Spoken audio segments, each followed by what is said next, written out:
And what we're seeing here is we've got winds that are inbound toward the radar site at about 64 miles per hour. But remember, that's pretty high up in the atmosphere because the beam is so far away from the storm. Now, on the other side here, the red shading, we've got winds moving in the opposite direction at about 24 miles per hour. So clearly, that is where we have got some rotation. I said we're going to tackle this from a couple of different angles, and I do want to take a look at our velocity product out of New Orleans, because the radar there, it's actually moved in the past year, and the radar from New Orleans, or that services the National Weather Service out of New Orleans, there you see the radar. It's actually not in New Orleans. It's way up here in Hammond, and I believe this radar site may actually be maybe just a tad closer to the storm than the Jackson one. We'll switch back and forth, but we just want to take a look at both just so we can get a really good idea about what's happening here. And once again, we're going to query some of these wind speeds here. The negative 38, that means those are inbound winds toward the radar site. Now, of course, the radar site has changed, so now we're looking at winds moving in that direction, and we've got these outbound winds on the other side. That's winds moving in this direction. So clearly, once again, we can see exactly where the rotation is. The severe thunderstorm is capable of producing a tornado because we've got this rotation indicated. So we know where the rotating part of the storm is.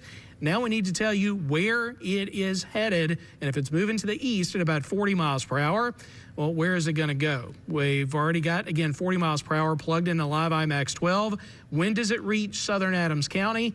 Well, it looks like in about 40 minutes or so. This storm should be near Deer Park at about 7 minutes after 6 o'clock. Now, this is a pretty rural area of Adams County, but there are communities out here, and there are folks that live in this part of the county. So those are the folks that need to take shelter. You may not be near a tornado siren, especially out in the country like this. So it's critically important that you've got several ways to get tornado warnings. Hopefully, you've already got a NOAA radio. Hopefully, you've downloaded a weather app. Our WJTV weather app, you can get those warnings delivered directly to you. If you've got our news app, you can watch our live continuing severe weather coverage on the news app, and you can take that with you to your safe spot. And we encourage a lot of these folks in southern Adams County to begin thinking about doing that as the storm draws closer to you. Now, remember, there's also another hazard with the storm, and that is the fact that it could produce some large hail. So here's a look at the hail track with the storm, and see if we can query some of the hail size here. And that purple shaded area, yeah, there you go, 1.5 inch in diameter hail, which is ping pong ball sized hail. So potentially damaging winds and large hail up to ping pong ball in size being generated by this severe thunderstorm as it moves to the east at about 40 miles per hour. We'll put the radar back on here. Now, this is our Jackson radar, and we're going to take a look at our lightning strikes, because we've talked about this in the past, about how we look for the cluster of lightning strikes to denote the most intense part of the storm, and where we've got a lot of motion in the atmosphere. And in this area, look at that, over 700 lightning strikes over the past 15 minutes. So damaging winds, large hail, a lot of dangerous lightning coming out of the storm, and it is quickly moving towards Adams County. I think if you're anywhere in Adams County, south of Natchez, close to the Mississippi River, you need to take shelter right now from the storm, or at least get there, I would say, in the next 15 to 20 minutes. Now, other storms that we're watching, we've got severe thunderstorms in other parts of the state. And remember, the entire area, central and south Mississippi, is under a tornado watch until 11 p.m. That's this purple shaded area. So that goes from Yazoo County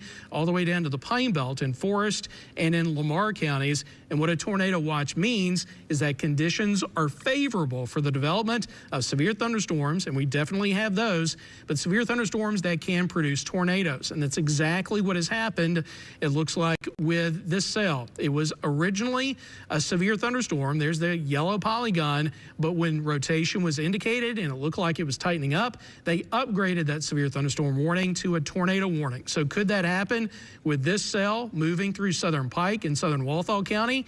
It absolutely could. Let's go ahead and query this one and show you that I believe there's a tornado. Yes, there is a tornado possible tag on this severe thunderstorm. So this is another one that we're going to, well, there we go. As soon as I talk about it, we've got a tornado warning for southern Pike and southern Walthall counties. So we've got team coverage here. I've got Roberto here in the studio with me, and we're going to split up the duties here.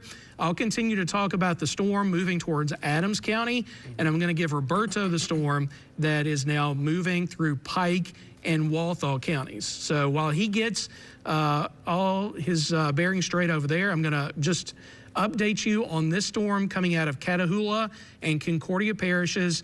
Let's go ahead and query this once again to see if there's any kind of update. Yes, there is an update. It was issued just a couple minutes ago. The update on this storm, I'll just read it out for you. A tornado warning remains in effect until 6:30 for central Concordia, southwestern Catahoula parishes, and also southwestern Adams County. At 5:32, a severe thunderstorm capable of producing a tornado was located near Larto, 14 miles north of Bordalonaville, moving to the east at about 40 miles per hour. It's still capable of producing a tornado and golf ball sized hail. So that is a little bit of a change.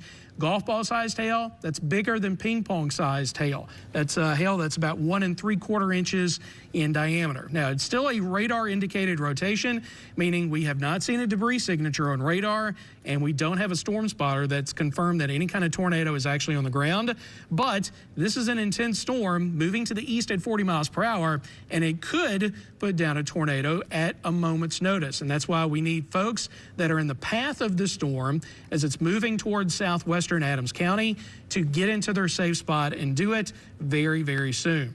All right, I'm going to send it over to Roberto. He's going to talk about the other tornado warning for Pike and Walthall counties.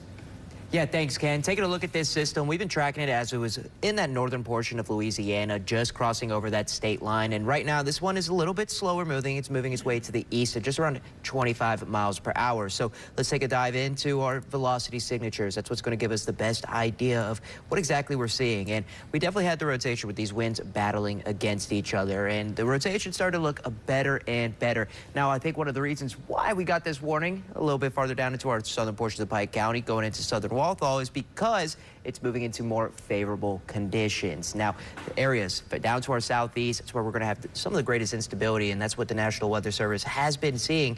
So it's no surprise now that we are getting this tornado warning. So like I said, it is moving its way to the east at around 25 miles per hour, and that's going to be in effect, let's see, until about that's off air, until about 6:45 p.m. So we got about an hour until this warning is going to be lifted, and we're going to keep tracking this system. Right now, it's just going to be southern portion of progress, right along 575. It's going to be moving its way just along that southern portion to our eastern, northeastern parts, getting closer to Tylertown, Simmons, and let's track out a few of these areas that's going to be farther downstream, so you know how much time you're going to have until that possible rotation and possible tornado makes its way towards you. So let's pull this out. We'll take a look here. We'll pull up this system real quick. So take a look. It's tracking it out from where our velocity signature is, pushing its way out to the east. We've got a few towns right there. Let's take a look. We got Smithburg. You got until about 5:45 p.m. Areas in Dillon, which, by the way, Smithburg, hopefully you are in your safe area. You only have a few minutes. Most likely that rotation is upon you right now, and it is trying to produce a tornado. Right now, of course, is just radar indicated. A few other areas farther downstream, like Dillon, until about 5:53. That's in the next 10 minutes, so you have a little bit of time.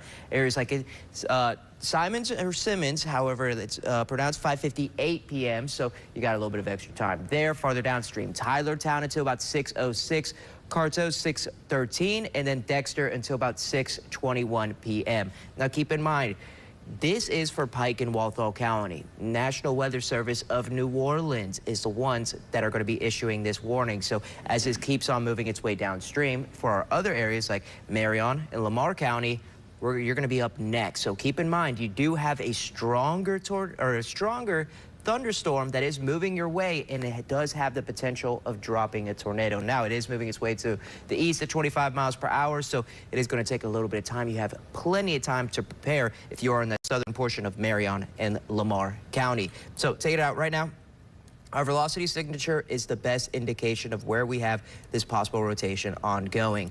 As we keep on moving our way downstream, these winds are going against each other. I'll highlight exactly where I'm talking about. If you don't exactly know, it's this area right here. So it's just moving its way into that very southeastern portion of Pike County, just clipping in. So like we talked about earlier, south of Progress, 575 corridor, just southeast of there. So it is going to be moving its way into that southwestern portion of, excuse me, Walthall County. So Pike southeastern right now is where we have the possible rotation, pushing its way to the east at 25 miles per hour, going to be making its way into that southwestern portion of Walthall. And most likely it is going to be riding right along the southern portion of both of those counties. So if you're in Tylertown, you're going to be getting close to that system, and especially for our areas underneath. If you're south of Tylertown, get prepared. We have this stronger thunderstorm headed your way.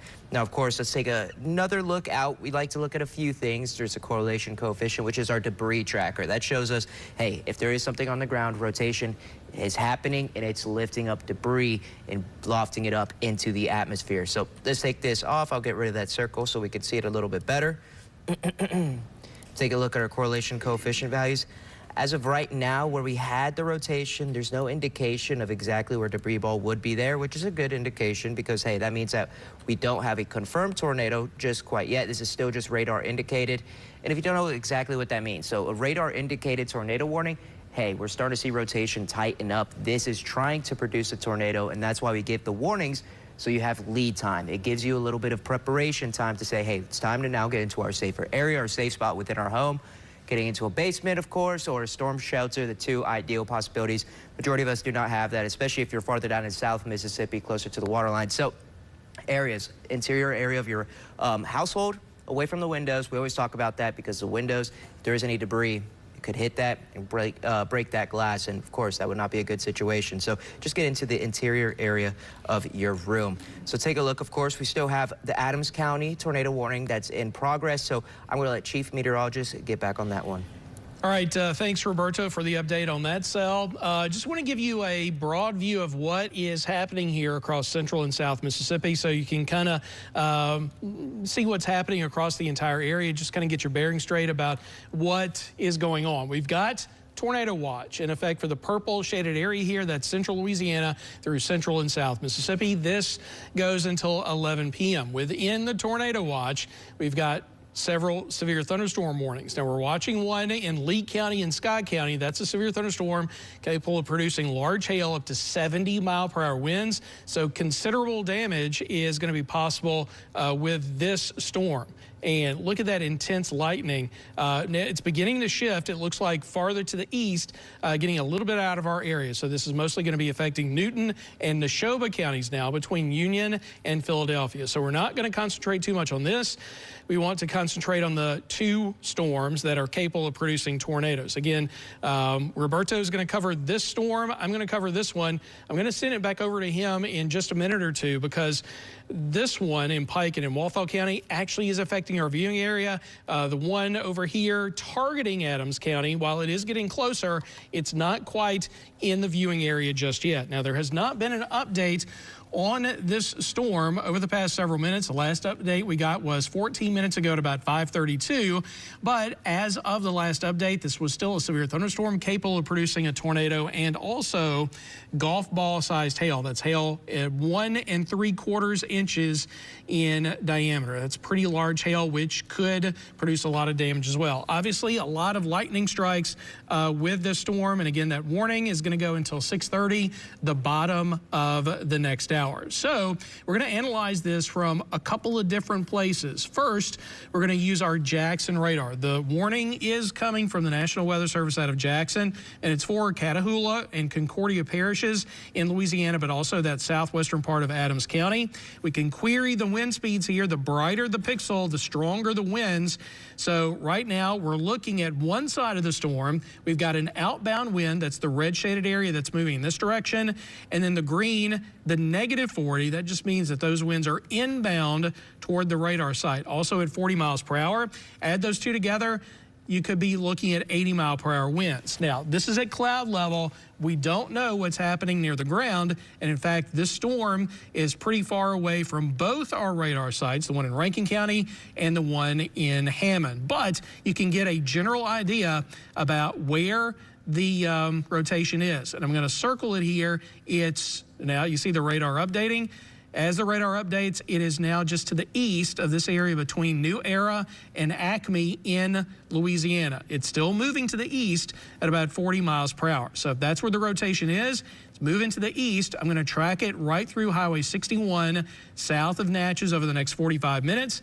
And these are the places that pop up in the path of the storm. We're looking at Deer Park at 9 minutes after 6 o'clock, Sibley at 6:23, and Beaupre at about 6:29. So you do have some lead time. The current time is about 5:48. If you live in or near any of these communities, you got a few minutes before the heart of the storm that's rotating and possibly could produce a tornado. You've got some time to get into that safe spot, but we don't want you to waste time. Do not wait until the last minute before the storm is right on top of you to get to where you need to be to stay safe from the storm. I'm going to push this back over to the left portion of the screen. We're going to clear it up just a little bit, and we're going to get some estimated arrival times. This is where the severe thunderstorm is rotating. When is it going to cross the Mississippi River? Well, if it's moving to the east and northeast at about 30 miles per hour, we're looking at the storm making it across the river in southern Adams County in about 35 minutes. It's going to take it 15 miles to cross the Mississippi River. So again, let's say less than 35 minutes, probably about a half hour before that actually happens. Half hour from now is about 20 minutes after 6 o'clock. Here's a look at the current warning, and notice it is not very much of Adams County that's in the tornado warning. It's just in this red polygon area, but we're looking at areas to the west of Cloverdale, to the west of Highway 61, and to the west of Sibley. If the storm, though, holds together, another warning could be issued downstream, which would incorporate the rest of Adams County and possibly Franklin County as well. So even if you're not in the tornado warning polygon right now, be thinking about where you would need to be, where you need to go if that warning is extended into your area. And I'm talking to you if you live in Sibley or Kingston or Jeanette or Cranfield or Roxy, Meadville, Bude, Knoxville. Any of those areas could soon be under a tornado warning if this storm holds together. And there's no reason to believe that that actually wouldn't happen, because this is a supercell. It is not embedded within a line of storm. So it's sitting out here by itself, feeding off a very unstable, rich, moisture-rich environment. And storms like this, they can not only become strong, but they can keep going for a long amount of time. We've already got a warning until 6:30, but that, I'm telling you, could be extended as we get into the 7 o'clock hour. So again, that storm approaching southern Adams County south of Natchez. We have this other storm, though, here in Pike and in Walthall counties. Let's send it back over to Roberto with an update on that storm. Yeah, thanks, Ken. Just taking a look at this. They did give us an update on our warning right now, and they trimmed it down a little bit. So let's say the very farther portions of, like, say, central South Pike County and southwestern portions, well, you're now going to be away from that tornado warning. However, you're still going to have a severe thunderstorm warning and a tornado watch in effect until later tonight, because we do have more rounds of storms headed our way. So our possible rotation still in that very southeastern portion of Pike County, about to move its way into the southwestern portion of Walthall, just a little bit, let's say, east of Progress right now. So if we do have any rotation, this is exactly where I'm expecting it to be. Now, this is moving its way just still east at around 25 miles per hour, so fairly slow moving. So taking a look, if it keeps on pushing its way out to the east, let's talk about areas like Dillon, Lure. You're going to need to be getting into a safer area. Lexi as well. If you're in the community of Lexi, right along, let's say, MS 27 right here, you're going to be next up. This is moving your way into your area. So, hey, let's make sure we're getting into a safer spot as of right now, which is, hey, interior of your household. Of course, a basement, storm shelter, we talked about that earlier, is ideal. However, most of us don't have that. So let's just keep on track of this system. This is now a confirmed tornado on the ground. The reason it's got confirmed is most likely because of the correlation coefficient values. And we do have a debris signature right here that's just moving its way into the southwestern portions of Walthall County. So yes, this is now a confirmed tornado that is on the ground for the southwestern portions of, let's say, Walthall County. Pike County, where we have the tornado, you can tell it's moving over that county line. This is the county line right here, so pushing its way out to the east at 25 miles per hour. Lexi, Lure, Simons or Simmons, I'm sorry, I don't know how exactly. Simons most likely right along MS 27. You're going to be next up. You need to be getting into your safer area because we have right now debris that's getting lofted into the atmosphere. This is exactly what that indication is. That means we do have an ongoing tornado on the ground. So let's track out some of the areas that are going to be up next when it comes to this system. Let's see how long it's going to take actually for it to get to its way. Let's say MS 27. So look at that.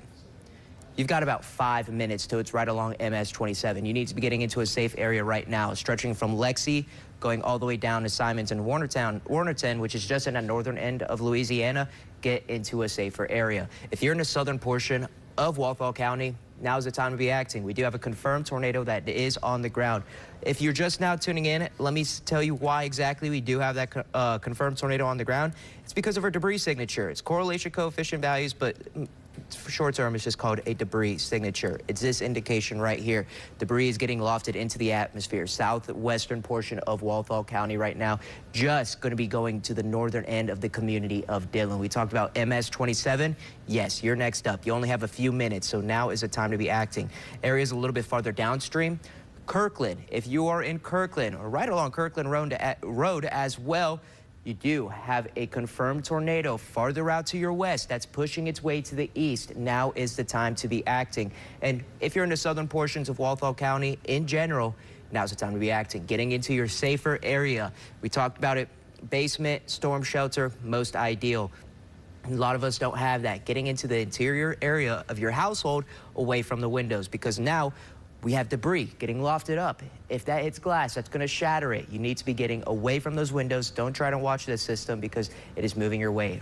Keep in mind, east at 25 miles per hour. So we're going to stick with this storm for a little bit now, especially since it is a confirmed tornado. We'll keep on waiting for new scans to come up. The correlation coefficient values or a debris tracker does take a little bit longer when it comes to the other scans. Taking a look, you can tell it's right along where we had this rotation. And the thing is about this rotation, there's even grays in between this system. But however, regardless, we do have a tornado on the ground. That's something you have to keep in mind. We can get these quick spin-ups.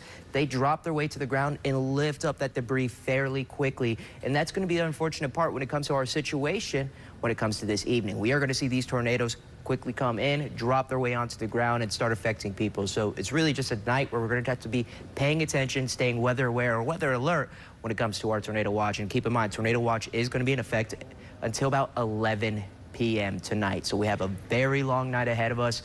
So just make sure we're going to be watching this system and keep on giving you updates. So definitely could tell now, look, that's exactly where we have our rotation. It is now moving its way upon MS 27. So right along MS 27 is now the time to be, hey, getting into your safer area. AC Dillon Road. Let's take a look at other areas. Blockdale Road just went over you. Stallings as well Road, right going into MS 27. A few areas are going to be farther downstream, like Lure. Hey, that's going to be just going into the northern areas of Lure. If you're near that community, make sure you're in your safer area. A tornado that is confirmed on the ground is upon you right now. Kirkland, we talked about you earlier. You have time, but hey, now is the time to be acting, get into your safer area. You do have this tornado that is on the ground, ongoing, headed your way, moving its way to the east at around 25 miles per hour. If you want to know exactly how many minutes you have, I'll tell you right now. Take a look at our velocity, headed that way.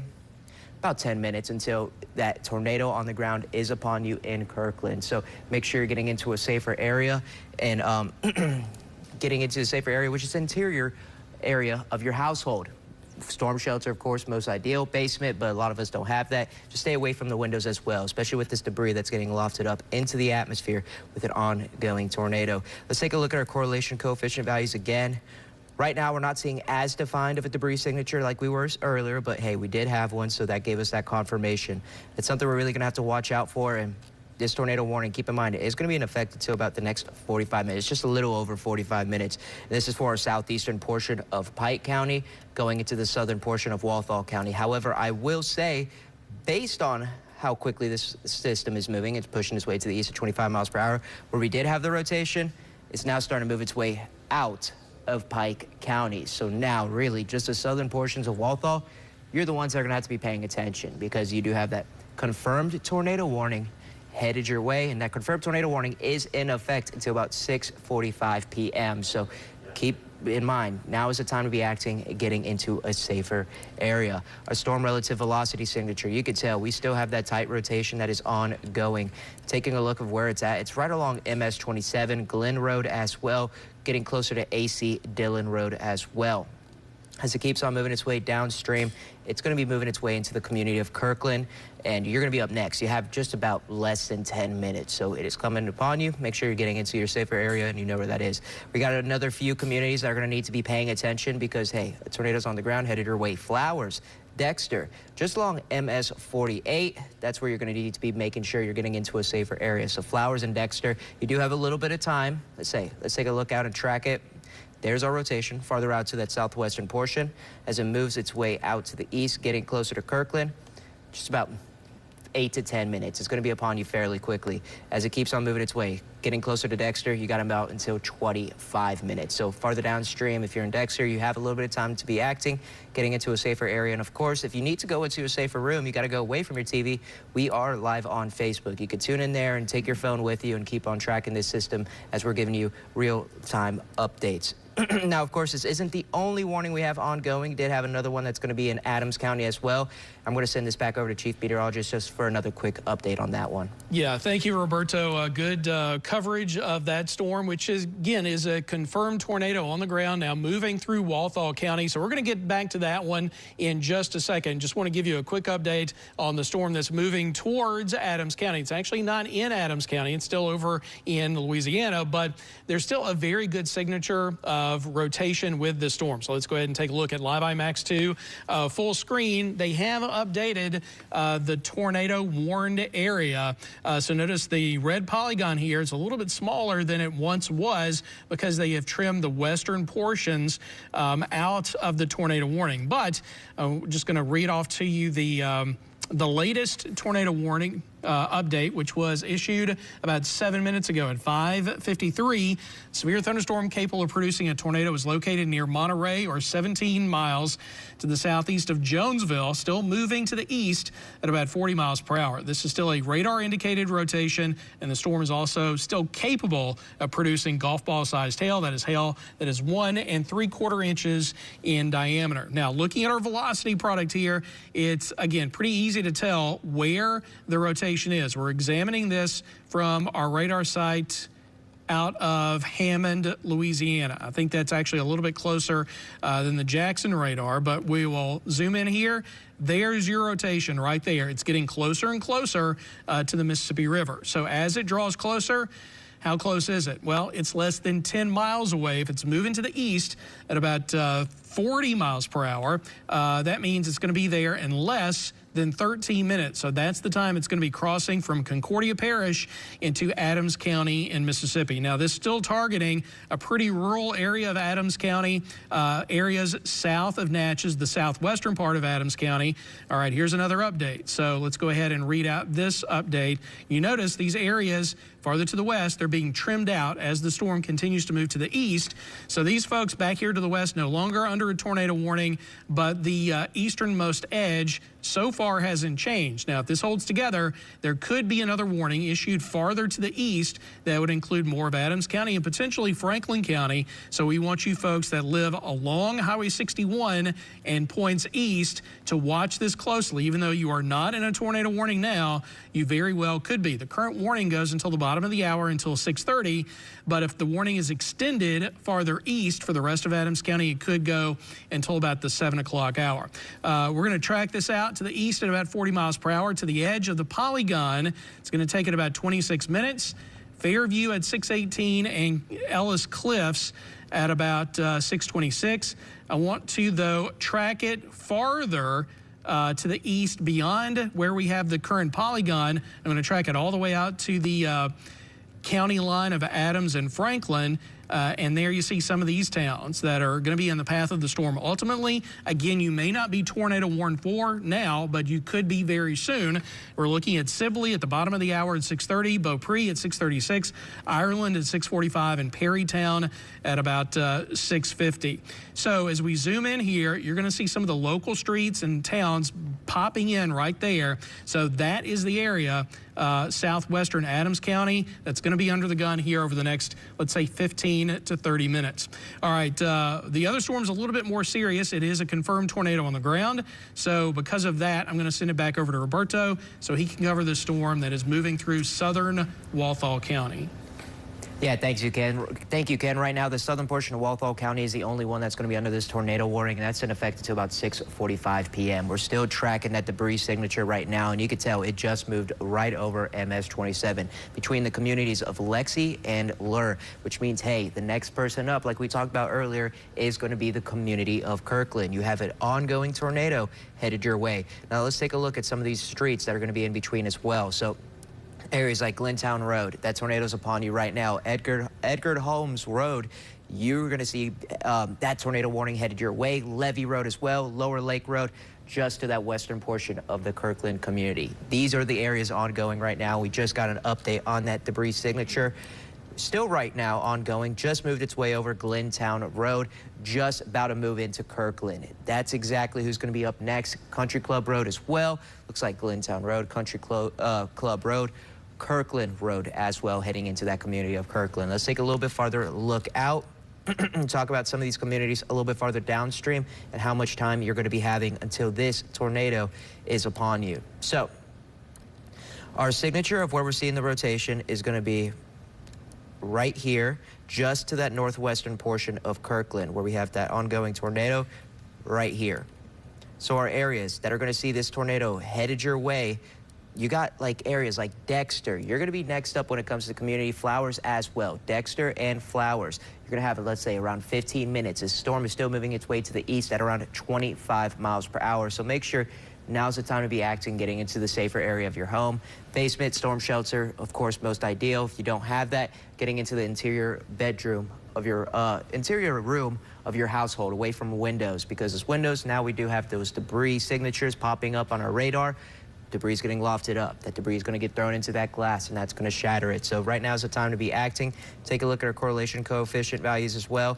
The debris ball isn't as defined as it kept on moving its way to the east. You could tell when it was right over MS-27. That is a very defined debris ball showing us where that debris is getting lofted up. Next scan, a little bit more dispersed. Hopefully that's the trend we keep on seeing. As this debris signature doesn't become as defined, that means, hey, maybe this tornado is going through a cycle, lifting up a little bit. However, that does mean that this tornado could strengthen right again, drop right back down. So regardless, now is the time to be acting, getting into a safer area if you are in the southern portion of Walthall County. Just want to let you know in chat, National Weather Service out of Jackson saying that they will issue a tornado warning downstream from Marion. Okay, thank you, Ken. Chief Meteorologist Ken South just let me know that they are going to extend this tornado warning farther downstream. That's going to be in the southern portion of Marion County and most likely going into that southern portion of Lamar County as well. We'll keep on waiting to see when the National Weather Service out of Jackson issues that, but for right now, confirmed tornado on the ground for the southern portions of Walthall County. So this is moving its way towards the community of Kirkland, still pushing its way out to the east, going towards Dexter and Flowers. That's going to be riding right along the southern portion of MS-48, just right along it into the south. So these two communities, like I just said, and if you're in between Kirkland and Flowers, you need to be getting into your safer area as well.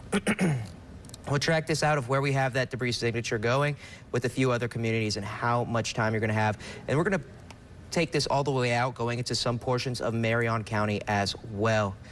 So taking a look at Dexter, it's upon you at 6:23 p.m. You have just about less than 20 minutes. If you're in Pickwick, you got until about 6:43 p.m. And that's going to be for the same case scenario when it comes to Sandy Hook and Nat Cole as well, right along MS-35. You have a little bit of time now, but hey, make sure you're paying attention because you do have that stronger thunderstorm that produced a tornado and dropped it onto the ground headed your way. Take a closer look again because we did get an update on our correlation coefficient values. A new scan just came in. We're still seeing a little bit of a debris signature that's moving its way to the north of Kirkland. However, it is becoming a little bit more dispersed, not as defined, which, hey, like I said, that's the trend we want to see. We want to see no more debris signatures because that means that tornado is most likely beginning to lift, going through a cycle, and hopefully it is starting to weaken. Fingers crossed. But for now, make sure to keep in mind that Walthall County The southern portion of it is going to be under a tornado warning until about 6:45 p.m. That's just a little bit less than 40 minutes. So we still have a strong thunderstorm with the tornado that's being produced on the ground. Now is the time to be acting, making sure you're getting into a safer area. I do want to say some areas farther out to our north, like let's say Knoxville, Tylertown.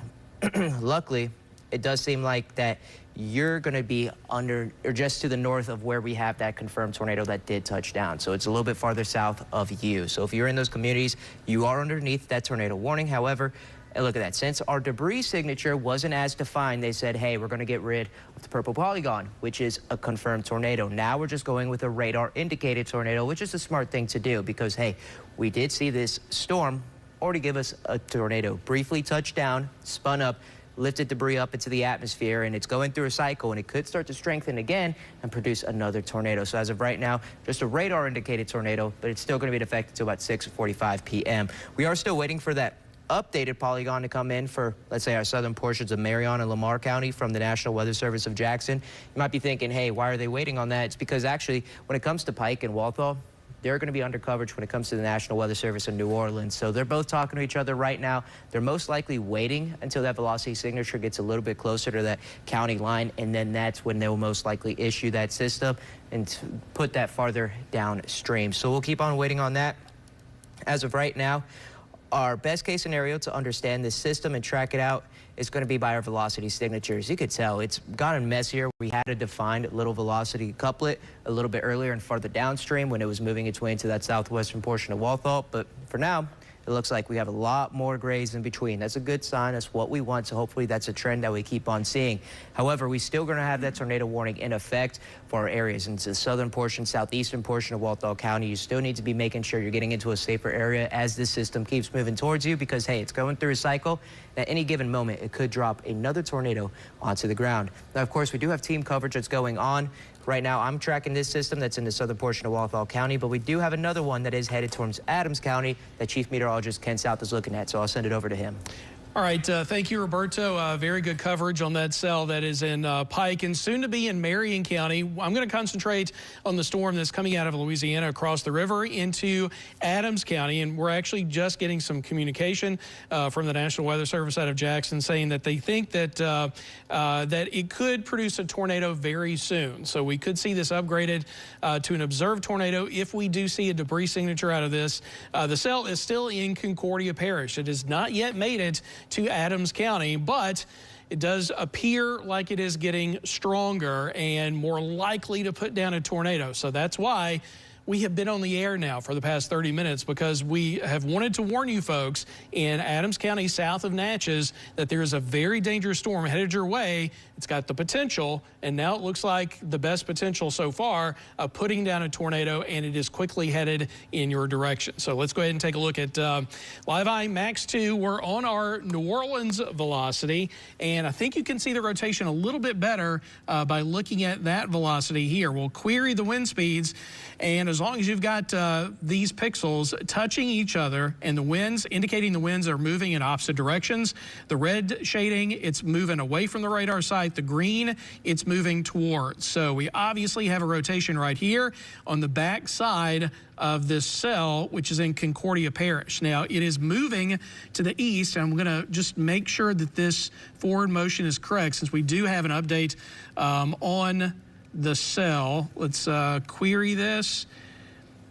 The last update coming out at 6:01. So the forward motion, yes, is still to the east at about 40 miles per hour. And for the moment, it is still a radar indicated rotation. It is also still capable of producing golf ball sized hail, 1 3/4 inches in diameter. All right, here's another update.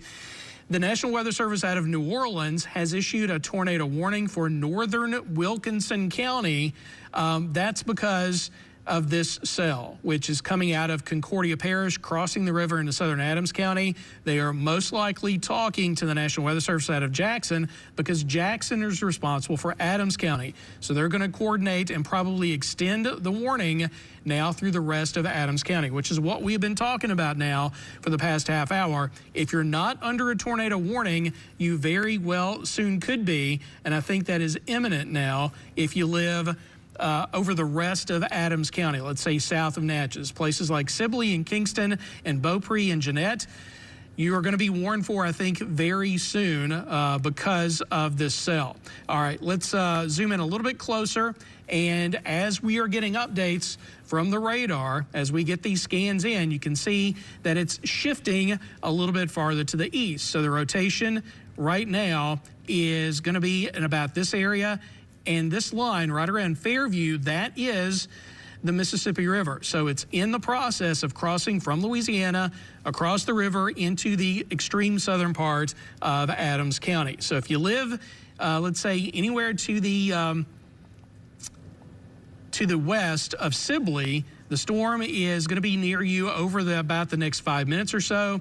And there we've got the new tornado warning issued by the National Weather Service out of Jackson. They've extended it not only for Adams County, but through Franklin County as well. So let's get the latest on this newest warning. That warning is going to go for the next hour plus until 7:15. That's for southern Adams County and most of Franklin County. That does include Roxy and Meadville as well. So right now, the warning for, I'm going to read out the newest warning. This is the new one for Adams and Franklin. Warning goes until 7:15. At 6:12, a severe thunderstorm capable of producing a tornado was located 7 miles to the southeast of Deer Park or 17 miles south of Vidalia, moving to the east at 50 miles per hour. So the forward motion is picked up from 40 to 50 miles per hour. The hail size decreasing from golf ball down to quarter-sized hail, but there is still a radar-indicated rotation. So it's not a confirmed tornado. It's not been spotted. We don't have a debris signature on radar, but this is a severe thunderstorm capable of producing a tornado and also quarter-sized hail crossing the Mississippi River right now into southern Adams County. And we've got northern Wilkinson, the rest of southern Adams County, and a good portion of Franklin County now being warned for. I'm going to change the forward motion in Live IMAX 12. So if we know where the rotation is, and it's right there, I've got it circled, and we're going to trace it out to the very edge of the newest polygon. It's going to take about 56 minutes to get there. And these are the towns that are going to be in the path of the storm in this cone that I just drew. So we're looking at Sibley at about 6:26, Possum Corner at 6:32, Perrytown 6:42, Roxy at 6:51, Meadville at about the top of the hour, and just a few minutes later, Perth at about 9 minutes after 7 o'clock. So we've been talking about where to go, your safe spot. If you're in Sibley, you need to be there right now. The storm is going to be near you over about the next 5 to 10 minutes. If you live farther downstream, you've got a little bit more time to get to that safe spot, but we don't want you to dally. Don't waste any time. Go ahead and get there until we can tell you that the storm is weakened or it is already past your area. Now, a safe spot, of course, is underground if you have that option. If you got a tornado shelter or if you got a basement, that's the best place to be. If you don't have that option, you need to get as low as possible. You want to get to the lowest floor in a sturdy building and preferably to an interior room. You don't want to be on an outside wall, especially close to windows. So get into a small interior room like a closet or a hallway or a bathroom. And then, if it's possible, get under something sturdy like a table or a desk and cover your body with pillows, blankets. If you've got a helmet, put the helmet on, put shoes on in case the worst happens and you're actually affected by a tornado. There would be debris out and about the area, possibly broken limbs and glasses, and you want to have shoes already on in case you have to walk around in that after the storm passes by. So this is what we're looking at. It's still a radar-indicated rotation, but it is now transitioning from Louisiana into Mississippi and Adams County, and we now have a tornado warning for northern Wilkinson, southern Adams County, and most of Franklin County through 7:15. Now I'm going to send it back to Roberto because that's where I think we still do have the, it's not confirmed anymore. I see that the cone is now red. Not the cone, but the polygon is red instead of purple. Yeah, absolutely, Ken. Now, the reason why is because when this kept on moving its way down to our southeastern portion of, excuse me, Walthall County, our debris signature, that's what gave us that radar confirmed tornado because we saw the defined debris ball. However, farther scans downstream became dispersed, which means that it's going most likely through a cycle right now. And as you can tell, also, we still haven't gotten an extension of that tornado warning going into the southern portion of Marion County. I'm still checking with the National Weather Service to see what they're going to think. I think most likely they're going to, there we go, right when I'm talking about it, they extend that. Now it's going into our WHLT area in our communities there, and that's actually for the southern portion of Marion County and for the southwestern portion of Lamar County as well. So they did say, hey, we're going to go downstream with this because earlier, of course, we did have a confirmed tornado on the ground. It's going through a cycle, and that gives us the chance to say, hey, we could see that rotation begin to strengthen again and drop another tornado on the ground. So let's take a look at this tornado warning that just got extended farther downstream until about 7:15 p.m. So that's going to be in the next hour. So we got about an hour with this tornado warning being in effect for central, southern portion of Marion County, and as it moves its way into that southwestern portion of Lamar County as well. So let's take a look at some of the areas that, hey, you're going to be up next. I believe this is still moving its way to the east at 30 miles per hour. The one earlier was at 25, so gained speed by just a little bit, but still relatively about the same time when it comes to how long or how quickly this storm will be in your area. So let's take a look. Let's look a little bit farther downstream at some of the communities that are going to be affected up next, and with the possibility of a tornado being produced onto the ground. So no surprise, it moved over Dexter like we talked about earlier, moving its way along MS 48. If we have any sort of signature of where we're going to see a tornado on the ground, it's going to be right around the Dexter area, maybe close to Knoxville as well. So let's take a look at our correlation coefficient values, because that's still another good indication. As of right now, we still don't have a debris ball, which is a good sign that it's not giving us a confirmed tornado on the ground. So right now it's still radar indicated. So our areas right here, like Dexter, going along MS 48, it's going to keep on pushing its way to the east at 35 miles per hour. So areas, let's say, going from all the way to, let's say, Lovelace on MS 35 down to Natcall, Pickwick, Spring Cottage, which is, of course, along MS 43. Hey, you're going to be up next, too, so make sure you're getting into a safer area. It's Sandy Hook as well. Now, taking a look farther down, of course, we got a few other communities that are going to be under this tornado warning, like Pineborough, right along MS 13 and going all the way down into Baxterville as well. However, if you're in Baxterville, you still have plenty of time to keep an eye on this system, as you're still a little bit farther downstream and you're right at the tail end of this polygon, and this polygon's in effect for the next hour. Taking a look out. Right now, velocity signatures are still going to be our indication right here. MS 48. Dexter, that's where our velocity is a little bit tighter, and most likely we have the rotation with it dropping on the ground. Keeps on moving its way out. It'll be getting closer to MS 35 between Pickwick and Sandy Hook as well. I think those are going to be the areas that have the best opportunity to see the possibility of a tornado coming your way, and especially where we have that rotation as of right now. So I'm still taking a look and trying to figure out exactly what everything the National Weather Service is talking about. Yeah, they're still saying, hey, it's going through that cycle phase right now, so they're keeping an eye on it. Decided to go downstream anyways because, hey, if this does start to strengthen again, it'll quickly produce another tornado and drop it onto the ground, just like what we saw earlier in that southeastern portion of Pike and southwestern portion of Walthall County. So we're going to keep an eye on this system. Of course, it's not the only tornado warning we have going on. We still have the one a little bit farther out to the northwest, but I just want to keep in mind that, hey, people, we have until about 7:15 p.m. for our central and southern portions of Marion and Lamar County, that southwestern portion of Lamar County as well. That's the next 55 minutes. So this tornado warning will be sticking with us for quite a while. The velocity signature is our best confirmation of where we could see the possibility of the tornado being put onto the ground, right along MS 48, as it keeps on pushing its way to the east at 30 miles per hour, and getting closer to MS 35. Now, like I said, we do have another tornado warning that's a little bit farther out to the southwestern portion of the Magnolia State. I want to send that back over to Chief Meteorologist Ken South so he could take a look at that system.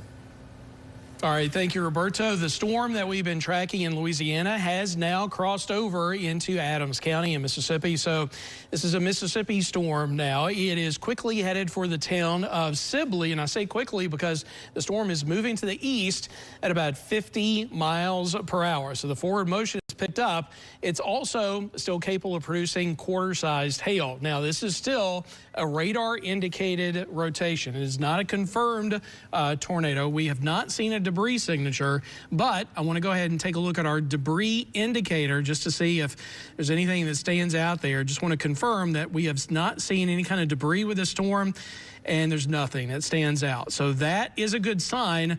What is not a good sign is that this is a rotation that appears to be strengthening.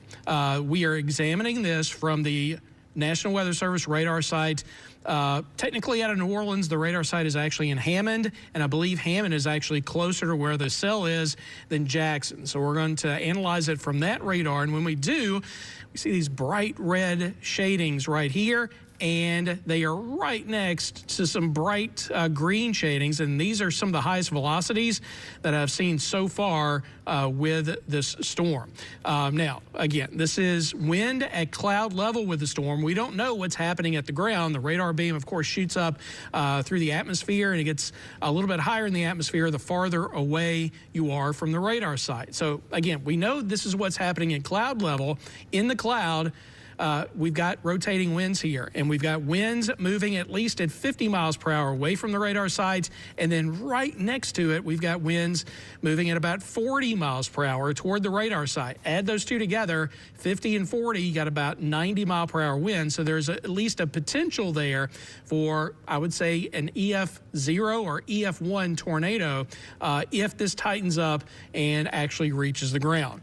What we want you to do is treat it like it is on the ground. There's no reason not to get into your safe spot and wait till the storm is through your area. And because the forward motion of the storm has picked up, it is not going to take very long for that to happen. We know the storm is going to be crossing Highway 61 south of Natchez around the Sibley area in about 5 minutes time or less. Remember, it takes a minute or two to get these scans in. So what you're seeing may be a minute, maybe 2 minutes old. So if this says 5 minutes, well, you maybe have 3 minutes before the storm is over your area, and you really should already be in your safe spot if you live in or near the community of Sibley. If you live farther out to the east, you really should still be in your safe spot, but you need to be, if you're not, you need to be getting there very soon. It should be near the community of Kingston in about 13 minutes or less. It's about 11 miles away. So we'll clear up the radar. We know clearly where the rotation is. We're going to zoom in, and when we do, we're going to see some of these streets pop in here. The severe thunderstorm capable of producing a tornado right now is bearing down on Sibley, and it's moving across East Sibley Farms Road, York Road, and Galmore Road. All of those are to the west of Highway 61 and to the west of the center of the town of Sibley. But very soon, moving at 50 miles per hour, this is going to be crossing Highway 61 near Ellisville Plantation Road. And this is Hutchins Landing Road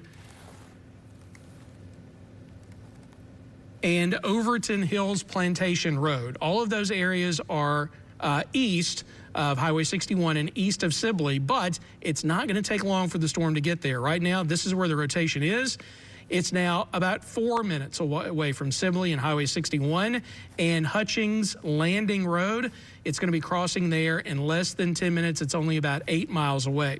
I'm going to query some of these wind speeds again because they look pretty impressive here. 51 miles per hour moving in one direction and about 40 miles per hour moving in the other direction. And I just want to check the debris signature once again just to make sure that there's nothing there. And as of the latest scan, doesn't appear that there is debris being lofted into the atmosphere. If we did see something on our debris indicator, that would indicate that we have got parts of trees or potentially structures that are being lofted into the atmosphere by a tornado on the ground. Thankfully, that is not the case, but we're still looking at a pretty tight rotation, at least at cloud level, moving to the east at 50 miles per hour, soon to cross Highway 61 in southern Adams County and headed towards Kingston, and eventually this is going to make its way into Franklin County. Now, Roxy, White Apple, you're about 30 minutes away from this storm reaching you in the western part of Franklin County. So Roxy at 6:55, Knoxville at about 6:49. Current time is about 6:26. So again, that gives you, about 20 minutes before the storm is in your vicinity. I would say get to your safe spot in the next 10 to 15 minutes if you live anywhere in Franklin County. Remember, you are right now under a tornado warning that goes all the way through Meadville and Bude. That warning is set to expire, I believe, at about 7:15. Current time is 6:26, so we got a good 45 minutes on the warning for Adams and Franklin counties. Now, I'll send it back to Roberto for the Walthall-Marion County storm. All right, yeah, thank you, Ken. Just taking a look right now, that velocity signature of where we could have a tornado getting produced is now moving its way into Marion County, into that southwestern portion, southern portion in general, just south of where Pickwick is going to be. So Spring Cottage along MS 43, you're going to be the next up of where this possible rotation, possible tornado is going to be on the ground. It's going to be headed your way in Spring Cottage right along MS 43. A few other areas are going to be a little bit farther downstream like Pine Bur, MS 13, and then Baxterville. You still have a decent amount of time if you're in Baxterville, but in between Spring Cottage and Baxterville, hey, you're going to be under that tornado warning. Just make sure you're starting to get into a safer area within your home.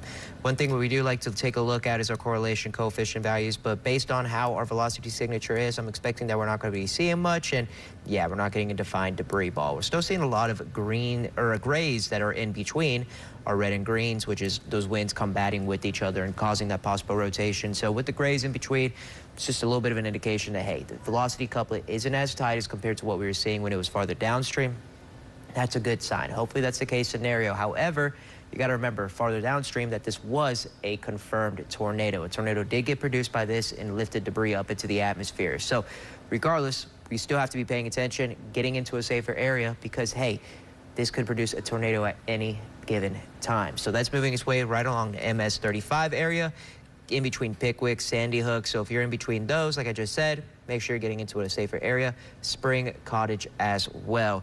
As of right now, there hasn't been any update just quite yet when it comes to this system. However, they did trim off that southern portion of Walthall County, so now you're in the clear. Now it's just going to be Marion and Lamar County. They're going to be under this tornado warning until about 7:15 p.m. So that's the next 45 minutes. We have a lot of time with this system, still moving its way out to the east at around 30 miles per hour. And really, it's just been hanging right along the southern portion of the Magnolia State. So that's exactly where I'm expecting it to still be hanging out.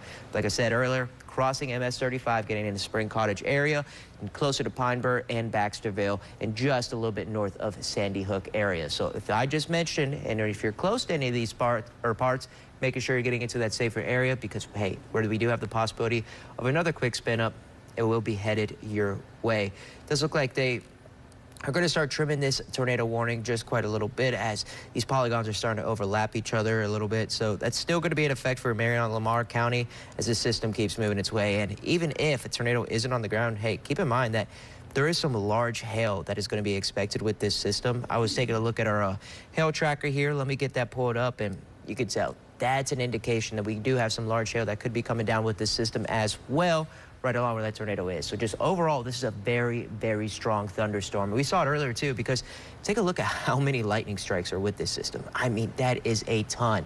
Lots of lightning, really strong. It's pretty strong updraft with that system as well. That's moving its way into the central and southern portion of Marion County, going into the southwestern portion of Lamar as well. So MS 35 going into MS 43 and 13 as well. Marion County, southwestern portions of Lamar. We still haven't gotten an update on the system just quite yet. I don't love the velocity signatures that I'm seeing, which, hey, that's a good thing if I'm saying I'm not loving it, because that means we're not really seeing any tight rotation as of right now. Just really a lot of green or grays in between, a little bit more dispersed and not as defined as it was earlier. So that's a really good indication. Hopefully that's the case scenario as we keep on progressing.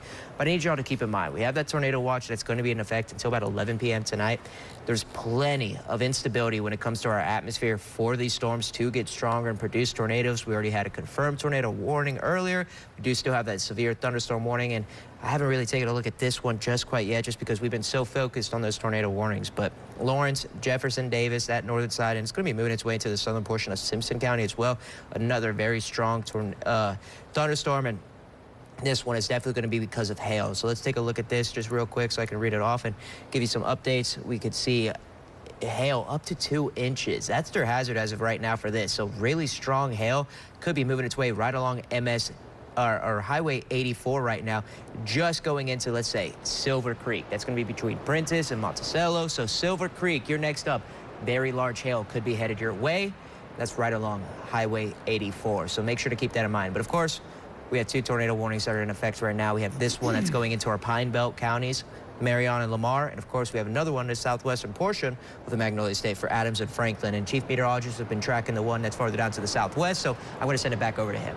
All right, thanks, Roberto. Got a wide view here because I want to show you all 3 severe thunderstorms that we are tracking now. 2 of those are capable of producing a tornado, and this one actually has. There was a tornado on the ground for at least a short amount of time in Walthall County. We're actually sending folks down there to get pictures of any potential damage that was caused by that storm.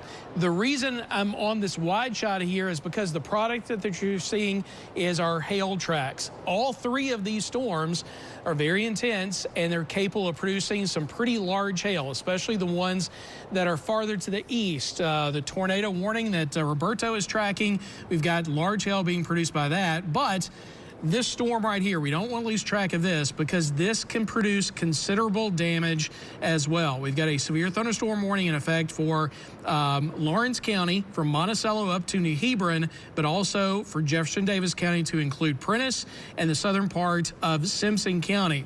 So we'll query this, and I want to show you that we have got a severe thunderstorm warning here until 7 p.m. That's the next 27 minutes. And notice there is a considerable threat tag on this, and that is because of the large hail. This storm is capable of producing 60-mile-per-hour wind gust, but also hail that is at least 2 inches in diameter. You may be thinking, how big is that? Well, that's about egg-sized hail. Hail the size of a hen egg could be falling out of this severe thunderstorm, which is now mostly in Lawrence County, but it's transitioning into Jefferson Davis County and could make its way up to Simpson County as well. So you need to take shelter from this storm as well. I know we don't have a tornado warning on it, but 2-inch hail is some serious business. Also, it looks like a new warning being issued farther to the north to include parts of the metro. So this is northern Simpson County, southern Rankin County, parts of Smith and Scott counties as well. We've got some hail, it looks like, being produced by this storm as well. Not as large, though. This is likely about quarter-sized hail. And this severe thunderstorm warning for this yellow polygon that includes parts of Rankin, Simpson, Smith, and Scott counties, that warning is going to go until 7:30. This storm moving to the northeast at about 45 miles per hour. And yes, 60-mile-per-hour winds and quarter-sized hail. So let's take a look at the radar here, and we'll put on the warnings. And there's that newest warning. It's for this cell right there, south of Highway 49, moving, it looks like, towards the Piney Woods area, also in northern Simpson County. So this is going to be tracking northeast at about 45 miles per hour towards eventually Puckett and Polkville in southeastern Rankin and parts of Smith County. Just know that these storms are growing. This one capable of producing 60-mile-per-hour winds and quarter-sized hail, but it may get stronger, so we'll keep an eye on that. This storm in Lawrence, Jefferson Davis, and southern Simpson County, this is the one capable of producing that hen egg-sized hail along with 60-mile-per-hour winds. But we really want to concentrate on this storm as well. This is our other tornado warn storm. We've got a tornado warning for northern Wilkinson County, south and eastern Adams County, and a good portion of Franklin County. So I'm going to query this one, and you'll see that the warning here goes until 7:15. Current time is about 6:35. It's 25. We got about 40 more minutes on this tornado warning. So just by looking at the radar here, we can see that there's a bowing right there. That's where winds are pushing that part of the cell out, and then there's a little notch in here. So just by looking at the radar, we would guess that the rotation is going to be somewhere in this area. But to confirm that, we want to take a look at our velocity product, which is our wind speed and wind direction and cloud level. So we're going to turn off the radar and turn on the velocity. Yep, exactly where we circled it. You see the reds and the greens close to one another right there. This is examining from our National Weather Service site out of Jackson, or Rankin County. Let's go ahead and take a look at the one coming out of Hammond, and I think we actually get a better look at this because we don't have the range folding issue like we do with the Jackson radar. So we're going to continue to examine this out of Hammond, because Hammond, there you see the radar site in Hammond, it's a little bit closer to the cell than way up here in Rankin County. So because we're doing that, I can still query the wind speeds here, and I would imagine they're still going to be pretty impressive. In fact, the wind's getting a little bit stronger with this. 54 miles per hour in this direction, 46 in that direction. Add them together, that is 100 mile-per-hour winds. Is that reaching the ground? That's the part that we don't know, but you have to assume that it either is or soon could be reaching the ground, which would be, of course, a tornado. Right now, we don't have a debris indicator or debris signature on our indicator, which is good, but this storm, I think, could tornado pretty soon at a moment's notice, as it's tracking right along the river here, right along the Wilkinson and Adams County line. So again, it's moving to the east at about 50 miles per hour. If the rotation is right here near Possum Corner, where is it headed? It's moving to the east. It's going to be crossing the Adams and Franklin County line just to the west of Knoxville in less than 12 minutes. It's about 10 miles away. If you live anywhere between where the rotation is right now, which is to the west of Sibley and the west of Highway 61, if you live anywhere between Possum Corner and Knoxville, you are going to be experiencing a severe thunderstorm capable of producing a tornado and at least producing some quarter-sized hail over the next 10 minutes or so as it tracks to the east at about 50 miles per hour. All right, we'll zoom out just a little bit here, and we're going to take a longer track on this storm. And as we do, we're going to track it through most of Franklin County. And here are some estimated arrival times of this severe thunderstorm capable of producing a tornado to your location. If you live in Perrytown, should be there at about 6:51, Whiteapple at about the top of the hour, Meadville at about 11 after 7, Monroe 7:16, and McCall Creek at about 7:25. Now, will it make a direct hit on any of those towns? That's not likely. To me, I think it's going to move to the south of Roxy and Meadville and Bude because it's taking a track pretty far to the south across extreme southern Adams County. So I would say if you live in southern Franklin County, you are going to be more under the gun than folks, let's say, north of Highway 84 and 98. There's Highway 84 coming into Roxy. If you live north of there, I think the storm is probably going to pass to your south, but I would say if you're in a tornado warning and you are in Roxy, that you should still just play it safe and get into your safe spot and stay there until we can tell you that the storm is past you. Now, let's clear out some areas that the storm is past because we promised that we would do that. As the polygon is updated here and we get updates on the tornado warning, I can tell you that the south and western part of Adams County, which had the original warning, you're out of the warning. The cell is to the east of you now and to the east of Highway 61. So if you live west of 61 in Adams County, you're good to go. If you've been in your safe spot, you can get out now and just continue to, of course, to watch our coverage because more storms could be coming down the line. But for the moment, you're okay. It's areas to the west of Highway 61 in extreme southern and southeastern Adams County and the southern part of Franklin County that need to be watching the movement of the storm very closely. Speaking of which, let's take a look at just the radar. I'm going to turn on the lightning here. Look at the tremendous amount of lightning strikes with this storm. Let's see. We can track how many there are. We'll draw a red box here from Sibley to Kingston to Knoxville to Bunkley. 1,500, over 1,500 lightning strikes over about the past 15 to 30 minutes. That's a tremendous amount of lightning strikes, which indicates that the storm is intense. There's a lot of motion within the storm. And again, we know that there is rotation within the storm, and it is capable of producing a tornado as it continues to track to the east at about 50 miles per hour. Looking at the radar, there's your inflow right there, and this is where the winds are pushing the rain out here on the south side of the storm. So when we see this, we know that there's probably a rotation right in here. And I would say it's moving south of Kingston and to the west of Liberty, moving to the east at 50 miles per hour very quickly towards the Knoxville and the Highway 33 area. Get in your safe spot right now from Kingston to Knoxville, south of Whiteapple towards Bunkley, because you've got a nasty storm that's going to be moving overhead over the next 15 to 20 minutes. All right, I'm going to send it back to Roberto. We don't want to lose track of the other tornado warned storm, which is now moving through Marion County. Yeah, thanks, Ken. Take a look at the one that's moving through Marion County and its way into the southern portion of So taking a look at the system right now that's moving its way into the Marion County, just the southeastern portion and the southwestern portion of Lamar County as well. We're seeing the same indication right now. We have these winds that are going against a system that's pushing its way out to the east right here, if you don't understand what I'm saying.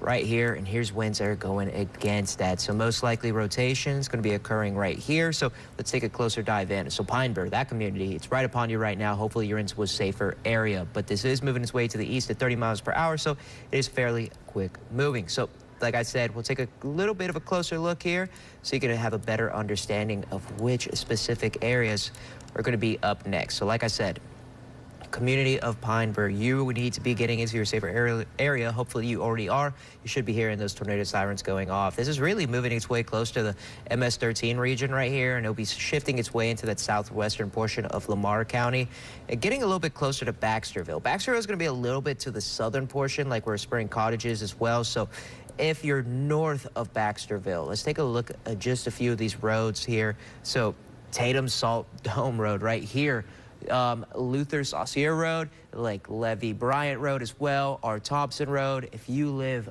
near there, or of course on these roadways, you are going to have the possibility of a tornado moving your way. This is exactly where we're seeing a little bit of a Boeing system go on.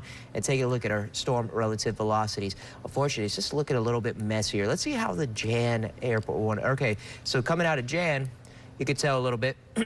It's really bright green area. Those are some strong winds that are moving with this system. And like Ken was talking about earlier with the lightning strikes, we're seeing the same exact thing when it comes to this system. I even heard reports of maybe there was a house fire earlier in Tylertown because of how many lightning strikes were ongoing and a house getting hit. So yes, tons of lightning strikes with this system.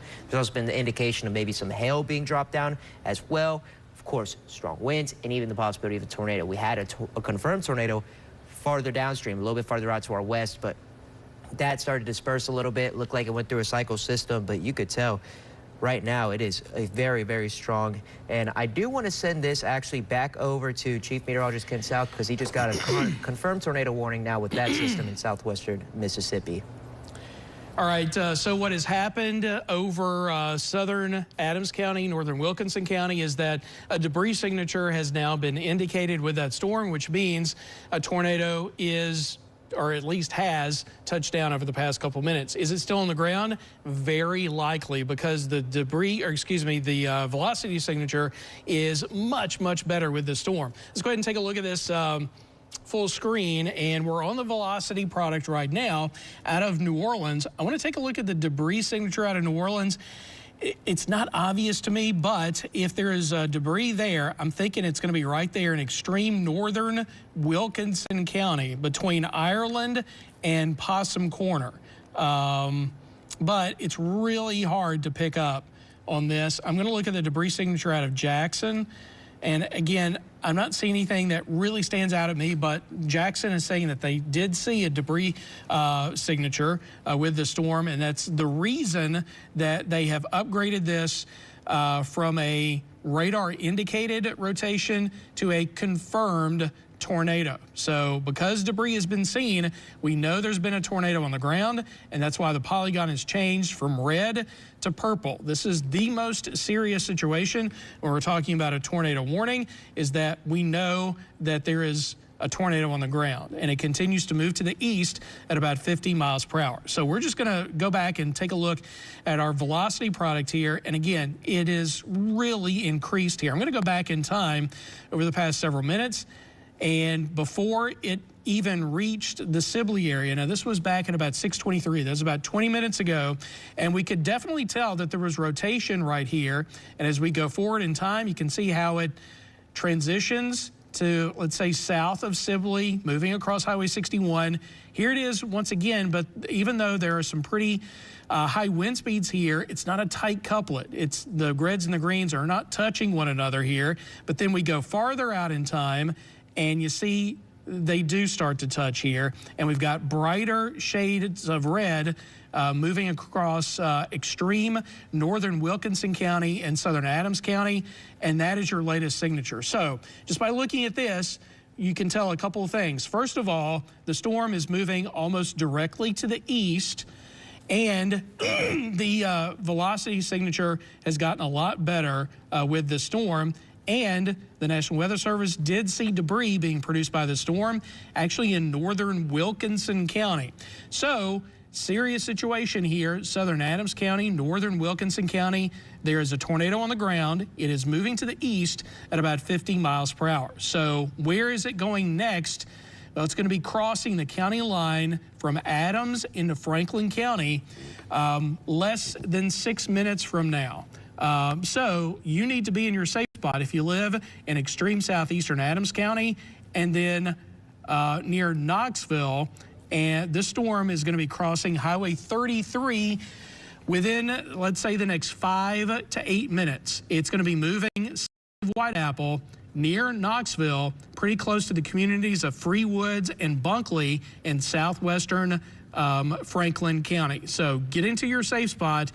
You definitely need to be there now. This is a tornado on the ground that's been producing damage because we have seen debris on radar now. At least the National Weather Service has got that signature of debris indicated by this storm. So we're going to track this out to the east at 50 miles per hour through Bunkley, and it looks like these communities are going to be in the path of the storm over the next several minutes.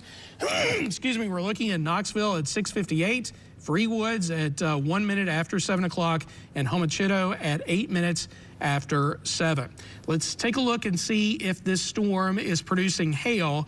Yes, this would make sense. If the storm is intensifying, there is a likelihood that the hail being produced by the storm would be getting stronger. And for a lot of the time, we were seeing maybe pea-sized hail coming from the storm. Right now, it's a little bit closer to 1 inch in diameter, so that's about quarter-sized hail. So tornado from this severe thunderstorm and also at least quarter-sized hail now affecting southeastern Adams County and soon to affect the southwestern portion of Franklin County as well. Here's a look at the radar once again, and just by looking at the radar, there's your inflow notch right there, and there is where we've got the winds pushing out this part of the storm there. You can see that bow right there. So if you think about it, if you zoom out just a little bit here, and you see that classic hook that we see with supercell structures that produce tornadoes. So what I'm talking about here is you got a hook right in there, and that's where we have got rotation indicated by not only the radar, but our velocity product and also our debris indicator, all telling us that there is a tornado on the ground moving through southeastern Adams County and towards southwestern Franklin County. This area in the purple polygon is under a confirmed tornado warning until 7:15. That does include Roxy, that does include Meadville, but these areas south of Highway 84, I think, are more likely to be impacted over the next several minutes. We're talking about Whiteapple and some of these roads that are popping in here as they get closer to the storm. Again, there's your rotation on the bottom left portion of the screen, soon to be crossing Highway 33, and when it does, its next location is going to be Free Woods Road, Bunkley Road Southwest, Knoxville Road Southwest, Chapel Hill Road, Smyrna Road Southwest, and Gloucester Road. All of those roads are south of Whiteapple in the southern and southwestern part of Franklin County.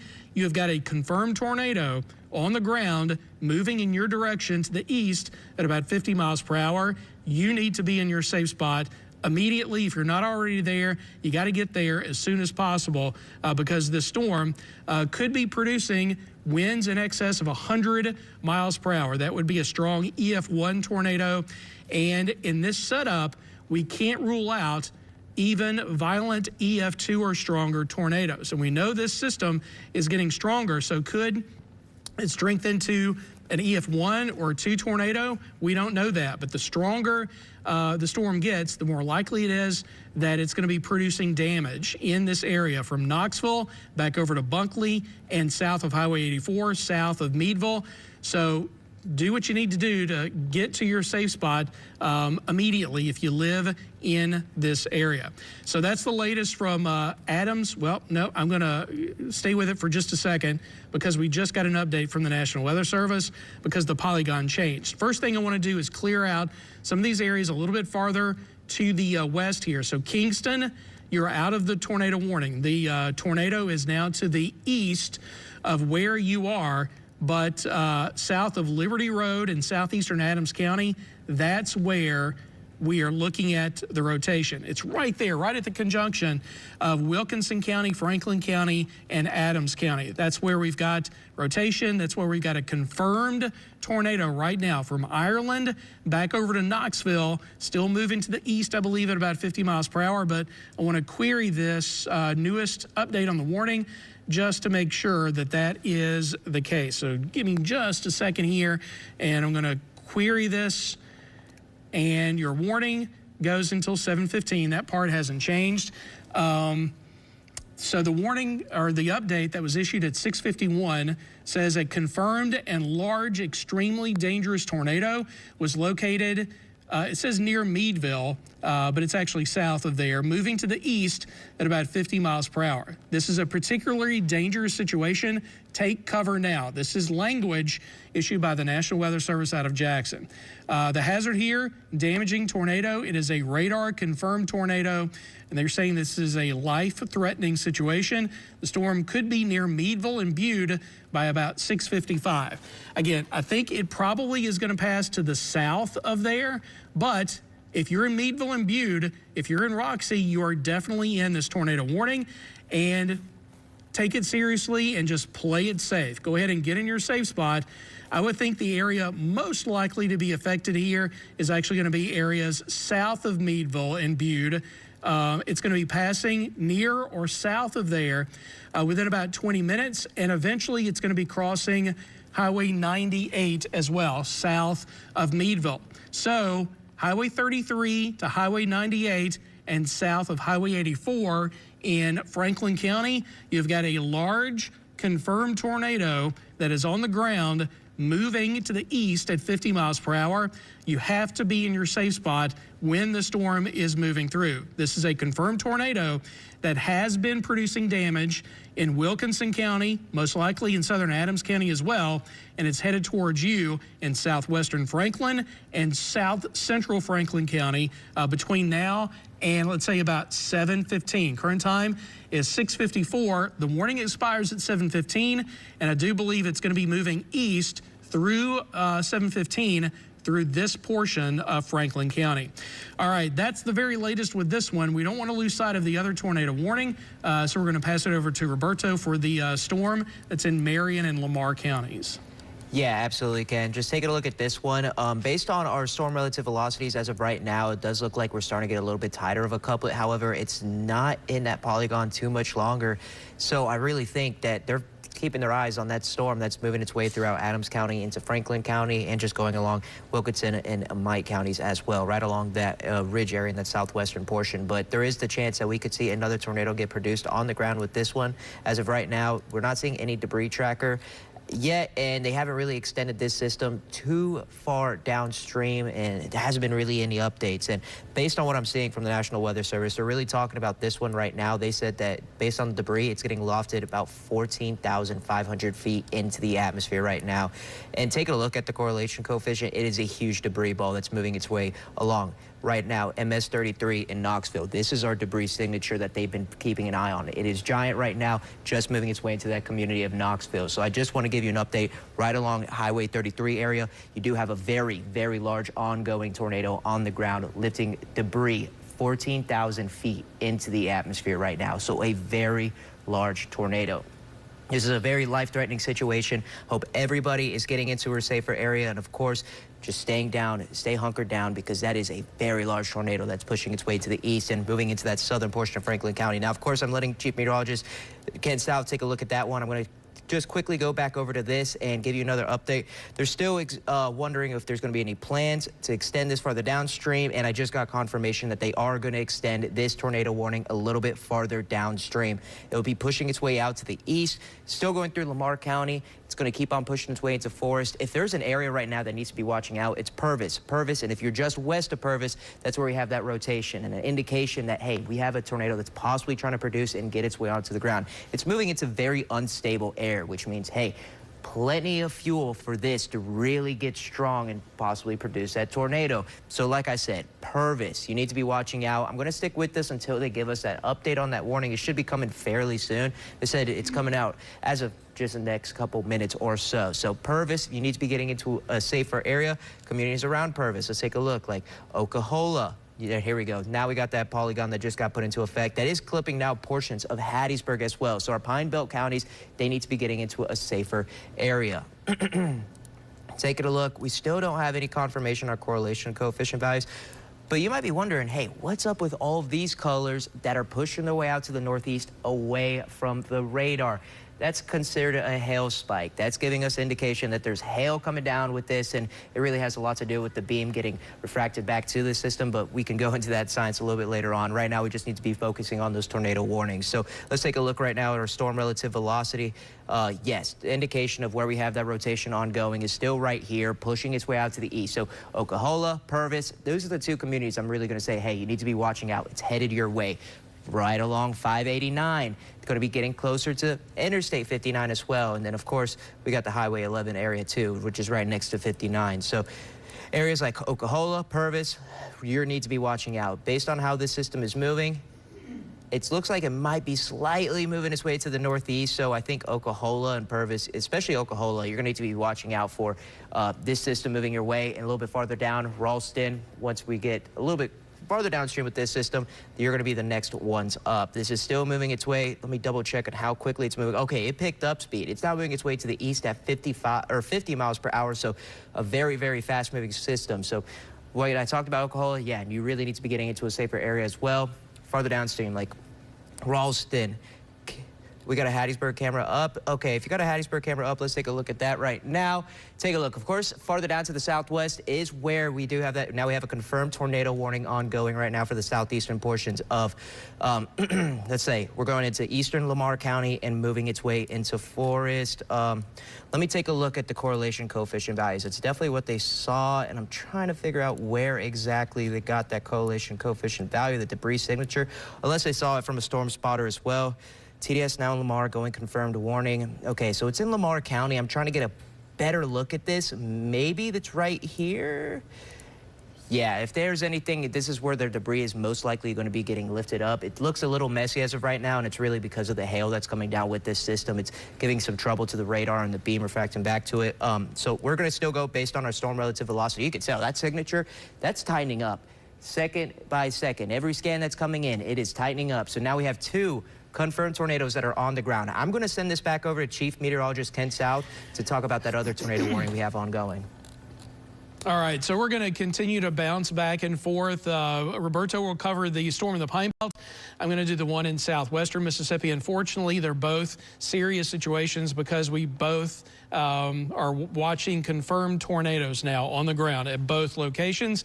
This is the one now that is in Franklin County. I can tell you that this is now a Franklin County storm. It's out of Wilkinson. It is out of Adams counties. Now, we do think that damage was produced, likely in Wilkinson, maybe in Adams as well. But it is definitely being produced right now around the community of Knoxville down Highway 33 in the southwestern part of Franklin County. What I have circled there is a debris ball. This is a debris signature, which means that a tornado is on the ground and it's lofting debris into the atmosphere, and that's being picked up by this product. And they're saying, National Weather Service is saying that the debris is as high as originally they said 1,000 feet and now about 14,500 feet in the air. So that gives you an indication just how strong this storm is. Now, what type of debris? We have absolutely no idea. I fear, though, that it's going to be more than just trees, because this is moving over a community, a populated area. So we could see parts of structures possibly that are being lofted into the atmosphere by this confirmed large tornado that is on the ground right now. I'm going to get a closer look in. We're still on our debris tracker right here, and I'm going to circle right there where we have debris indicated by our debris tracker. Now, I got to tell you that this is several minutes old. This is what it looked like a few minutes ago. When we get an update on this, I would expect that if the tornado is still on the ground, that debris is going to be indicated a little bit farther to the east. So those are the areas that we want you to please be in your safe spot right now. I'm going to push Knoxville to the left portion of your screen, and we're going to zoom into these areas. And there you see some of these communities that are popping in here. We're looking at Freewoods and Bunkley, and any of these roads right here are going to be affected by this tornado here over the next several minutes if it's not moving over this area right now. We're looking at Bunkley Road Southwest and also Butler Graveyard Road coming out of the community of Bunkley. So that's our debris indicator. Let's go ahead and take a look at our velocity product here. And we're still going to use the one coming out of New Orleans because I think that is a little bit closer to this particular storm. And again, we can query some of the wind speeds here, and every time we do this, these winds get a little bit stronger. Now we've got winds moving away from the radar site at cloud level at up to about 71 miles per hour. On the other side here, we're looking at wind speeds moving toward the radar site at about 41 miles per hour. Add those two together, and you've got the potential for about, let's say, 110 to 120 mile per hour winds. Possibly, we don't know, but possibly winds this strong reaching the ground. That would be, I believe, either an EF1 or possibly an EF2 tornado. We know there's a tornado. We don't know how strong it is right now. The bottom line is, though, it's a tornado, and it's capable of producing damage. And this is a life-threatening situation in southern Franklin County. So if you're in the path of the storm, you have to be in your safe spot right now. All right, our velocity product did update, and you can see how everything is shifting farther to the east with time. So now the worst part of the storm is the areas that we just looked at, those streets north of Freewoods and moving towards the Bunkley area, now to the east of Knoxville. Now, because we've got an update on our velocity, I want to see if we've got an update on our debris signature, and we do. Okay, this is Jackson, and this is New Orleans. So basically it's about the same, and I'm going to circle it right there. Right there, this is our debris indicator as noted by Jackson, and this is our debris indicator as noted by the radar coming out of New Orleans, which is really coming out of Hammond. So both of them confirming that we still do have a large, dangerous tornado on the ground in southwestern Franklin County, moving to the east, still at about 50 miles per hour. In fact, I want to confirm that that is actually the forward motion of the storm. So give me just a second here, and I'm going to query this storm just to get tornado emergency with that polygon now. Okay, and I can see it now because when we queried it, notice the threat has been upgraded to catastrophic. That's a serious term describing this storm, and there's a reason for that. It is a large tornado on the ground that's been producing damage now for several minutes. We first noted the debris signature when it was in extreme northern Wilkinson County, and that's been, I would say, at least 20 minutes ago. In fact, we're going to back this up.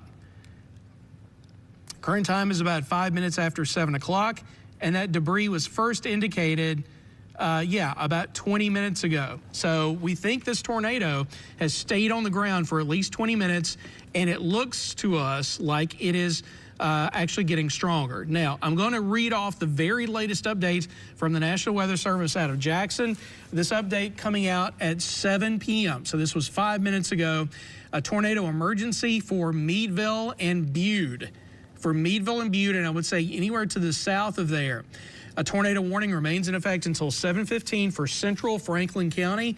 At 7 p.m., a confirmed large and destructive tornado is located near Bude or Meadville, moving to the east at 50 miles per hour. There's a tornado emergency for Meadville and Bude. This is a particularly dangerous situation. You need to take cover right now. This is a radar confirmed tornado. So they keep saying Meadville and Bude. The debris signature is southwest of there. The storm moving to the east, I believe, at 50 miles per hour. Is it going to strike Meadville and Bude directly? We don't know that could happen. It could happen. They are definitely in the tornado warned area. But to me, I think that it looks like on its current track, it should pass just to the south of those areas. But this is a dangerous situation. You don't want to take any chances. If you're in Meadville and Bude, you need to get into your safe spot right now. A safe spot is not in a mobile home, and it's not in a vehicle. When a tornado like this, and we're looking at potentially an EF2 tornado if the worst is happening, when a system like that is coming through with over 100-mile-per-hour winds, a mobile home and a vehicle can be rolled. It can be tossed. They don't stand a chance when you get a direct hit from a storm like this. So if you have enough lead time, and if you live in Meadville and Bude, you've got several minutes lead time before the storm reaches your area, and I would say anywhere along Highway 98 south of Meadville and Bude. You do have several minutes, or at least a few minutes, to get to where you need to be. If you're in a mobile home, you need to get to the closest nearby sturdy structure immediately. If you've got access to a tornado shelter, you need to get there. If you've got access to a basement, that's the best place to be. Underground is your safest place. If you don't have a tornado shelter or a basement, you need to get to the closest sturdy structure, lowest floor, a small interior room, staying away from outside walls. You would want to put as many outside walls between you and the debris swirling outside. You want to put as many of those outside walls, or as many walls between you and the debris outside as possible. So we always say, get to a small interior room, like a bathroom, a hallway, or a closet, and if you can, get under something sturdy like a table or a desk, and cover your body with pillows and blankets. All right, we just lost data here for just a second. Let's go ahead and... You can send that over to me. Okay, that's the latest with the Franklin County storm. I'm going to send it back over to Roberto. Okay, thanks, Ken. Yeah, I just wanted to give an update right now because we have this defined tornado debris signature ongoing in our southeastern portions in the Pine Belt as well. Taking a little bit look farther out, you could really tell it's right along where we have this storm relative velocity right now. That's going to be in that just on the eastern side, excuse me, of Lamar County, just near Purvis, going towards Oklahoma. If you are in the community of Oklahoma, you have an ongoing tornado on the ground right now, just crossing 589 north of Purvis. This is headed directly your way. Please be getting into a safer area as of right now.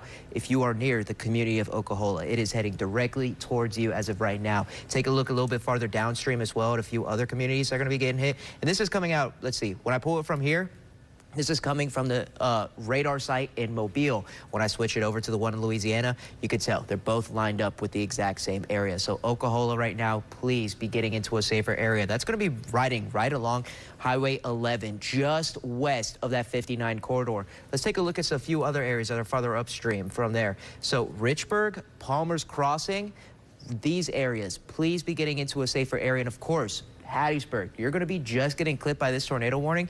An ongoing tornado is starting to head your direction. So now is the time to be acting, getting into a safer area. We do have a confirmed tornado on the ground. So tracking it out right now, this is moving still its way around 50 miles per hour. And the debris signature just keeps on getting larger and larger as we keep on going its way farther downstream. So yes, we have 2 confirmed tornadoes that are on the ground as of right now. It does look like they are about to update this polygon. You could tell they're starting to overlap here. So let's wait until this new polygon officially gets put into place and they cancel the old one, just so we can get a better understanding. But you can, I mean, just look at this tornado debris signature crossing over and moving its way towards Oklahoma right now. Like I said, please, if you're in the community of Oklahoma, this is a dangerous situation. Ongoing tornado right now is headed your way. It is on the ground, lifting debris up into the atmosphere. Don't try to look for this system. There's no point of doing it, especially with debris getting lifted up. That's going to break windows easily and other things like that. So take a look right now. This tornado warning still in effect right now. The strong tornado on the ground moving towards Oklahoma, going to keep on pushing its way out to the northeast, getting closer to Richburg and getting closer to Hattiesburg as well.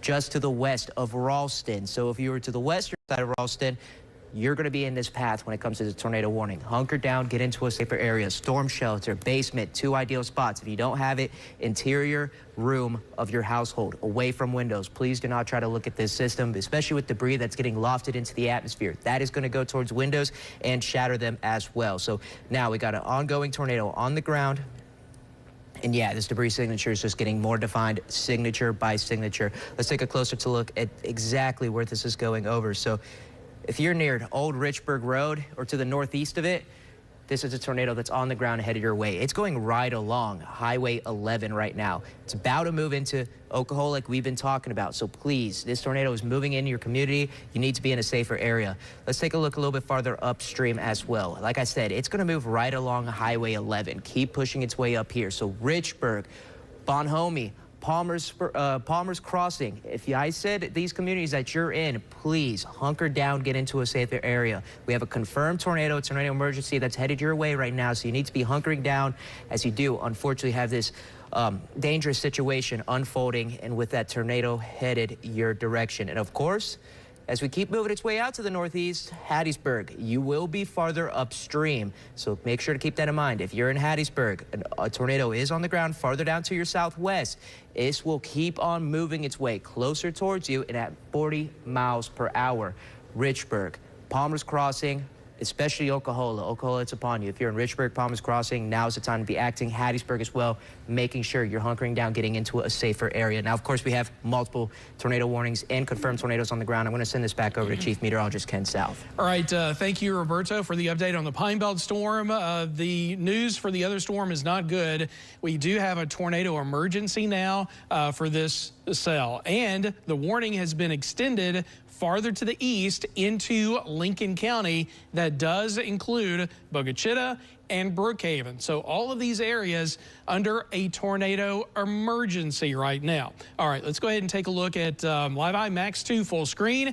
This is our debris tracker. I've circled where we have the debris that is indicated, and it has been consistent over about the past half hour since this move from Wilkinson and Adams County into Franklin County. So we think there's been a tornado on the ground here for about 30 minutes.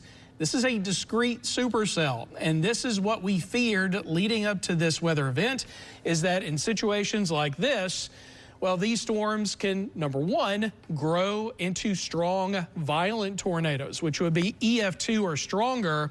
But the other fear is that without any storms competing with this and sitting out there all by itself, moving through an environment that is unstable and moisture rich, that these violent tornadoes, if they develop, they could go for a long time. These could be long track tornadoes. And if this has been on the ground for 30 minutes, this would already qualify as a long track violent tornado. So again, there is an emergency over southern Franklin County and now parts of Lincoln County.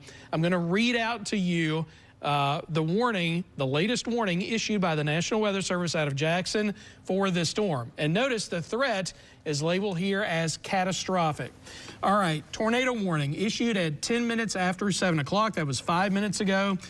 Tornado emergency for Bude, for Meadville, for McCall Creek, for Brookhaven, and for Bogachita. The National Weather Service in Jackson has issued a tornado warning for Lincoln and eastern Franklin counties until 8:15 at 7:09. A confirmed large and destructive tornado was observed near Meadville. I think it's just to the south of there, moving to the east at 50 miles per hour. This is a particularly dangerous situation. You do need to take cover right now. This is potentially a deadly tornado, a life-threatening event happening right now, moving through parts of Franklin and soon into Lincoln County. Now, the forward motion of the storm has not changed. It's still at 50 miles per hour. So we think if the debris is being produced right there, that's where the tornado was at least a few minutes ago, it's going to be crossing Highway 98 south of Meadville in less than 8 minutes' time. The debris, again, right here, as of our latest scan, it is going to be crossing the Franklin-Lincoln County line in less than 20 minutes, which means if you're in Lincoln County, if you're anywhere in Lincoln County, you're under a confirmed tornado warning, and you've got at least 20 minutes to get to where you need to be. Now, obviously, the closer you are to the Franklin County line, the less time that you have. You've got more time if you live along Interstate 55 or Highway 51 or back up towards the Brookhaven area. You may even have up to a half an hour. What I got to tell you is that the forward motions of these storms sometimes can change. Yes, it's moving at 50 miles per hour right now. Could that speed up to 55 or 60 miles per hour? If it does, that would give you even less time. We don't want you to waste time. We don't want you to wait until the last minute to get to where you need to be when a storm like this, and especially a storm like this, is moving towards you. So go ahead, watch us for the next few minutes, but then please get to your safe spot. You can watch us on our WJTV News app. We are streaming now live on Facebook, so you can take your smart device, your phone, your iPad, whatever it is, along with you and watch our continuous live severe weather coverage with you in your safe spot. We can't emphasize that enough. You need to get to the safest place possible when a storm like this is moving through. All right, let's go ahead and take a look at our velocity once again. Excuse me, this is coming out of New Orleans. Excuse me, I'm sorry. This is coming out of New Orleans, and we're going to query some of these wind speeds once again. So we're looking at negative 47 here. Those are inbound winds toward the radar side in Hammond. And then when we query the other side of the storm, we're looking at winds at least 68 miles per hour moving outbound or on the other direction. So when you see this, we know that we've got a rotation right there. So where is it? It is right now south of Meadville and Bude, which is good for them. I think this storm is going to miss them just a few miles to the south. But if you live anywhere to the south of Highway 84, which runs through Meadville and Bude, and especially along Highway 98 south of there, this storm is going to be on top of you here in just the next few minutes. And remember, it's a confirmed tornado on the ground, and it has been for at least the last half hour since it was in Wilkinson and Adams County. And it continues to make its way to the east at about 50 miles per hour in an environment that is unstable and that is moisture rich, which means that could keep this storm going for a while. It could stay on the ground for another 30 minutes, if not more. And if it does, that's going to take it not only through Franklin County, but it's going to take it right into southern Lincoln County as well. All right, we know where the rotation is. It's pretty obvious. I've got it circled back here on the left portion of the screen. We're going to track this out to the east at 50 miles per hour. It's going to take about 20 minutes to get to the Franklin Lincoln County line. It's going to take about 30 minutes to get to the the Interstate 55 corridor south of Brookhaven. I know 30 minutes sounds like a lot of time. It really isn't. And remember, the farther west you are in Franklin County, the less time that you're going to have to get to your safe spot. So go ahead and get there as soon as possible, and hopefully the storm's going to pass over and we're going to get through this. But in 30 minutes, it's going to be crossing Interstate 55 in Lincoln County between Brookhaven and Bogachita. We do not want you to be on the road when the storm is moving through. A car is not a safe place to be when a tornado is headed your way. So we need you to stay off the roadways south of Brookhaven in Lincoln County over at least the next 30 to 45 minutes. Wait until this storm is past you. If you got somewhere you need to go, be late, call whoever it is, and tell them I'm going to hold out for a good 30 minutes to an hour or so before I get on the road, and wait until the storm is passed by, because you don't want to be driving along Highway 51 or Interstate 55 or along Highway 98 or 84 or any of these roads in southern and southeastern Franklin County and the southwestern portion of Lincoln County when the storm is moving through. Being in a car, being in a mobile home, not safe places to be when a storm like this is coming in. And we were thinking that this is likely going to be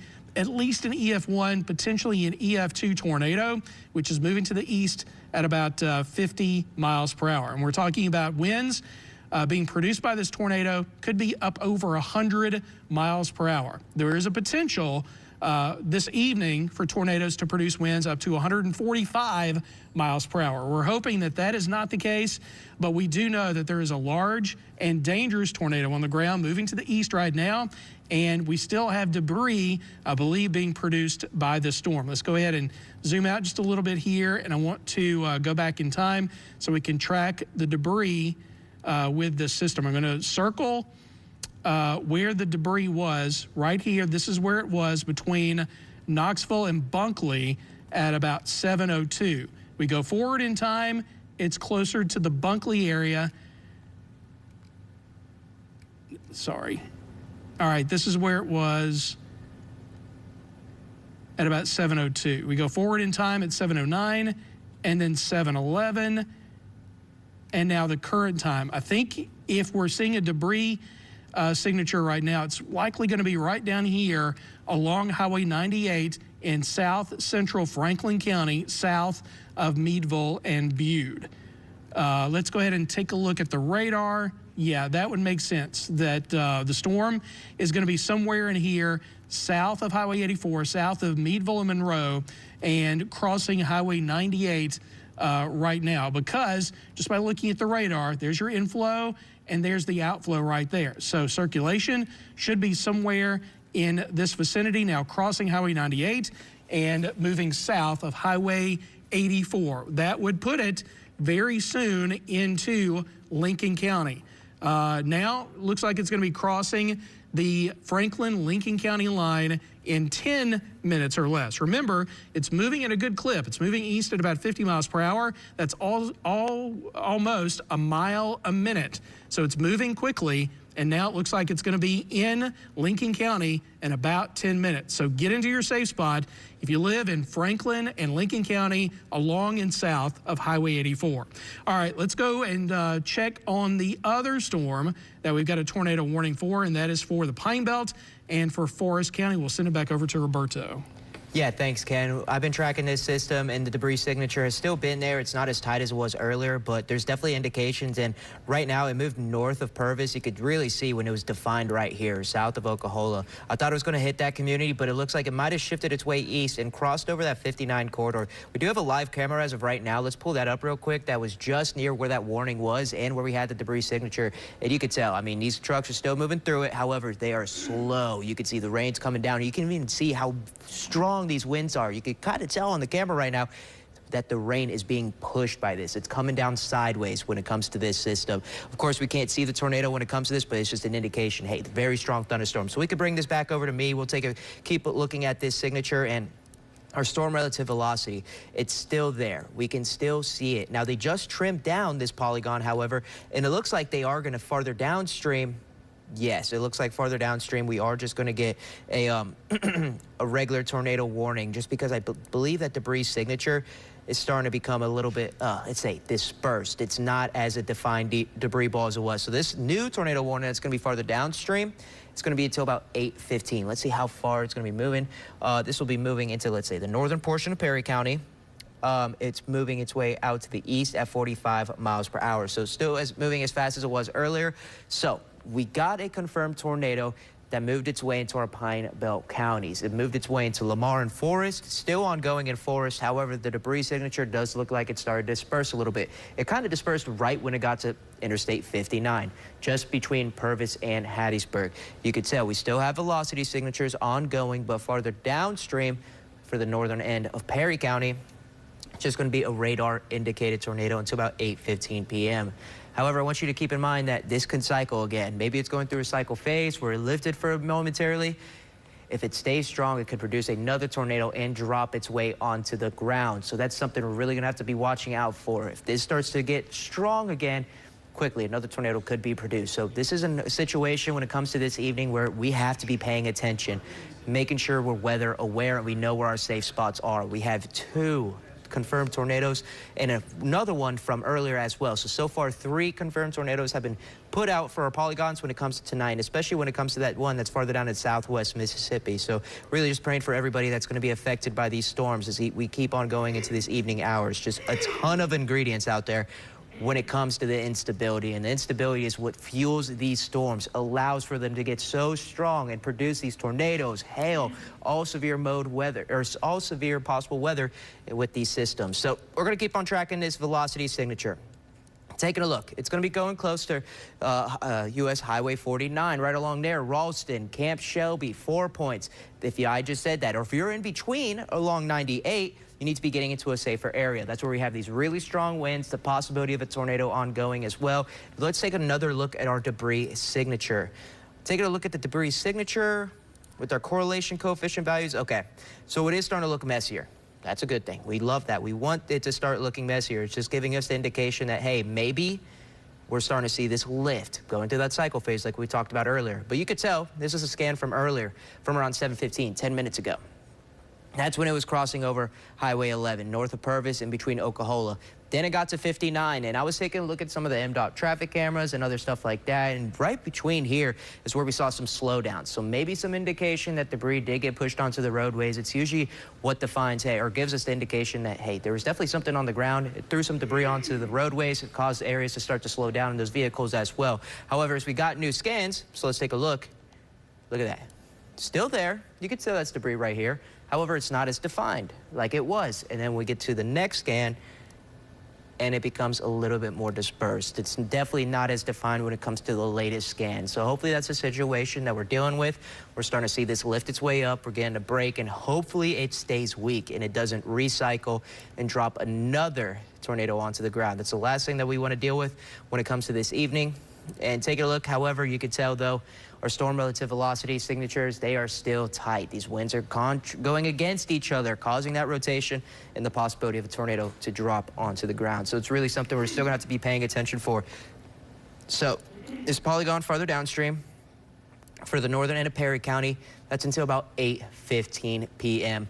That's the next 45 minutes. This storm is still moving its way to the east at 40 miles per hour. Let me double check that. It was either 40 or 45 and 40 miles per hour. Yes, it's moving its way to the east at 40 miles per hour. So this is going to be moving its way closer to Ralston, Camp Shelby, of course, those two areas and those communities along that 98 corridor. Let's say moving its way into Forest, transitioning into Perry County. If you're along there, like in 4 Points, Belleville, Monad, New Augusta, these are all areas that need to be making sure they're hunkering down, getting into a safer area. You have a strong storm that's going to be headed your way, pushing its way to the east, northeast at around 40 miles per hour. So it won't take too long for that system to make its way towards you. It's a very fast-moving system. And so, like I said, Belleville, New Augusta, especially Ralston and Camp Shelby, like we talked about earlier, that's where you have the rotation upon you right now. So hopefully you are hunkered down. A little bit of areas that are going to be farther downstream. So it really looks like MS 15 area, that corridor. Cottrell, Hintonville, these are going to be the two areas I'm really going to be watching out for. Beaumont as well. But McSwain, you're going to be, of course, under that tornado warning as well. You probably hear the sirens going off. So just make sure to keep an eye. This is still farther down to your southwest. You have time to prepare and watch this system as it approaches you in areas like in Richton. So right along 15, Richton to Beaumont. These are going to be the towns and communities that need to be paying attention, getting into a safer area, as you do have the possibility of some tighter rotation headed your way. But like I said, you have time. Just hunker down, pay attention, grab your smartphone, because we should be up on Facebook Live tracking the system. So taking a look, we still have these polygons ongoing. Of course, we have the other system that's farther down out to our western portions that Chief Meteorologist Ken South has been tracking. However, I'm just going to give you one last update on this system, one last look at the scan once it comes in, and then I'll send it back over to him. So right now, one thing we have to watch out for is our velocity signatures. That's where it's moving its way throughout Forest County, going to start to transition into Perry County. And like I said earlier, Perry County, you're going to be under that tornado warning for the next 45 minutes. 8:15 is when that tornado warning will end. This is for the northern and central portions of Perry County. Now, what I'm going to do is I'm going to send this back over to Chief Meteorologist Ken South so we can take a look at that other tornado warning. All right, we're going to get to that in just a second. First, I do believe we have some storm damage video coming to us, and this was Carthage. Now, this was one of the storms that we had earlier this afternoon. This was never tornado warned for, but it was a severe thunderstorm warning, and it was capable of producing 70-mile-per-hour winds as it moved through the Carthage area.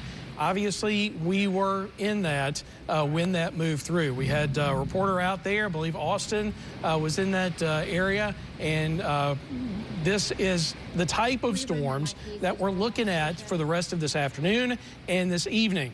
Yes, we've got tornado warning storms, but even the severe thunderstorms can produce considerable damage when the winds are that strong, up to 70-mile-per-hour wind gust, and of course, large hail as well. All right. Do we have those already? Okay. Excuse me, we've got more pictures coming to you from Tylertown.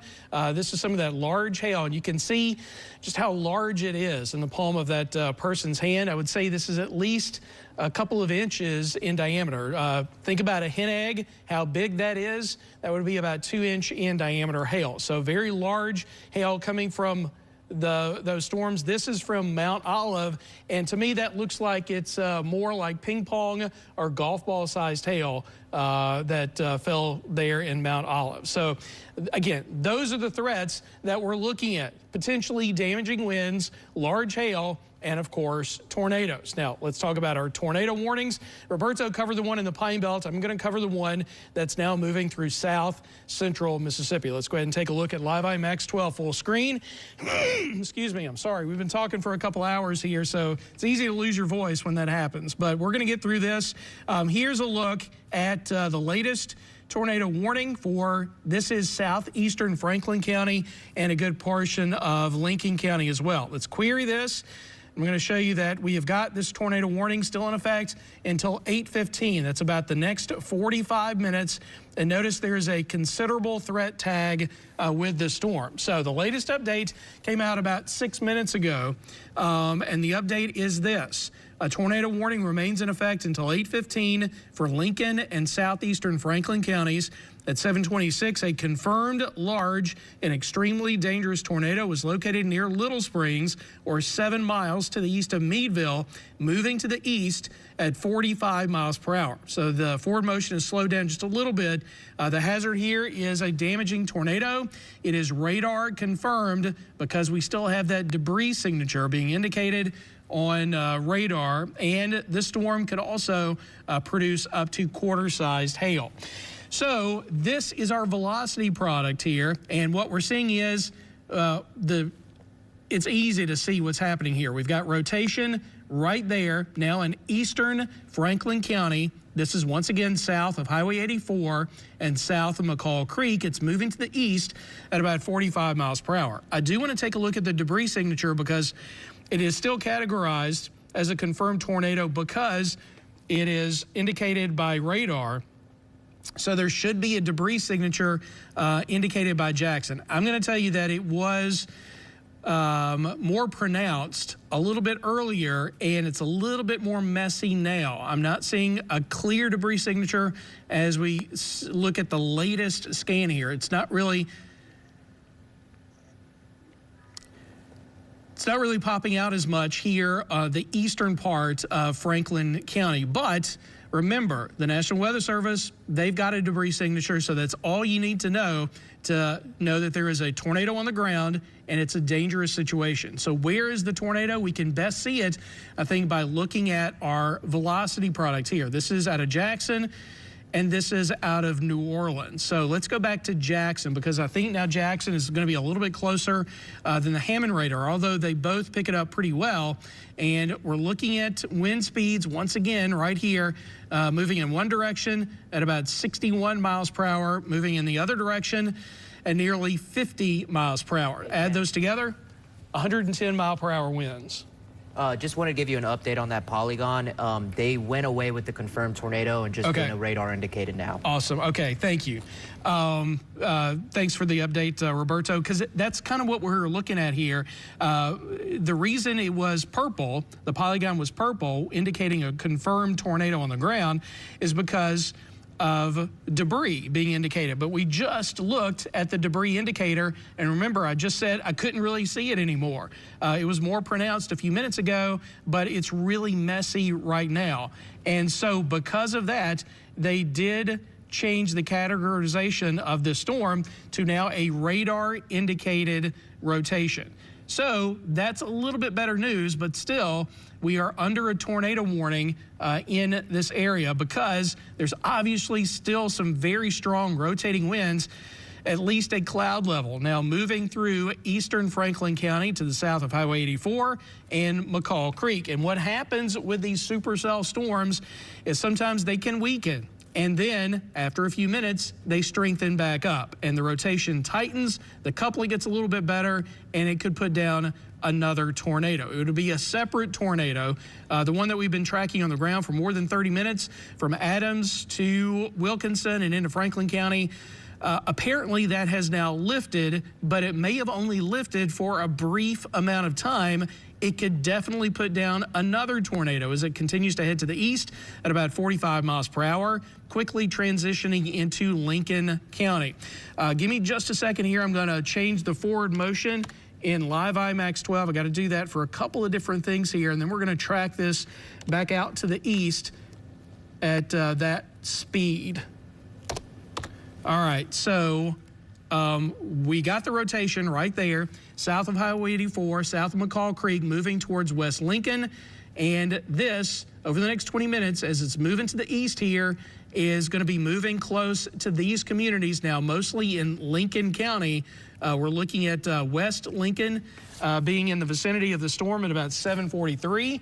Current time is about 7:37. So you got about 5-6 minutes before this severe thunderstorm capable of producing another tornado is in your area. If you live along and east of Interstate 55, you got a little bit more time, but not necessarily a whole lot of time. We're looking at Bogue Chitto at 7:52 and Hartman at about 7:54. To me, it looks like the storm is going to pass to the south of Brookhaven, but that is not a guarantee. So if you live in or near Brookhaven, especially on the south side of Brookhaven, you need to play it safe, get into your safe spot. Again, right now, this is a severe thunderstorm capable of producing a tornado, but it has produced a tornado in the past. We have had one on the ground for a good half hour through southwestern Mississippi, and there's nothing to say that it couldn't put down another tornado as it draws closer to you if you live in the Brookhaven area. So just play it safe, get to where you need to be, and soon enough,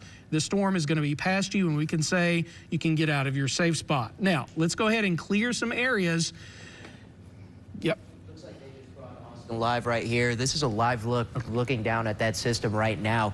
So right now, Austin Powell, meteorologist, is taking a look right now. He's been moving his way down the south, that 55 corridor, getting closer to the Brookhaven area. Like we talked about, it seems like this system is cycling, which what it means is that maybe this lifted its way back up, but that velocity signature is still so tight and could produce another tornado at any given moment. So this is a live look looking southbound towards that storm that's moving its way closer towards the Brookhaven area. So right now, of course, Austin Powell is there taking a look at it. I don't know if we have sound with him as of right now, but it doesn't seem like we do. So we're just going to keep tracking that one. I'm going to actually send this back over to Chief Meteorologist Ken South, since he was taking an analysis of the system right now. All right, thank you, Roberto. Very important to have pictures in from that area. Again, if they're in Brookhaven, I think they're going to be on the north side of the storm, but actually fairly close to it. And there you see, we got another update. This is exactly what I was talking about just a few minutes ago, that we thought the storm was in that cycle process. For a minute, it had weakened, and they changed it to a radar indicated rotation. Well, now it's purple again, which means that it's another tornado on the ground. So this storm has produced a second tornado. So once again, tornado on the ground in Lincoln County now, moving to the east, I believe at about 45 miles per hour. So let's go ahead and take a look at the update, because they changed the polygon here. There definitely is an update, and we're going to read that off to you from the National Weather Service. At 7:39, that was 1 minute ago, a tornado warning remains in effect until 8:15 for Lincoln County and eastern Franklin County, although it's quickly transitioning just into Lincoln County. The storm is located over West Lincoln, or 11 miles southwest of Brookhaven. It's moving to the east at about 50 miles per hour. It's capable of producing a damaging tornado and quarter-sized hail. It is a radar-confirmed tornado, which means debris, once again, has been indicated with this storm. So let's obviously we know where the rotation is because you see the bright reds and the greens right next to one another. There's your rotation right there. But we want to pinpoint exactly where that debris might be. And Bogue Chitto right there and southwest of West Lincoln. yes, right there. I'm going to circle it. That's what you're looking at? Yeah, that's what I'm looking at right now. Yeah. I think that's where the TDS is. Okay, so there's our new debris signature. Now, when this was moving through eastern Franklin County, remember, it was messy. We couldn't see a debris signature, and they changed it to a radar-indicated rotation. Well, now, since that debris has popped back up here on the Lincoln County side, we know that there is a second tornado that is on the ground right now moving through Lincoln County. I would say if you're in Franklin County, you're still in a tornado warning in extreme eastern Franklin County, but really, if you live in Franklin County, I think the storm has now transitioned to the east of you. So you should be okay if you're in Franklin County.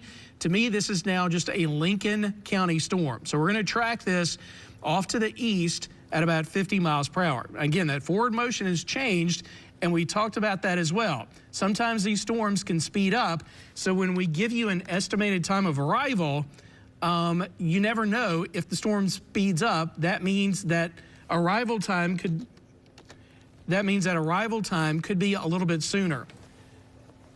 All right, so I think we've got a visual of the storm now moving through Lincoln County. If we can, take a live look at what's happening right now. Actually, we've got Austin in Lightning. He can report to us what is happening right now near the Brookhaven area in Lincoln County.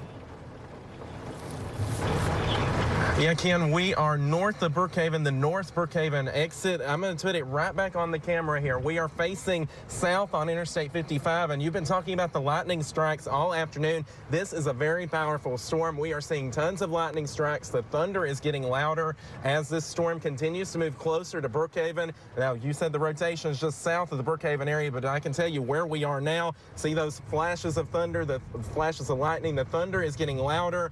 The storm is getting louder itself. Now, we're going to sit here for a little while longer and see if we can't get a peek of this storm, but tell you, Ken, it is pouring rain out here. Thankfully, doesn't seem to be too many people out on the roads, but I will say, if you are out on the roads and you are listening to this broadcast and you're in Lincoln County, you need to get off the roads now. You need to take tornado precautions, find a safe place, especially if you're south of Brookhaven. Now, we're going to continue to monitor the storm, but I will tell you, it is very ominous looking. The sky is kind of a lightish green color out here. Very scary looking clouds as well. But for now, I'm going to send it back to Ken so he can continue tracking these storms in the studio, but we will stay with this storm in lightning as it continues to progress over portions of Lincoln County. Back to you, Ken. All right, thank you, Austin, for that report. He is live right now in Lincoln County. He's around the Brookhaven area, just to the north of Brookhaven. Now, Austin is a meteorologist. He knows where to stay safe from a storm like this. He's got a tracker in the car. He can see where the storm is and where it is headed, and he's going to stay a safe distance away from the storm, so there's no threat to him. I know we've been telling folks, stay off the roadways, and you absolutely do not need to be on the roads along Interstate 55 or Highway 51 south of Brookhaven, as the storm is going to be crossing both of those highways here over about the next 10 to 15 minutes. Vehicles don't stand a chance with a tornado on the ground like this, and we think this potentially is going to be a large, violent tornado. It could be EF1 in an EF2 storm, and you don't need to be in a vehicle when that's the case. That's why Austin is far enough away from it. He's on the north side of the storm. Now, when the storm passes through, he may try to get some of the damage being produced by the storm after the fact, but he's going to stay a safe distance away from it as it is moving through, and we want you to stay safe as well. Stay off the roadways. If you're in a mobile home and you've got enough time, you need to get out of there to a storm shelter or a basement or a nearby sturdy structure to the lowest floor possible. Get into a small interior room, putting as many walls between you and the outside as possible. Obviously, stay away from windows. If a tornado is on the ground, it is going to be producing debris. Debris can break those windows, and you don't want to be near flying glass. If you can, once you're in that small interior room on the lowest floor of a home or business, you need to, if possible, get under something sturdy like a table or a desk, and cover your body with pillows and blankets. Put on shoes if they are close by. Put on a helmet if you have one. I know it sounds silly, but that is the best way to protect yourself. If a tornado strikes, there's going to be debris in your area, and you don't want to be walking around in that if you don't have shoes on, and you need something to protect your head if the storm is hitting your area. All right, let's go back to Live Eye Max 2. I want to show you that we do have that debris signature once again in Lincoln County, and we continue to see it transitioning a little bit farther to the east with time. Right now, that debris signature is just to the south of the community of West Lincoln in Lincoln County. We're going to back this up a few minutes, and you see here at about 7:38, this was about 8 minutes ago, this is when they changed this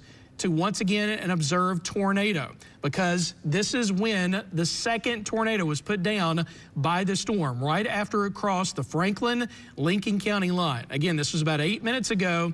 We go forward in time a few minutes, and there you see the debris signature. So we know, look, it's tracking almost due east, maybe a little bit north of due east. So if we continue out in this direction, we can't assume that it's going to be moving in that direction, but that's the most likely scenario. We know that it's going to be crossing Interstate 55 in less than 5 minutes. So again, you do not need to be on the roadways south of Brookhaven on the interstate, along Highway 51, or any road or highway in southern Lincoln County south of Brookhaven. There is a large, dangerous tornado now tracking across southern Lincoln County, and it's going to be affecting these areas and these communities very soon. Let's go ahead and track this out to the Thayer area. That community is also very close to where this tornado is going to be going over the next few minutes. The debris signature, the latest scan we had, it was right there. When could it be in Thayer? Again, less than 5 minutes. You want to shave a minute or two off of this, because what you're seeing, the product that they're seeing right now could be just a minute or two old. We get these scans every couple of minutes. This is the latest one that we got, but you have to assume the storm is now farther to the east than what you're seeing right here. So to me, it looks like it's probably going to be bearing down on Interstate 55 right now. In fact, here's a look at our current radar, and I'm going to turn on the lightning, and you see the tremendous amount of lightning strikes. Now, Austin is right here on the north side of Brookhaven, and if you're looking down to the south, you're going to see hundreds of lightning strikes happening. In fact, in this red box here that I'm drawing, over the past 15 minutes, over 1,000 lightning strikes. Lightning does not make a thunderstorm severe, because there's lightning in every thunderstorm, but with a severe storm like this, you get lots of lightning, which is dangerous. So plenty of reasons to seek your safe spot and take shelter from the storm. The fact that it can be producing large hail, also a tornado, also thousands of lightning strikes being produced by this storm. It is moving to the east at about 50 miles per hour, so you won't have to stay in that safe spot for too long, because it is moving at a pretty good clip across central and southern Lincoln County. We're going to track it out. Once again, I'm going to put on the velocity here from Jackson so we can see where that storm is. Very easy to see where it is. I'm going to circle it, but I don't even think I need to circle it, because you can clearly tell where that rotation is. We're going to push this back off to the left portion of the screen so we can track it out to the east at about 50 miles per hour. We're going to do a cone first all the way to the edge of Lincoln County. So that would be Lincoln and Lawrence County, the county line right there. Let's do it again. Rotation is right there, south of West Lincoln, headed towards Thayer, and it's going to be moving eastward at 50 miles per hour through central Lincoln County, south of Brookhaven, and mainly, I believe, south of Highway 84. These are the towns that are in the path of the storm over the next few minutes. Thayer at 7:57, Wellman at 8:03, Fair Oak Springs at 8:07, and Fair River at 10 minutes after 8. If you live in or near any of these communities that I just mentioned, you've got a dangerous situation headed your way. There's a tornado on the ground that's been producing damage that is moving closer to you every minute that passes by. So don't waste any more minutes. If you're in the path of the storm, get to your hopefully predetermined safe spot and stay there until the storm is past you. If you're in Franklin County, the storm is past you. Look, Franklin County, we're good. We're going to take a look at the radar. It's raining in a few spots, but obviously the severe thunderstorm producing the tornado is now totally in Lincoln County. Could this be extended into Lawrence County? It absolutely could. We have got the perfect setup for violent, long-track tornadoes, and we know this has produced at least one tornado that tracked from northern Wilkinson, southern Adams County, right through Franklin County for about 30 minutes. It lifted in eastern Franklin County, and now we think it has retouched down right around the county line of Franklin and Lincoln, and it is now moving across Interstate 55 towards the community of Thayer and Highway 51. And we think it's still on the ground at the moment, and it could, of course, keep going. If it does, it's going to be tracking right across, let's say, east central Lincoln County, potentially into Lawrence County as well. So get into your safe spot, stay there. The second tornado being produced by this parent storm is on the ground right now, crossing Interstate 55 south of Brookhaven and north of Bogachita. Now, for an update on everything else that's happening, mostly in the Pine Belt, I'm going to send it back over to Roberto. Yeah, thank you, Ken. Just taking a look right now, of course, we still have that tornado warning that's farther down into our southeastern county and Perry right now, central Perry. So if you're on the western area of Perry County, luckily you're okay. New Augusta went over you, but I do want to give you the look at this, that this rotation, this was one of the ones that we did have a confirmed tornado with earlier, a TDI signature, but it also went through a cycling phase, just like the one that's more into south central Mississippi as well. It's going through Lincoln County. Now, this rotation, our velocity signature has gotten tighter and tighter, and at any given moment, I really do believe that this system could drop a tornado on the ground. So that just went over Beaumont, right along 98, and it's going to keep on pushing its way to the east, and they did do a tornado warning farther downstream into Greene County. However, we don't cover Greene County. That's going to be covered by areas in Mobile, and the National Weather Service is the one that actually gave this tornado warning for our southeastern portions and our Pine Belt counties as well. So New Augusta just passed over you. It's pushing its way through Beaumont. I'll stick with this just for a few more scans until it crosses over into Greene County. Once that happens, I'm going to let this system go and focus on, of course, the other one that's in the south central parts, moving its way through Lincoln County as well, close to the Brookhaven area, because, of course, that is a confirmed tornado that is on the ground because of those TDS signatures. But I do want people to keep in mind that this is going through very unstable air, just like I was talking about earlier. Plenty of fuel out in our atmosphere for this to strengthen, drop a tornado on the ground and cause lots of damage. We saw it earlier already do that. It went through a cycling phase, lifted, and it does look like it's beginning to strengthen again. So it's really a situation we have to be watching out for, making sure we're doing our plan, getting into a safer area away from those windows, getting under shelter if you can, but if not, just going into the interior room of your household. All because, hey, this is a stronger velocity signature. Right now, let's take a look at the correlation coefficient values, which is our debris tracker. Nothing as of right now. That's a good sign. Hopefully it stays that way, but it does look like this system is cycling, getting stronger, pushing its way out to the east, and it's going to be transitioning its way into the eastern central parts of Perry County, moving its way into Greene County as well. Going over Beaumont, and some other areas are going to be a little bit farther downstream. It's going to be areas like in Greene County, like Neely, Byrd, and Bradley. So if you are still picking up on our signal from there, hey, you need to be getting into a safer area. Now this is going to be moving its way to the eastern portions. Let's take a look at just a few of those roads, and then I'm going to send this back over to where we have the confirmed tornado. But Perry Country Road. We're going to take Walter Parker Road as well. Isom Lot Road. If you're around these areas, hey, make sure you're getting into a safer area. That's in that central eastern portion of Perry County, and you're going to be seeing very, very strong system move its way towards you right now. You could tell lots of lightning strikes are with this. Let's take away of the lightning strikes just so you could see. And yeah, you could tell there's a little bit of a notch right here, exactly where we have our velocity signature. So it's really no surprise that we're starting to see this tighten up.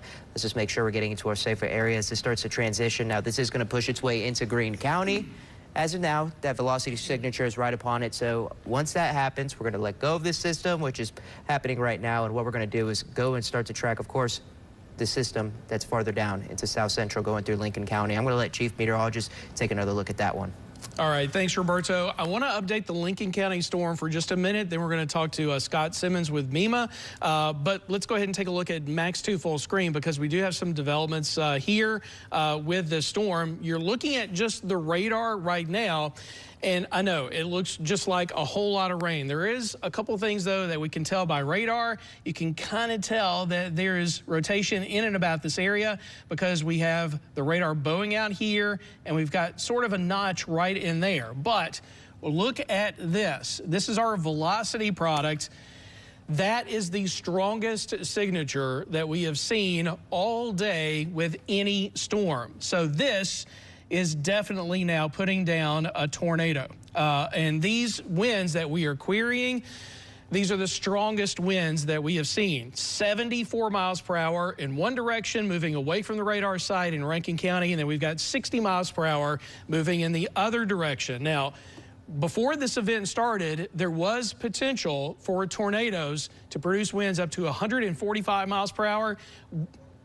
We don't know that that is happening right now, but it does seem like the storm is strengthening. Let's take a look at the debris, and there is debris still being produced by the storm right around the Thayer area. All right, that's the very latest with this one. We do want to talk to Scott Simmons with MEMA right now. Scott, what can you tell us about what folks need to do right now? Well, this is one of those times when you really need to buckle down and start paying attention to our weather reports, to our warning apps that are available through our MEMA website, to the weather apps, and certainly tuning in to live broadcasts like this one as we have storms moving through the area. People need to think about getting to that center hallway or a bathroom. They want to put as many walls between themselves and the outdoors as possible in these various areas that are apparently dealing with extremely high winds and possibly tornadoes as those reports are coming in. We also ask people to check on your loved ones. If you have elderly in the area, please make sure they are covered, that they are protected, or at the very least, that they're aware that there's serious weather in the area and they need to tune in and start paying attention. All right, Scott, thank you so much for that information. We want to get back to Live Eye Max 2 because we need to track this storm that is on the ground right now in Lincoln County. This is particularly dangerous situation because we do know that there's a tornado on the ground because we've got debris indicated by our radar. I've got it circled there near the Thayer community. Now, this scan is going to be a couple minutes old, so likely the tornado is actually a little bit farther to the east than what you're seeing right here, and just know that it's moving to the east at about 50 miles per hour. So it's going to quickly race through these areas in east central Lincoln County, mostly south of Highway 84. Please, please take shelter right now from the storm. This is a dangerous one, and it just continues to move along eastern Lincoln County.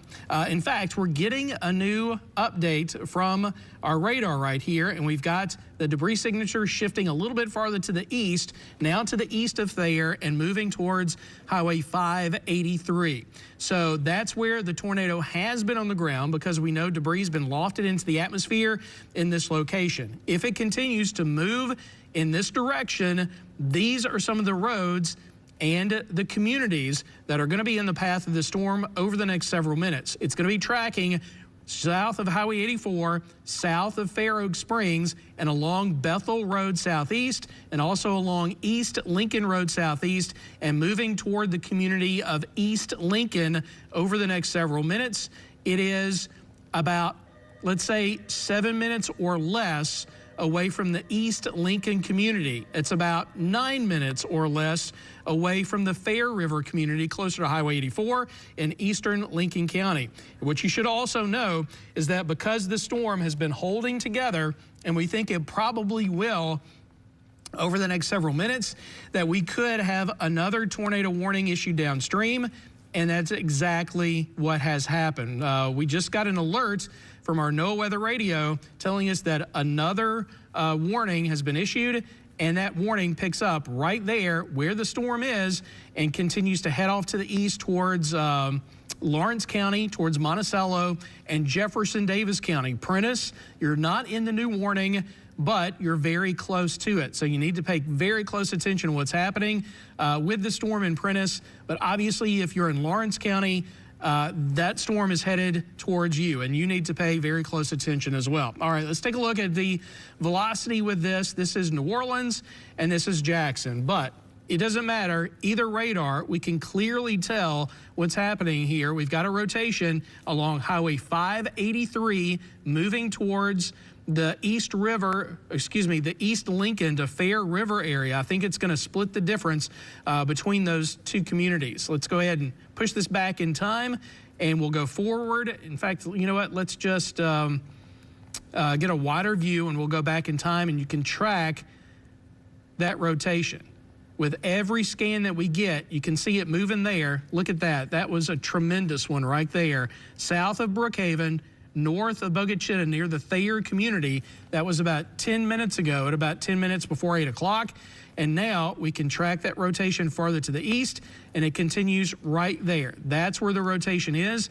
And if it continues to move in this direction, we can tell you exactly where it is going to be headed. It looks like it's going to track just to the south of Highway 84 and between East Lincoln and Fair River over the next few minutes. As we zoom in closer to where this tornado is, and yes, it is a tornado on the ground right now, we're looking at Lincoln Road southeast, Union Road, Hayes Trail Road southeast, Harmony Drive southeast, Pleasant Grove Drive, all of these areas south of Highway 84, along the Lawrence-Lincoln County line, also near the East Lincoln community. You have to be in your safe spot right now because this tornado is moving across your area. This is our debris indicator, and this was the last time that we had debris. Now, it looks like, okay, that's way back around Highway 583, but that's just because this is the latest information that we had. Yes, this was probably a few minutes ago, and now the storm may be on the ground and producing debris farther to the east along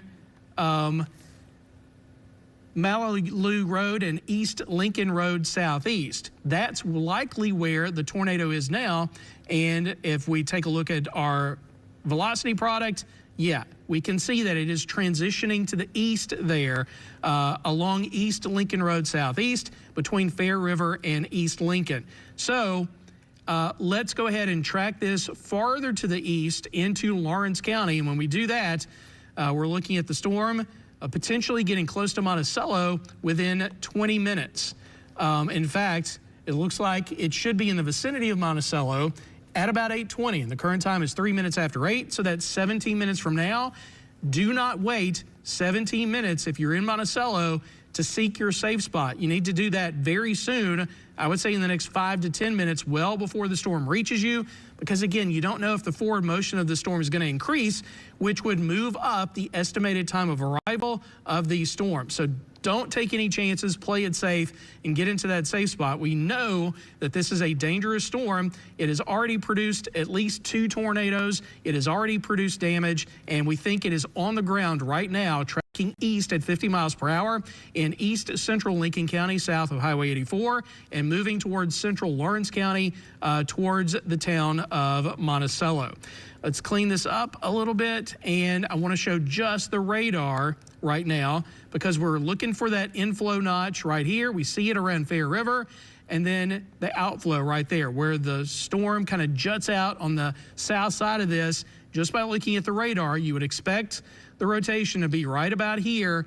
And when we take a look at the velocity, that actually completely confirms it. We've got rotation in this area, so we know exactly where the storm is, and we know where it has been because of the debris indicator. This is where it was a few minutes ago when it was producing damage and lofting debris into the atmosphere. Now, what kind of debris? We have no idea.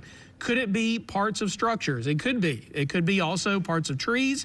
It could be vehicles. It could be mobile homes. We have absolutely no idea, but we do know that it's on the ground producing damage and lofting debris into the atmosphere. So there's your tornado on the ground moving to the east at about 50 miles per hour. Again, I think it's going to split the difference between Fair River and East Lincoln. If you live between these two communities along East Lincoln Road, Union Road, Hayes Road, and into Lawrence County along Lower Brookhaven Road, East Lincoln Road, Forest Grove Road, you need to be into your safe spot right now. as the storm is quickly approaching you. Now, meteorologist Austin Powell is in our storm tracker, our storm truck, Lightning, and he's moving to where the tornado debris signature was indicated along Interstate 55. Now, let's talk about that for just a second. Now, Austin is in our storm chaser truck, and he was north of Brookhaven. We now know the storm is southeast of Brookhaven, moving to the east at 50 miles per hour. So it is moving away from Brookhaven. It is moving away from Interstate 55, but it did cross Interstate 55. And when it crossed Interstate 55, there was a debris signature. We're going to back this up in time just a little bit. And right about there at 7:50, that's about the time it was crossing Highway 51 and Interstate 55 near the Thayer community. So we're talking about 15 minutes ago. It likely produced damage in this area. So Austin, in our storm chaser truck, Lightning, is now moving along Interstate 55 south from Brookhaven to this area to see if we can get pictures of any damage. Now, what you're seeing is a live shot right now from Lightning in this area. Now, it's dark, and we may not immediately be able to see where the damage is, but we do think that there was some damage in this area. So we're going to get Austin, hopefully if he sees anything, to report back to us about what he is seeing there along Interstate 55 in central Lincoln County, south of Brookhaven, as a tornado has passed through this area. All right, let's go back and take a look at Live IMAX 2, because we want to show you where it is right now, of course, and where it is headed. So let's take a look at this full screen. We're still on our debris indicator, and we're going to push it back to the current time, and we'll clear this up just a little bit. And let's see if we can track it. It looks like, Roberto, tell me if you agree with this. Is that, you think, still some debris? Yeah, that's definitely where our debris signature was. However, it does look like it's dispersing a little bit. Yep. So maybe it's going through another cycle like we saw farther downstream as of right now. So that's definitely something we're going to have to watch out for. So our velocity signatures, however, are still fairly tight exactly where we have that system. So yeah, this is our velocity out of New Orleans, and you can just see the storm kind of curling up there. You see the winds moving away from the New Orleans site, moving in this direction, and then the greens moving in that direction. So yeah, it's very easy to see that there is rotation here. Not just a rotation, we think that there is likely still a tornado on the ground as it's moving through eastern Lincoln County. Now, this is our velocity product out of New Orleans. Let's take a look at Jackson. And again, we should see the same thing. And you can absolutely see how these winds are turning in on each other, how they're rotating just by looking at this velocity product here. Let's query some of the wind speeds again. They are impressive. 70-mile-per-hour winds moving in one direction, outbound toward the radar site. And then we've got these inbound winds denoted by the green shaded pixels here. The reason it says negative 46 is because those are winds moving toward the radar site. So 68-mile-per-hour winds moving in this direction, and about 50-mile-per-hour winds moving in the opposite direction. That's where the rotation is. Very clearly, plainly, it is right there. So we know exactly where it is. If we know where it is and we know the motion that it's moving, we can track the storm out to the east, and we can let folks know in the path of the storm exactly when it should be in their area and when they should take shelter. And I would say if you're in East Lincoln County, you need to do that right now, immediately, if you're not already in your safe spot. If you're in Lawrence County, with every minute that passes by, the storm gets closer to you, and you've got less and less time, lead time, to get to where you need to be before the storm reaches you. And it is a particularly dangerous storm. So the rotation is right here. We're going to track it to the east, maybe a little bit north of east over the next 20 minutes. And we're going to get several communities popping up in this cone that I just drew. Well, at least one. And of course, that is the biggest community here. That is Monticello. Should be there at about 8:22. Current time is 10 minutes after 8. So 12 minutes, probably less than 12 minutes, is when it's going to be in your vicinity. Now, Is it going to make a direct hit on Monticello? We don't know that, but it's going to be close enough that you don't need to take any chances, and you need to get to hopefully your predetermined safe spot and just stay there until the storm moves through your area. Of course, if you live to the west of Monticello, your lead time is even less. And as we zoom in to where the rotation is, and again, I'll circle it right there, and Monticello is here on the right portion of the screen. Anywhere between these 2 points is going to be under the gun over the next several minutes. This is where we think it's going to track kind of parallel to Highway 84, but likely passing just to the south of there. Although, again, it's going to be too close for comfort. I would not be driving along Highway 84 anytime in the next 20 minutes or even more. If you live between Brookhaven and Monticello, get off of the roadways. If you know folks that are traveling in this area, tell them to get off the road, get to the nearest safe spot, to the nearest shelter, to the nearest sturdy structure, and wait out this storm until it passes by. We don't want you in a car. We don't want you in a mobile home. You need to get to the closest sturdy structure to the lowest floor in a small interior room because this storm, it is a tornado. It is on the ground and it is producing damage. And it will do that, we think. It is likely to do that as it passes into Lawrence County near Lower Brookhaven Road, Forest Grove Road, East Lincoln Road, Ford Calico Road, and Lee Hedgepeth Road. Any of those areas are going to be under the gun here over the next several minutes as a large tornado is headed in your direction. All right, I don't want to lose sight of anything else that is going on, although this is the main story. We don't want to get away from it for too long, but if there's anything else that's happening in Central and South Mississippi, I'm going to send it back over to Roberto for a brief update. Yeah, just taking an overall look of what's going on right now. This is actually the only tornado warning that we have in our viewing area. We did have the one that was in the Pine Belt earlier, farther down to our southeast. And you could see now it's transitioned into Greene County, which is out of our viewing area. And it's about across the state line as well, going into portions of Alabama. So that's going to be taken over by the National Weather Service of Mobile. So right now, the only warning we have is a tornado emergency ongoing. Not even a severe thunderstorm warning is in effect for anywhere else right now. So really our most dangerous situation is the storm that we're going to be tracking right here. And I'll take over and take a look at this for now as Chief Meteorologist Ken South just talked for a little bit. So we're going to give him a breather there. So let's talk about this system.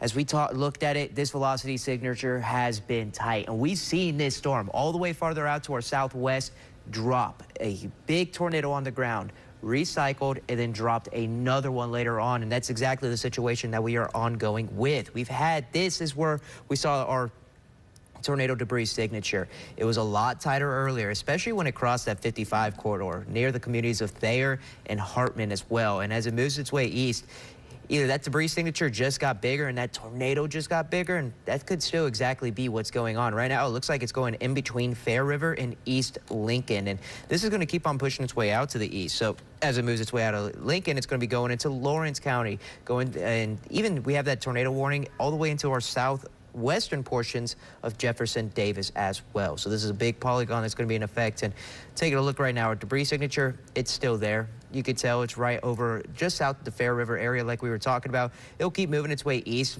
fairly close to Highway 84, and it's slightly moving its way north. So most likely it's going to be riding right along that, getting closer to Monticello area. So Highway 84, we really just have to be paying attention, especially if you're in excuse me, Lawrence County, because that's going to be moving your way, and it's moving fairly fast, pushing its way to the east. And I believe still, just want to double check, at 40 miles per hour, it's moving its way to 35 miles per hour is what it's moving at. So give or take 35 to 40 miles per hour. It's a fast moving storm. You have time right now to start preparing and getting into a safer area. If you are in the central portions of Lawrence County, make sure you're getting into a safer spot.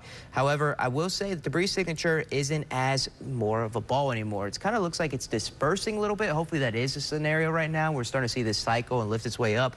But we still have the tornado emergency that's in effect right now. We need to be in a safer area regardless. And you could tell, I mean, look at our velocity signature. It's tight. It hasn't expanded. There's no grays in between that. That is a very, very tight signature. And that's just our indication that, hey, this is going to be a very longevity storm. It's going to keep pushing its way to the east, and it's just staying strong. And that's an updated scan right there. And it's still a very, very tight signature. It's getting way closer towards Highway 84. I really do believe it's going to be riding right along that and pushing its way out to the east, just south of Fair River. So areas like we talked about, if you're in central, excuse me, Lawrence County, Monticello area, you need to be in your safe area right now. All right, we just got word that Austin Powell now has just made its way over to where I believe that we saw that TDS signature earlier. So Austin, take it over. Hey, Roberto. Yeah, we're on Highway 51 between Bogachita and Brookhaven. We're right near the Thayer community, if I'm saying that correctly, but that's where the debris signature would have crossed over based on the radar. Now, there are paramedics and emergency services trying to get through this highway, but there's trees down in the middle of the road blocking them, which gives me a better indication that the tornado, based on the radar signature, did go right through the Thayer community. And unfortunately, seeing these emergency vehicles, we're going to try to find a way around this tree that's down in the road to see exactly what happened further to the south. But this is definitely a bad sign, seeing these emergency personnel trying to get down this road, and unfortunately they can't, based on where this tree is now. And that's a fairly large tree, and this is a little ways north of where the tornado actually would have touched down. I'm estimating about between 1 to 2 miles north of where the tornado would have crossed Interstate 55 and then ultimately crossed Highway 51 that goes parallel to 55. So we're going to stay on this and see if we can get around this tree and see exactly what's going on south of here. But this is not a good sign out here in Lincoln County based on what we're seeing now. I'm going to send it back to you in the studio. Yeah, thanks, Austin, for doing that. Just really praying for everybody that's been affected by this storm. It was very, very devastating and just an unfortunate situation that we're dealing with when it comes to this evening. So hopefully everybody's okay there. So, of course, we are still tracking the system. Unfortunately, it's been a very longevity storm that's just been pushing its way out to the east. And like we said, 35 miles per hour. It is not slowing down anytime soon. And our velocity signature is staying tight with this. So please, everybody, you saw what you just saw. Trees are getting knocked over. Emergency crews are on scene for areas. This is a very, very dangerous situation. We need to be making sure we're getting into our safer areas and hunkering down. Now, let's keep tracking the system. Like we talked about, this is starting to push its way out of Lincoln County. So I really believe everybody in Lincoln County, you're okay now. We're starting to see you're on the tail end of that storm. It's moved its way farther out to the east. However, now next up is going to be Lawrence County, central parts of Lawrence County, right along Highway 84. And like we talked about, it's moving towards Monticello right now. Taking a look, correlation coefficient, yeah, our debris signature is still right there, fairly defined right now, just moving south of Fair River. So this is still a very large tornado that is on the ground and producing a tornado. That's why we have that tornado emergency. Let me just double check with the National Weather Service to see if there's any other updates as of right now. And just a ton of debris is getting lifted up into the atmosphere. They said they're getting readings that were at times close to around 20,000 feet. That's how high it was lifted up into our atmosphere. That's a very, very unfortunate sign that we just have a catastrophic tornado that's on the ground right now. So another scan just came in. You could tell it's crossing out of this, the county of Lincoln, now pushing its way east into Lawrence County. So this is just an unfortunate situation. We have to be hunkering down all along Highway 84, especially Monticello. Please get into a safer area, especially for everybody there. If you're watching, please, like I said, get into your safe spot. This is a very dangerous situation as of right now. And anybody that's to the west, just anywhere along Highway 84 right now, you need to be getting into your safe spot. Now, of course, we got Chief Meteorologist Ken South that's been tracking this system with me. I'm going to send it back over to him. All right, this is the only storm that we're going to be tracking here over the next several minutes because this is the most dangerous situation that we've got out there. There is definitely a tornado on the ground. It has been producing damage. We just saw some of that damage from Austin and our live storm chaser lightning, and there you can see another live look right there. He said paramedics were in the area, likely trees down over the road along Highway 51 near the Thayer community. That's just a few miles south of Brookhaven. And we were tracking this storm as it was moving across Interstate 55 and Highway 51 south of Brookhaven, and we saw the debris signature there. So we know that there was damage being produced by the storm, and now we can see some of that damage, and we think this is still happening right now. This is our velocity product, and when you're looking at this, you're looking at the wind direction and speed at cloud level, and you can definitely see a rotation here, and it is quickly moving to the east at about 35 miles per hour, tracking along and south of Highway 84 toward the community of Monticello. So potentially a highly populated area could be impacted by this storm within the next 20 to 30 minutes. If you are listening to us from Monticello, or if you are anywhere to the west of Monticello and especially south of Highway 84, you need to be in your safe spots right now. This is a dangerous storm that's going to be tracking across your area. I want to read out the very latest warning issued by the National Weather Service. This was about 15 minutes ago. They were saying that destructive tornado located near Enterprise or near Brookhaven, but remember, this was 15 minutes ago, moving to the east at about 30 miles per hour, 35 miles per hour. It is still a radar-confirmed tornado, and the reason for that is we still have debris indicated by our debris indicator right here, and you can see it as we turn that on there, that the debris is shifted farther to the east now into Lawrence County. Let's go back a couple of scans, and this was at 8:16. This was about 3 minutes ago, and there you see the debris right on the Lincoln-Lawrence County line south of Highway 84, and then we're going to take you to the current time, and you can see it moving out here to the east, once again south of Highway 84. It doesn't look as pronounced as it did a few minutes ago, but we still think there's some debris being produced by this tornado. So it is on the ground, large dangerous tornado tracking to the east at 35 miles per hour. And there you see, if it's tracking in this direction from one debris signature to the other, if we just project that out, where is it headed? It looks like it could be headed directly for the town of Monticello. So again, the largest populated area that we have seen the storm affecting so far, Monticello could take a direct hit unless the storm, of course, weakens and lifts before it gets there. But we can't guarantee that that's going to happen. In fact, you need to treat this as if this is a tornado on the ground moving towards you if you live in and around the Monticello community. So when is it going to be there? It's moving to the east at about 35 miles per hour. We're going to track it from here to Monticello, and it is now less than 8 minutes or 5 miles away from affecting that community. So the time for waiting is now over. If you live in the Monticello area, you need to be in your safe spot immediately as this large dangerous tornado is headed in to your area. So our debris indicator has updated, and once again we're seeing what we think is debris kind of right there south of Highway 84 making its way towards Monticello. Where is the rotation? Well, let's check it out by the Jackson radar, and there it is. Now, to me, it looks like maybe it's broadened out just a little bit. We don't see the reds and the greens right next to one another unless you're looking at right there. Let's go ahead and query some of these wind speeds. 73 miles per hour in one direction, and then we've got in the other direction, that bright green pixel there, that's negative 42.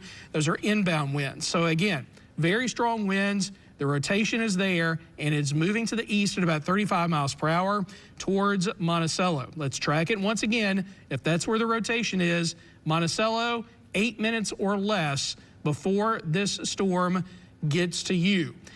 If you're in Monticello and you have a basement, that's where you need to be. If you have a storm shelter close by, that is a good option too. If you do not have that, you need to get to a sturdy structure, the lowest floor, a small interior room like a bathroom, a hallway, or a closet. You need to stay away from windows in this situation. Also, do not be in a vehicle and get out of a mobile home. If you got a few minutes to get to a close, sturdy structure, that is the best place to be. If it's right on top of you and there's not a close by sturdy structure, getting out of a mobile home and actually getting into a low-lying ditch is actually safer than being in a mobile home. I know it doesn't sound pleasant. It's windy and it's raining out there. There's lightning and there's thunder. And the last place you want to be is outside, but it would actually be better than being in a mobile home, because a storm that's as strong as this one could be could actually roll that mobile home, and you would definitely get hurt if you were inside there, just like being in a vehicle. And we're talking about any type of vehicle. It doesn't stand a chance when a tornado moves across a road with vehicles on it. Those vehicles are definitely going to get tossed and they're going to get rolled around. All right, the radar is updated, so every time it updates, it's going to be moving farther to the east and getting closer and closer to the community of Monticello. Once again, we are going to query some of these wind speeds. We got 49 miles per hour moving in that direction. And then on the other side here, we've got 45 miles per hour moving in the opposite direction. So we've got winds moving toward the radar here and away from the radar there. There's your circulation, and it is drawing ever closer to Monticello. Now, less than 5 minutes. It's about 3 miles away, less than 5 minutes from tracking right over the town of Monticello. So I cannot emphasize this enough. You need to get into your safe spot immediately if you live along Highway 84, especially to the south of there, around Monticello, or anywhere that we've got the storm that's going to be moving through over the next few minutes. We're talking about anywhere close to Highway 27, close to 587, Highway 84, and then some of these other roads are going to be popping in here as we zoom a little bit closer in. We're looking at Carmel, New Hope Road, Timber Lane Road, Thomas Jolly Drive, Light Plant Road, Rowan Ready Road, and Road Monticello, and F.E. Sellers Highway. All of those highways are on the west side of Monticello and will be affected by the storm over the next couple of minutes. Again, it draws closer every minute that goes by. We're now 4 minutes or less from this tornado, which we believe is still on the ground, making its way into and across the town of Monticello. Let's take a look and see if there's debris. Once again, we're looking at our debris indicator. This is from New Orleans. We're going to zoom out just a little bit, and there may still be something there. It doesn't look as pronounced. Hopefully, the storm is going to lift before it reaches Monticello, but we don't know that that's going to happen. We can't trust that that's going to happen, so you need to be prepared for a storm moving across your area over the next several minutes. Here's our debris indicator out of Jackson. And, well, the storm is closer to Jackson than it is New Orleans, so you would expect a better product coming out of Jackson, and that's what we still have. There is debris still being produced right here, just a mile or two on the west side of Monticello. It looks like to me, and Roberto, you can confirm this, it looks like Monticello is possibly going to take a direct hit from this tornado. Absolutely, yeah. Everybody in Monticello is under a unfortunate and really just a destructive situation right now. We have that debris signature that's been headed your way the whole entire time. If you're in Monticello, you need to be hunkering down right now. Hopefully you already have and you're in your safer area, that storm shelter or anything, because this system, it's right upon you. It's moving into the western portion of Monticello as we speak, and they trimmed down that tornado warning, so I do want to for the western portion, so I do want to let everybody know, hey, if you're in Lincoln County, you're out of this warning. Now it's for Lawrence and going into that eastern portion of Jefferson Davis. It's going to move right along 84. Let me double check the storm relative velocity signature. It's still there. It does look like maybe it's not as tight as it was earlier. However, you could tell the correlation coefficient value or debris ball that's been in the same area with that storm relative velocity signature moving its way right in. It's over Monticello as we speak. So hopefully everybody is hunkering down and is going to be okay when it comes to this situation. It's just unfortunate what we're having to deal with when it comes to this evening. This is going to follow right along 84. It's just going to keep on pushing its way to the east. And another update, it's moving its way over as we speak, right along 84. And then as it keeps on moving its way farther downstream, let's take a look. 43, 184, 43A as well. Lucas, Silver Creek, those areas, they need to be in a safe spot as well. We have an ongoing tornado. We've gotten reports of multiple trees down. We've gotten reports of trees on cars. This is an unfortunate situation and a deadly one as well. So just make sure, please, you're being smart, getting into your safer area. Please don't try to look at this system either. It's becoming dark out there. You're not going to be able to see it.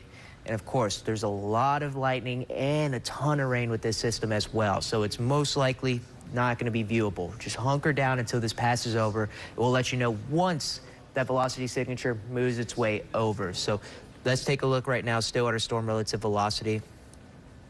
And there's still a little bit of a signature here of where we saw the rotation. However, as it's moved its way apart, you could tell, like, we're starting to get some of these grays in between. So hopefully we're going through a cycle right now. Hopefully it lifted right before it got to Monticello. That's what we're really praying for.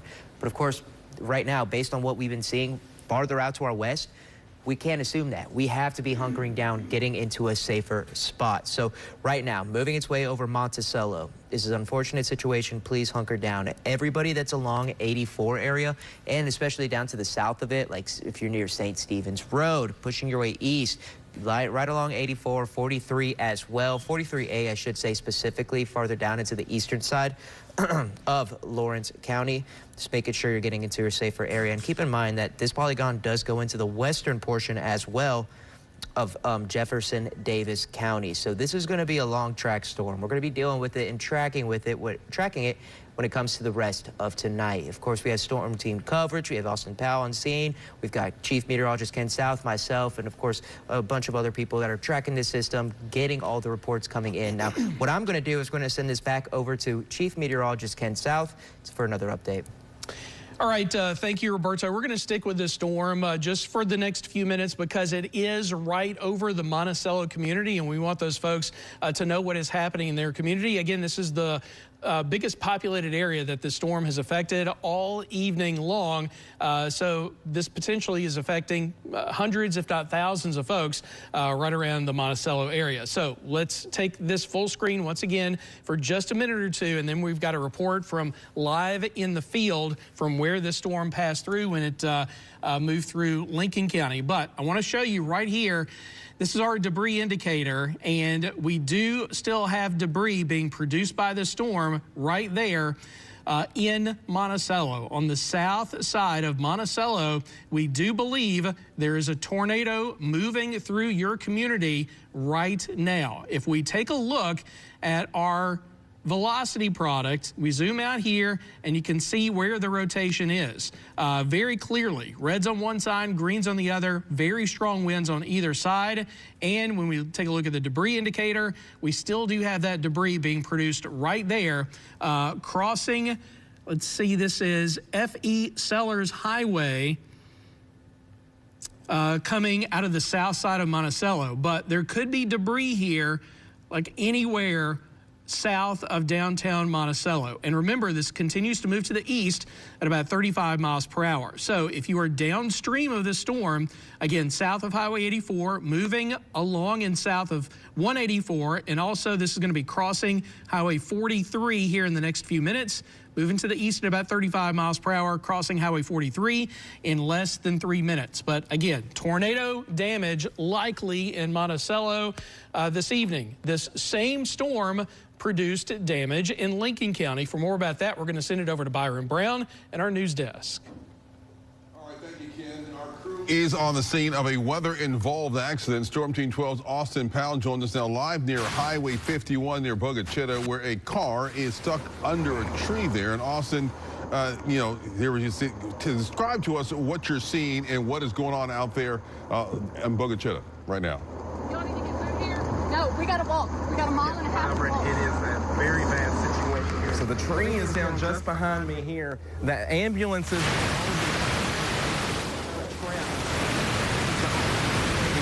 there. Now, I've got here with me a local community member here who's going to tell me, come over here and we'll talk.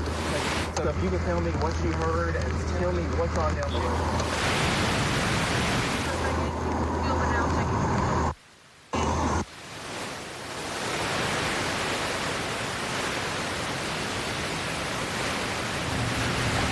All All right, we're having a little bit of audio getting that happen. This is developing right now, but apparently, you know, there's a tree down. Also, we're having a hard time hearing you with your mic, but we're seeing what's going on out there as you're talking to what the people that are out there. Maybe we can go back to the video because we can see the video, but we just can't hear Austin right now.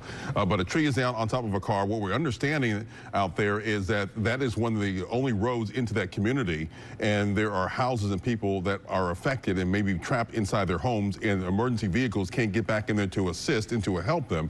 And so that is probably the problem. You're seeing the emergency folks are running and scouring, but they're trying to remove the tree because they need to get back there because there have been some homes and some people affected back there, but they can't access that area because the tree is down and on top of a car. We're still trying to get some more information. Austin Powell and our chief photographer have been are back there trying to really assess the situation and seeing what's going on. This is a developing situation that just happened with the storm coming through, but that is the situation. You see all the emergency crews that are there.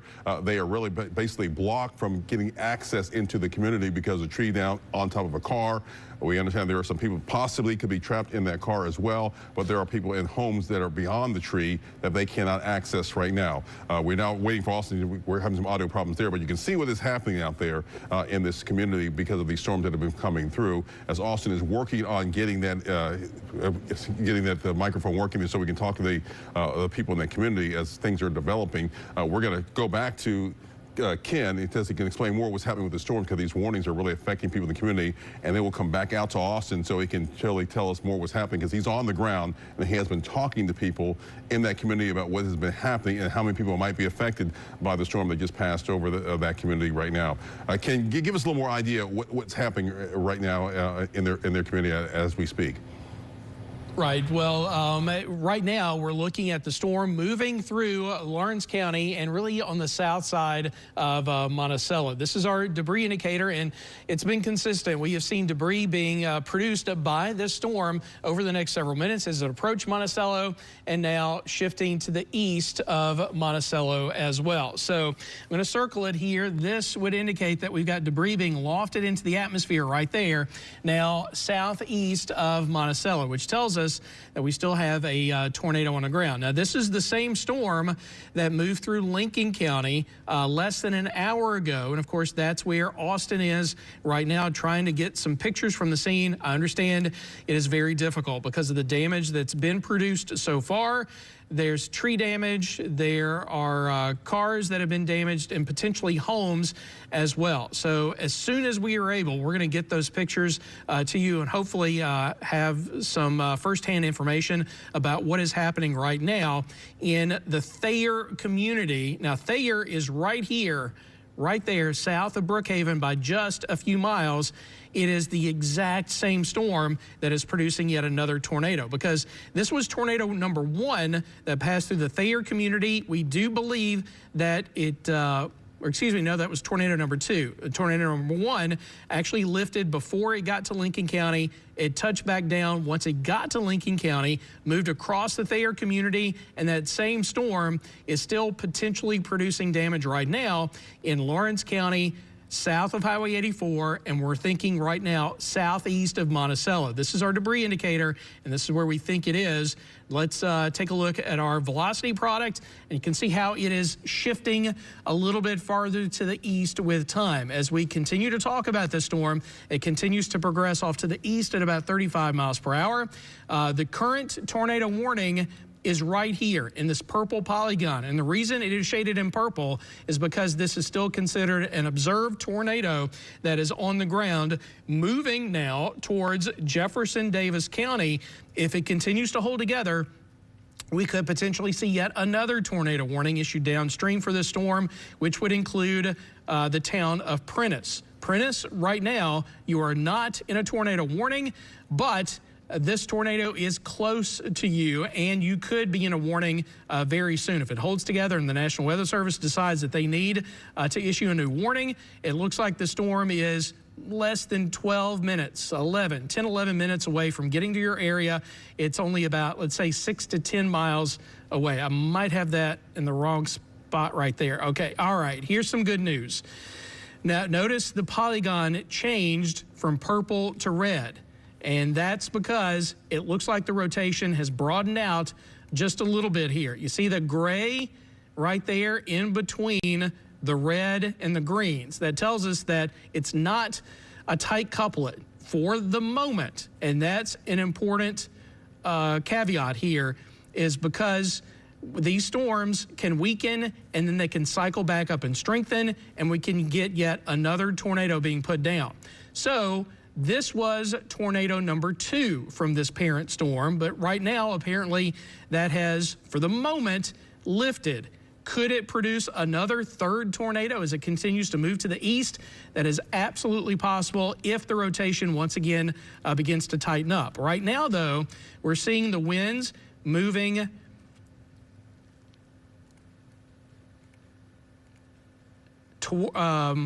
away from the radar side here and then towards it right there. So yes, there is a rotation, but it seems to be a little bit broader now because we got this gray area in between the reds and the greens. In other words, they're not touching one another. It's not a tight couplet anymore. They're going to hold on to the tornado warning because there is obviously significant rotation still, and there is a potential for another tornado touchdown. So they're going to hold on to the tornado warning, and that warning goes until, I believe, 9 p.m. So that's the next 20 minutes. So if it doesn't tighten back up, they may let it go, but I got a very good idea that they're probably going to extend this tornado warning a little bit farther to the east, whether we see a debris signature or not, because the velocity signature is so good with the storm, and it's had a history of producing at least 2 tornado touchdowns earlier this evening.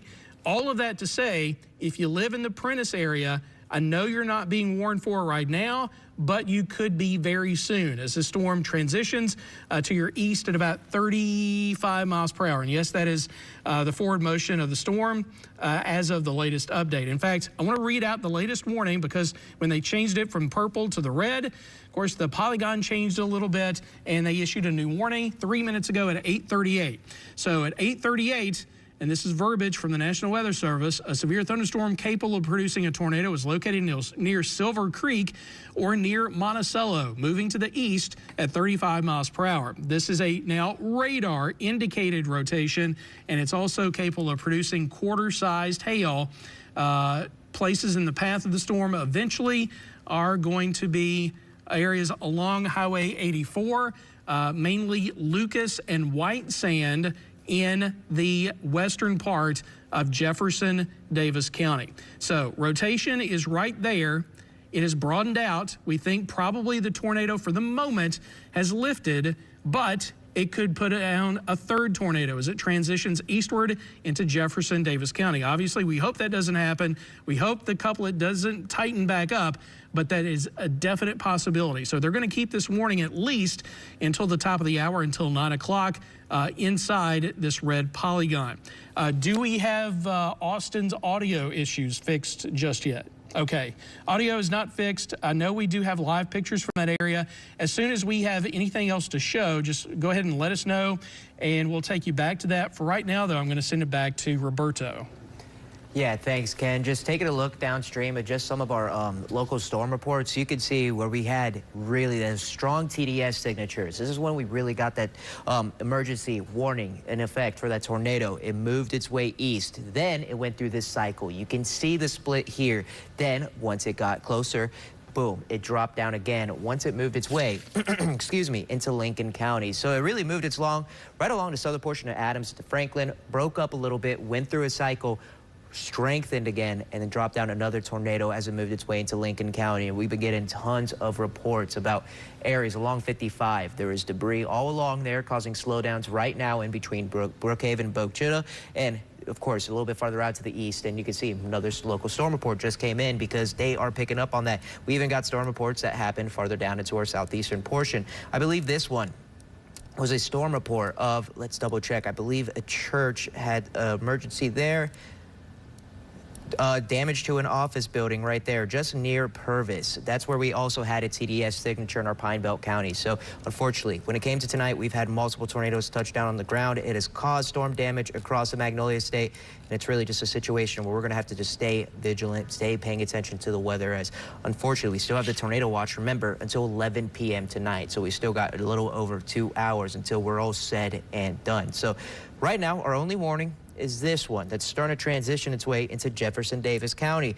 Like Ken was saying, however, the rotation broadened out. Fingers crossed that's how it stays. We don't want to keep on dealing with tornadoes when it comes to tonight. Hopefully it stays broadened, but it's going through another cycle, and we saw exactly what happened farther downstream where it went through a cycle and then strengthened again and dropped another tornado onto the ground. So we're really going to have to keep our eyes peeled to the screen right now and paying attention to this as it keeps on moving its way across. Let's get over to the Jackson Airport, or the one in Rankin County. And we're still seeing some pretty strong winds associated with this as it's moving its way into Jefferson Davis, just southwest of Prentiss. Take a look right now, just some of our velocity.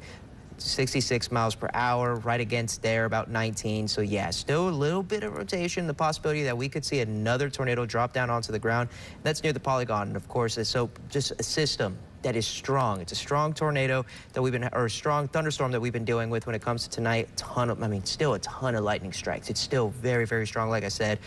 Heavy downpours, even the possibility of some hail that's been associated with this. And we saw hail across the Magnolia State with some of those pictures that we showed y'all a little bit earlier. So we're just gonna have to make sure we're still paying attention, watching this system as it keeps moving its way. And looks like, boom, another polygon has been put out farther downstream. Jefferson Davis going into Covington County as well. So taking a look south of Prentiss right now, I still believe that might be another rotation that's starting to strengthen just a little bit. But let's take a look at the new warning right now. So taking a look, tornado warning going to be in effect until about 9:45 p.m.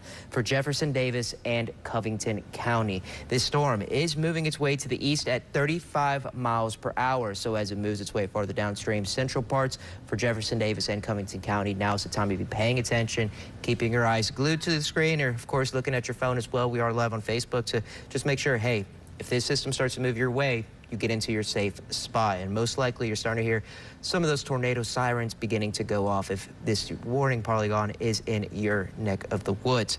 I've been checking with the National Weather Service, and yeah, they still say the storm looks potent. It's moving into areas where it could start to tighten up again and have another cycle begin to issue itself. So really, just unfortunate situation that we're dealing with. We're gonna have to keep watching it as it moves its way farther downstream. So we could see another cycle with this system, and it could drop another tornado onto the ground. Now is the time to be getting into a safer area, especially if you're in Prentiss. That's gonna be the places to be watching out for. Carson, Terrell, Lone Star as well, dropping down from, let's say, 84 all the way to 42. These are going to be the two areas where in between where you're just going to have to be paying attention, getting into a safer area. Farther downstream, of course, you're going to have more time, especially if you're in Covington County. This warning is until about 9:45 p.m., so that's for the next hour. So if you're in Covington County, you do still have plenty of time to pay attention to this system as it moves its way closer towards you. But areas in Jefferson Davis, now is the time to be paying attention and acting, getting into a safe spot, as unfortunately a strong thunderstorm that has the possibility of dropping a tornado is headed your way. Now, of course, we still got storm team coverage going on. Me and Chief Meteorologist Ken South. I haven't heard any update if Austin's audio has been fixed yet, so I'm gonna just send it back over to Ken. All right, thank you, Roberto, for the update. This is a close-up of that storm. This is the new tornado warning, and we've got a storm marker here indicating that, yes, there is a potential tornado there. I say potential because we don't know at the moment that there's anything on the ground because we don't have a storm spotter saying that there is, and we don't, for the moment, have a debris signature. But obviously, there's rotation right there, shifting from Lawrence into Jefferson Davis County just to the southwest of Prentiss.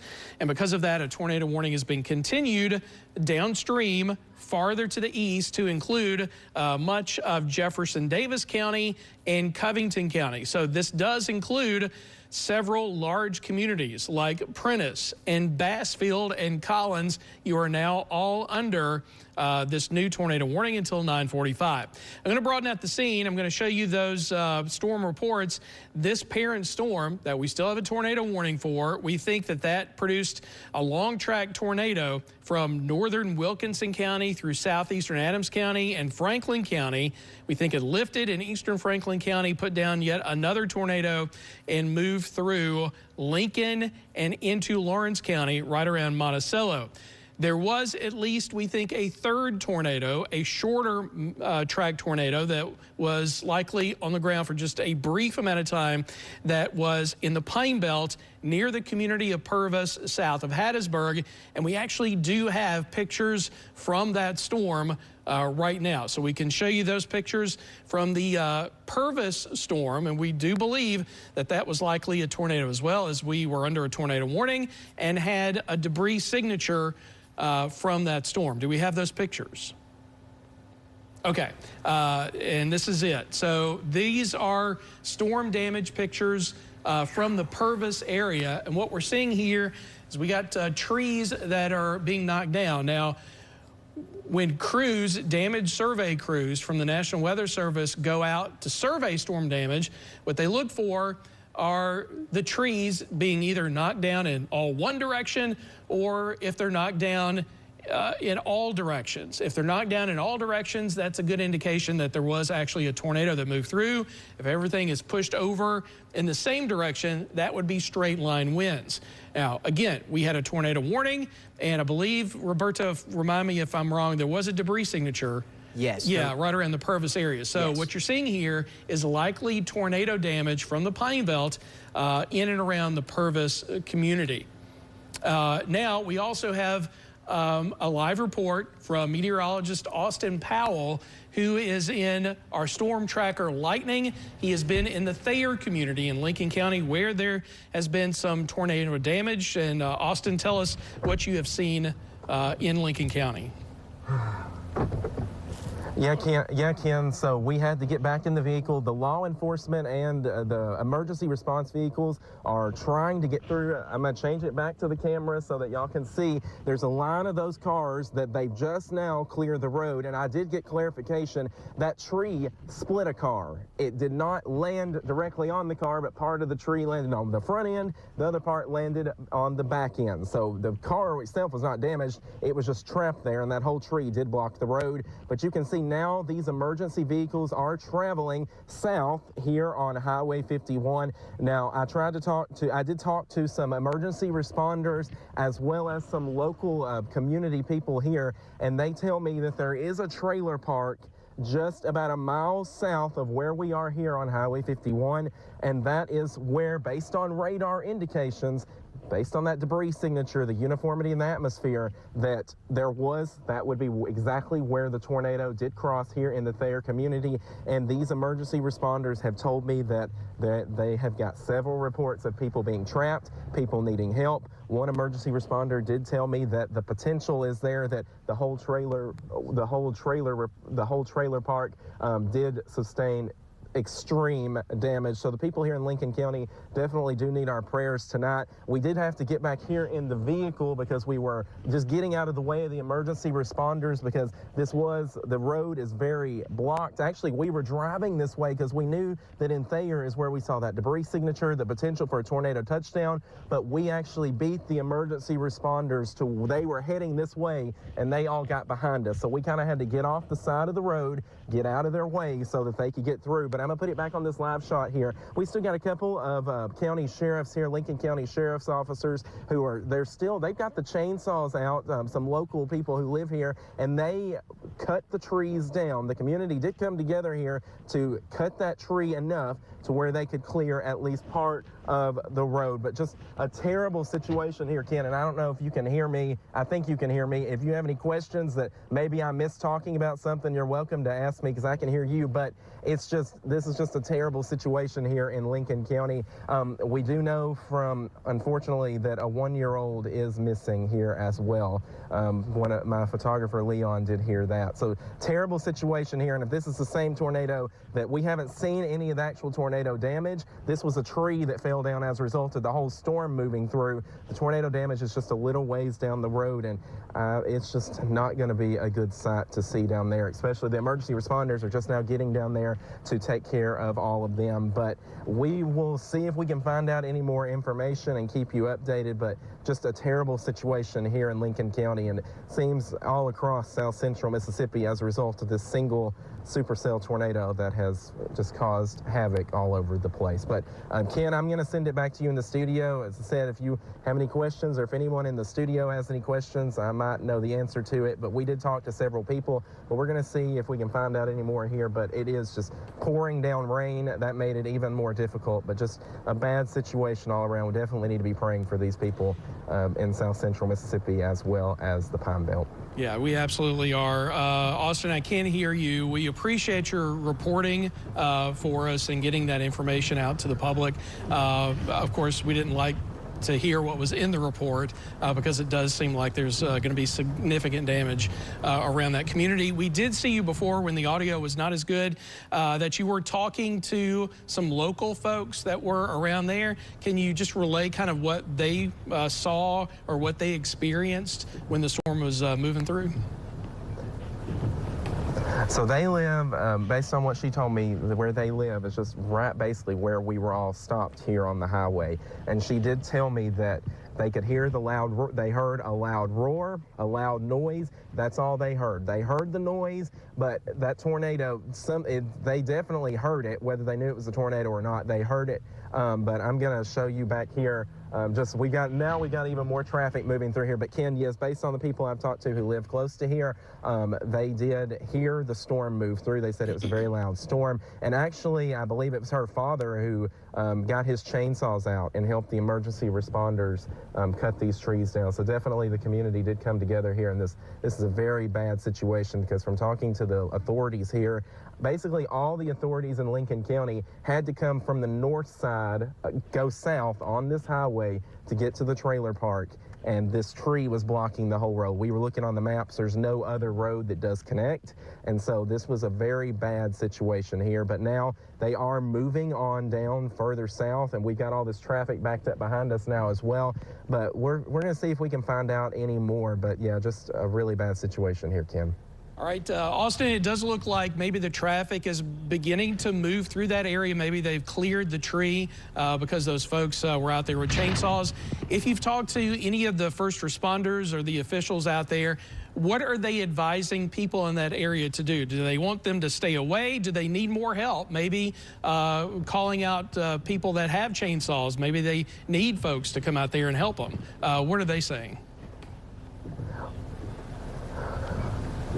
Well, I can tell you based on the several that I talked to, they did, like you said, they got at least enough of the tree here cut down or chopped up to where they could get one lane of the road back open. Now, I wasn't able to I talked to several emergency personnel for like a couple of seconds at a time, just briefly so that I could just get some idea of what was going on. But I really didn't have enough time to get a big picture of what they need, what is going on. Based on what they told me, all of the reports that they had heard, they hadn't been able to verify any of them just yet because of the tree blocking it down. So now they're heading that way to verify those reports. But I'm sure after they verify and get a better sense of what's actually going on the ground, that they will have, I'm sure that they will have some more information about what they need and what's going on down here. But just the limited information that they had, they weren't really able to specify any of that. Medics or ambulances that have been moving towards that area. Say that again, Ken. Have you seen any paramedics, ambulances maybe that are moving into that area now that they can get through? Yes. Actually, the people that I talked to, several of them were paramedics, and they did tell us that there are several people trapped in their homes. Also, with the trailer park, they didn't have for sure exactly just how majorly impacted it was, but they do know that it was substantially impacted at a minimum based on all the reports that are coming through. So we're going to see if we can find out anything else about that. But yeah, it was kind of chaotic here, and that was whenever y'all came to me the first time, and we were having some audio difficulties likely due to just all the emergency vehicles that were going in through here and where we are. But we're going to get you some more information about that, Ken, and see what we can find out. All right. Thank you, Austin, for your efforts down there. I know you will stay down there and get some more information for us. And once you have some new information, we will come back to you for that. We need to come back to our radar right now because we are still in active tornado warnings, now mostly in the Pine Belt. The only tornado warning we have right now, though, is for that that same cell. This is the parent storm that produced the tornado in Wilkinson, Adams, and Franklin County, then put down another in Lincoln and in Lawrence County. Now we've got a potential for yet a third tornado to touch down here. We've communicated with the National Weather Service, and they say that it is a very good possibility. They're not saying it's imminent, but a good possibility that this storm could be cycling up again and potentially putting down another tornado. Now, right now, we have not seen any kind of debris on our debris tracker. So that means, for the moment, we don't know that there's anything on the ground, but again, a tornado could be produced at a moment's notice with this storm because the rotation is once again tightening up. The couplet is getting a little bit stronger, and the area that we're watching very closely now is east of Prentice, moving towards Terrell, and this soon is going to be transitioning into Covington County. So let's zoom in here. We've got again, it's not a tight coupling. You see the strongest winds moving away and toward the radar are kind of separated just a little bit. But as the winds get stronger and these get a little bit closer to one another, we could see yet another tornado being produced.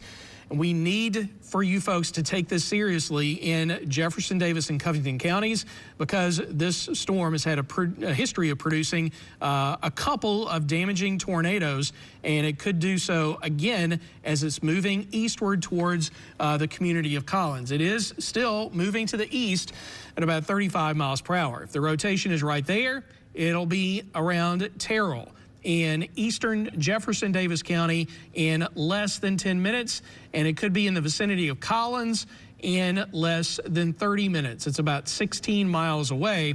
So this area under a tornado warning until, I believe, about 9:45. Now, thankfully, this is the only warning that we're looking at right now in central Mississippi. Central and South Mississippi will turn on the radar and the warnings, and there's a severe thunderstorm warning there in southwestern Alabama, flash flood warning over central Alabama to include Montgomery. But in Mississippi, the only storm being warned for right now is the one that we've been tracking all evening long, and the one that is responsible for the damage that Austin has been reporting about in the Thayer community in Lincoln County. So obviously still a dangerous storm, transitioning east of Prentice, moving towards Thayer, and eventually making its way over towards the Collins community. All right, I'm going to send it back over to Roberto for more analysis on this storm. Yeah, thanks, Ken. Taking a look at it, we are just seeing it looks like a lot of grays in between, but really just a Boeing system coming in, and really areas over Terrell right now in the southeastern portion of Jefferson, Davis, about to move over the county line. They have some strong winds that are moving over them, and most likely this is going to knock down some trees with it as well. So the tornado warning is going to be in effect until about 9:45, so the next 45 minutes. The reason why is because they do believe this is a cycle system, like what we saw farther downstream, where we had that tornado drop to the ground, lift its way up, went through a cycle, strengthened again, and dropped its way onto the ground in Lincoln County. So it's just a situation where we're going to have to keep our eyes peeled to the screen, take a look at this system, take a look at every single scan that comes in, and really just decipher this storm and see where we could see the best rotation. So if anything does start to spin up, it's going to be right here in that southeastern portion of Jefferson Davis. Most likely, if you're on the western side of Jefferson Davis County, let's say Silver Creek, west of Prentice, you're going to be clear now. The strongest of that rotation has now moved on. However, you are still going to see some of the storms right behind it ongoing. Lots of lightning strikes still going to be affecting areas, and that's going to be the situation. And I do want to point out that areas that have been affected, there is still another stronger storm that's actually starting to move its way into Adams County. So areas that did have storm damage affect them, unfortunately, it looks like they have another round of storms that's going to be headed its way. Now, of course, there's no warnings with this system, but you could tell it's a strong one because of the amount of lightning strikes, a stronger core within that storm. So unfortunately, for those emergency crews, hopefully they're able to get out there fast and do something about all the trees down and the people trapped, because there is going to be more storms headed their way later on. But of course, what we're keeping an eye on right now is this tornado warning that's in effect for the next 45 minutes. I've been talking with National Weather Service, seeing what they're saying, and yeah, the reason why is they gave this tornado warning farther downstream going into Covington County is because they still think there's a possibility that we could go through another cycle and see a tornado drop onto the ground again. This is going to be Let's take a look. This is going to be coming out of the Louisiana radar farther down to our southwest, just to see if it looks a little bit different, and it's still a little bit of grays in between there too, but definitely coming out of the Rankin County radar. That's where we're going to see the best, most defined colors. That gives us the best indication of where our velocity signature is going to be. So really looks like just some stronger winds are starting to move through this system. Maybe we'll see a cycle and it drops its way onto the ground again, but as of right now, you can see that western portion now of Jefferson Davis has been trimmed off. So they did update the polygon. Let's just make sure and double check that it's moving its way at the same, yeah, still moving its way east at 35 miles per hour. Tornado possibility, some ping pong sized hail as well. And of course, we're going to have very strong winds with this system as it moves in. Even if a tornado isn't on the ground, those straight line winds can do very, very similar damage and knock down trees and power lines. And most likely, we're going to see a lot of people without power when it comes to our overnight hours, unfortunately.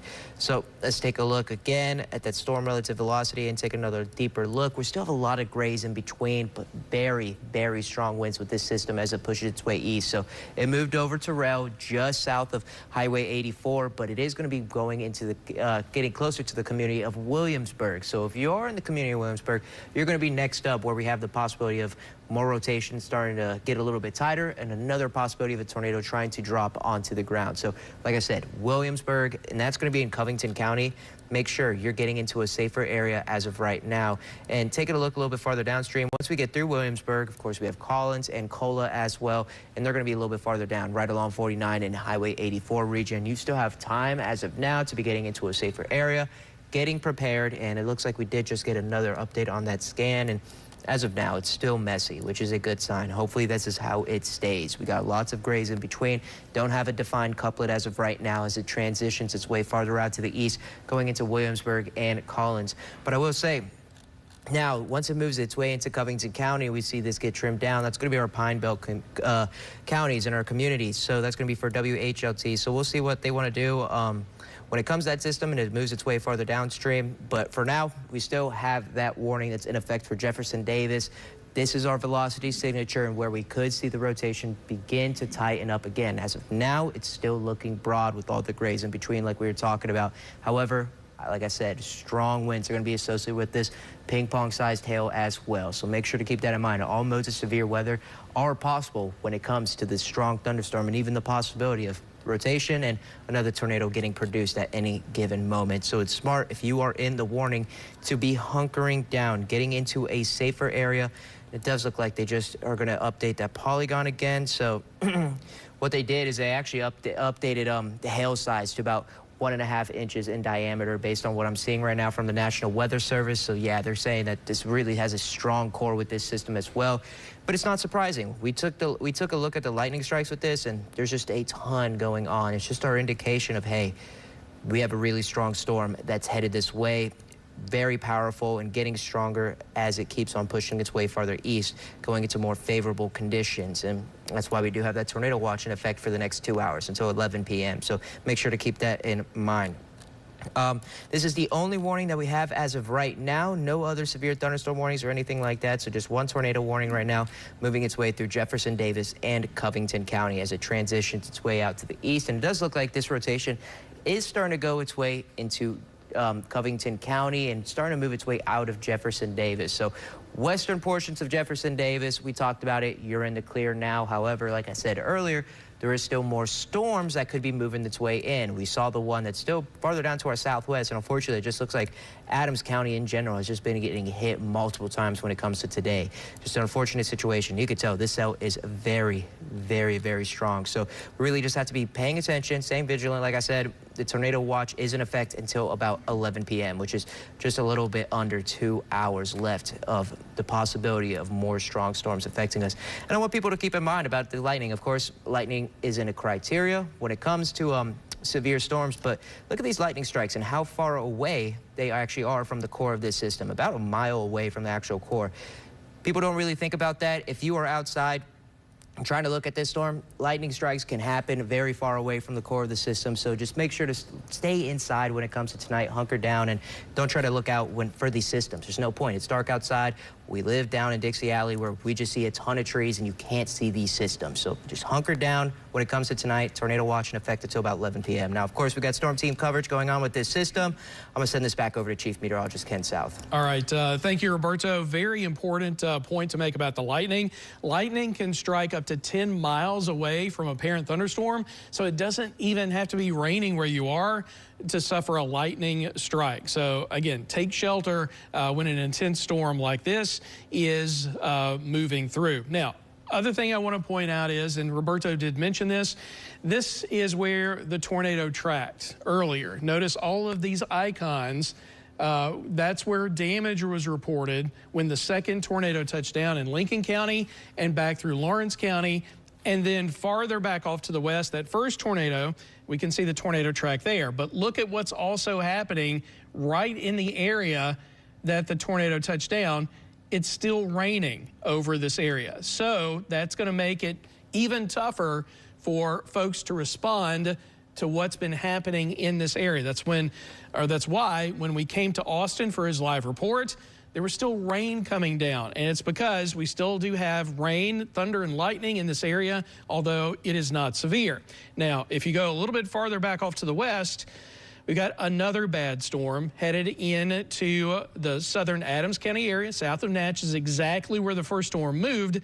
Now, this storm is subsevere, but it is barely subsevere. It is capable of producing 50-mile-per-hour wind gusts and also half-inch size hail. That would be marble-sized hail. So, yes, technically it's not a severe storm, but it is just under severe limits with 50-mile-per-hour winds and marble-sized hail. Obviously, more heavy rain and tons of lightning strikes with the storm. So that could be upgraded to a severe thunderstorm warning. We'll keep an eye on that. And it's just unfortunate that you know that there are folks that are trying to respond to these areas that have been hit by a tornado, and they're having a tougher time because we're getting more thunderstorms moving across this area. Now, the reason, of course, we're on the air right now is because we are under an active tornado warning, and it's in this red polygon here. Now, the red polygon means that this is a radar-indicated rotation, which means it hasn't been spotted by a storm spotter. A tornado hasn't been spotted by a storm spotter.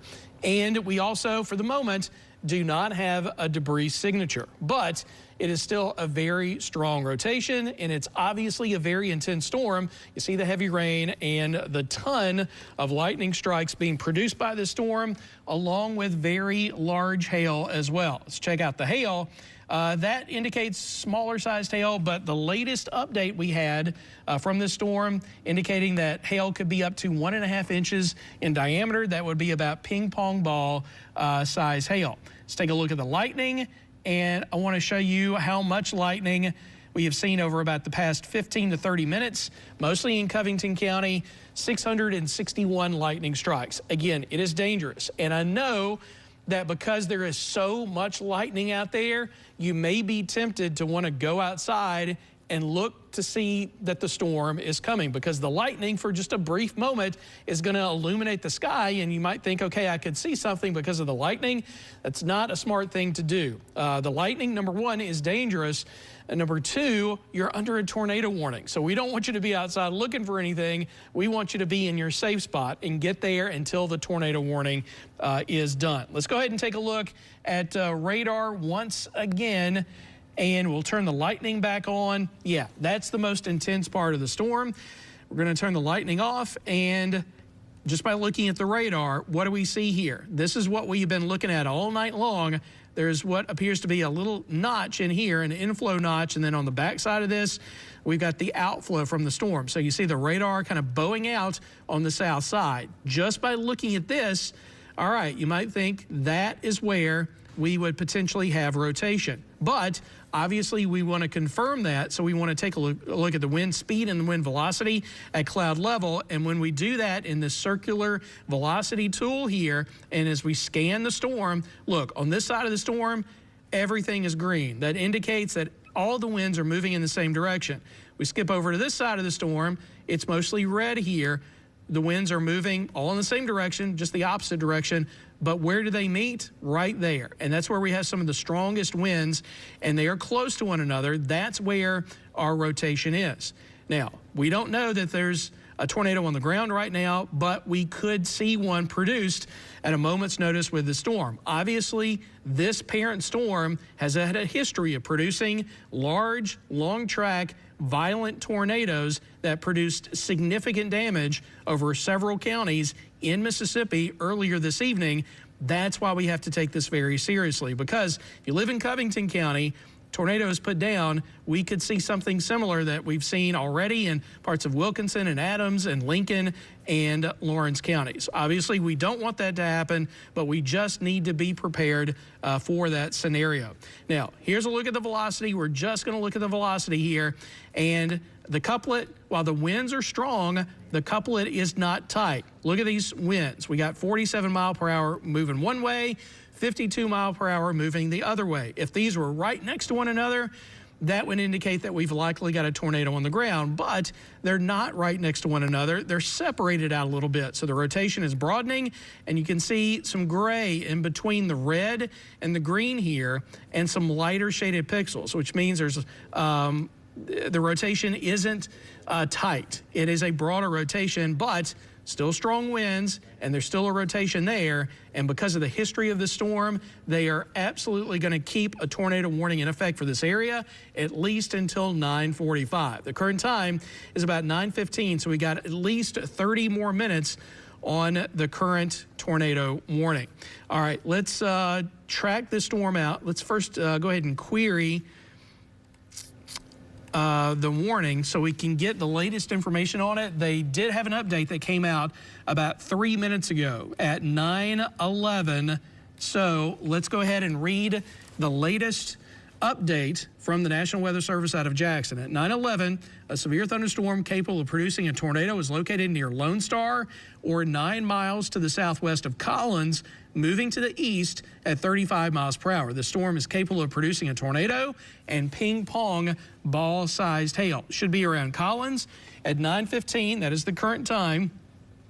And then Seminary at about 20 minutes after 9 o'clock. So the storm is approaching Collins right now. The leading edge of this with the strongest winds, and we'll query these winds again. Now, this is at cloud level. We don't know what's happening at the ground, but we know within the cloud, we've got 49 mile per hour winds inbound toward the radar site. So that's moving up towards Rankin County and the Brandon area. That is approaching Collins right now, and very soon should be getting close to the Seminary. Okay, Seminary is on the south side of this down Highway 49. So I think Collins is going to be more impacted than Seminary. It's going to pass just to the north of Seminary, but definitely crossing Highway 49 and eventually making its way across Highway 535 and 588, and should eventually be near places like Eminence and tracking right up along and just to the south of Highway 84 towards Hebron once we get into Jones County in the Pine Belt. So still a dangerous storm, still capable of producing a tornado, still capable of producing damaging winds and wind gusts, still capable of producing damaging hail up to ping pong ball in size, and lots of lightning. So all reasons to get into your safe spot and take shelter from this storm. Do we have any updates from Austin in the field? No. Okay, so he's still working the storm, or working the story down there in Lincoln County around Thayer. So he's trying to get more information to us. As soon as he does, we'll be able to pass that along to you. For now, I'll just pass it on to Roberto. Yeah, I just wanted to go over, Byron was telling me something about what's going on in Franklin County right now in the southwestern portion. Unfortunately, there has been reports of multiple people that are trapped. They're asking for help from other counties, but I do want to give them an update on that situation because there is another strong storm that is going to be moving its way into that southwestern portion of Franklin County. He said right along Highway 33, and guess what? That's where we saw our biggest TDS signature, right near Knoxville and Garden City, which is just south of that. But you could tell, look out to the west. A strong core, lots of lightning strikes. Another round of a storm is moving their way into there. So unfortunately, hopefully they're listening and paying attention to this. Maybe just hunker down for a little bit longer. as this storm passes over, because this is going to cause some issues as it moves its way across. I mean, there's more reports. You can tell lightning strikes are popping up here and there after and after again. So yeah, another strong storm is moving its way in. I'm going to take a look, and we're going to keep on diving into this system. It does look like maybe it's trying to start to get its way organized again, and you can really tell right here there's still the possibility of maybe more rotation, a cycle that's going on. And a cycle, if you don't understand, is when we had that storm, it first initially dropped down farther down to our southwest, it hit the ground. Then it lifted momentarily, stayed in, and sometimes when you have a cycle going on, it weakens and it never touches down again. However, when it got to Lincoln County, it did strengthen because it got to more unstable air.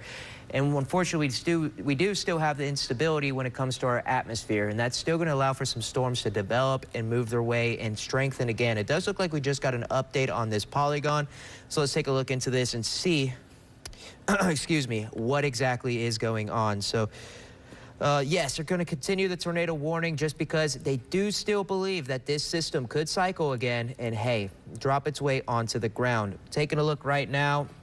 Still moving its way to the east at 35 miles per hour. So it just looks like maybe just south of Collins. Let's take a look at some of the communities. And remember, these scans come in every couple of minutes. So most likely it's moving its way in through Collins right now and just the southern portion of it. But Cola, that neighborhood right there, they're going to be up next, and most likely that is upon them. But we don't have that much time until, hey, that's going to be reaching the end of this polygon. So we're really going to have to see if they decide to extend this farther downstream into the east.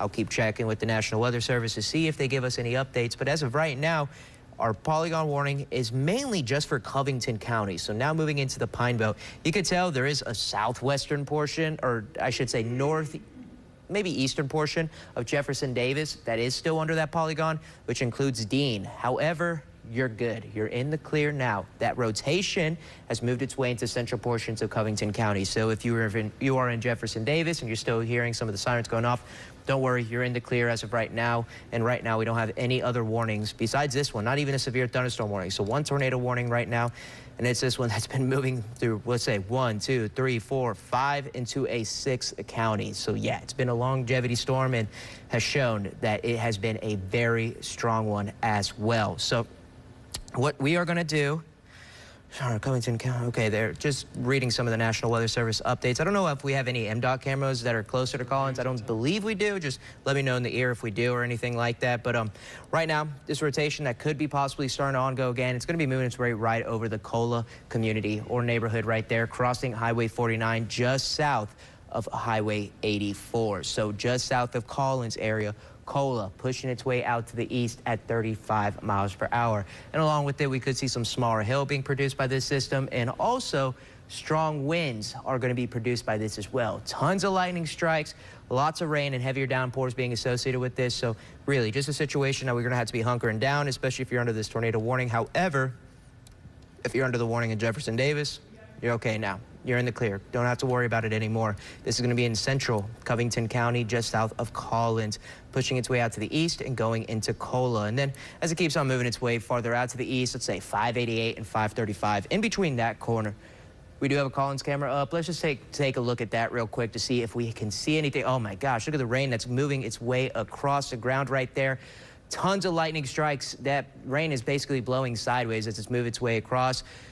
Indication that there's some heavy downpours is always when you see trucks or cars moving across the street and they got their hazards on, because they know that they're driving through a system that they have very low visibility with this. So let's just stay on this MDOT camera right now. This is US 49 south of US 84. So that's right in Collins. Just south of it is where we could have some of that stronger rotation ongoing. You could tell a ton of lightning strikes. The rain is blowing its way sideways as this system moves its way across.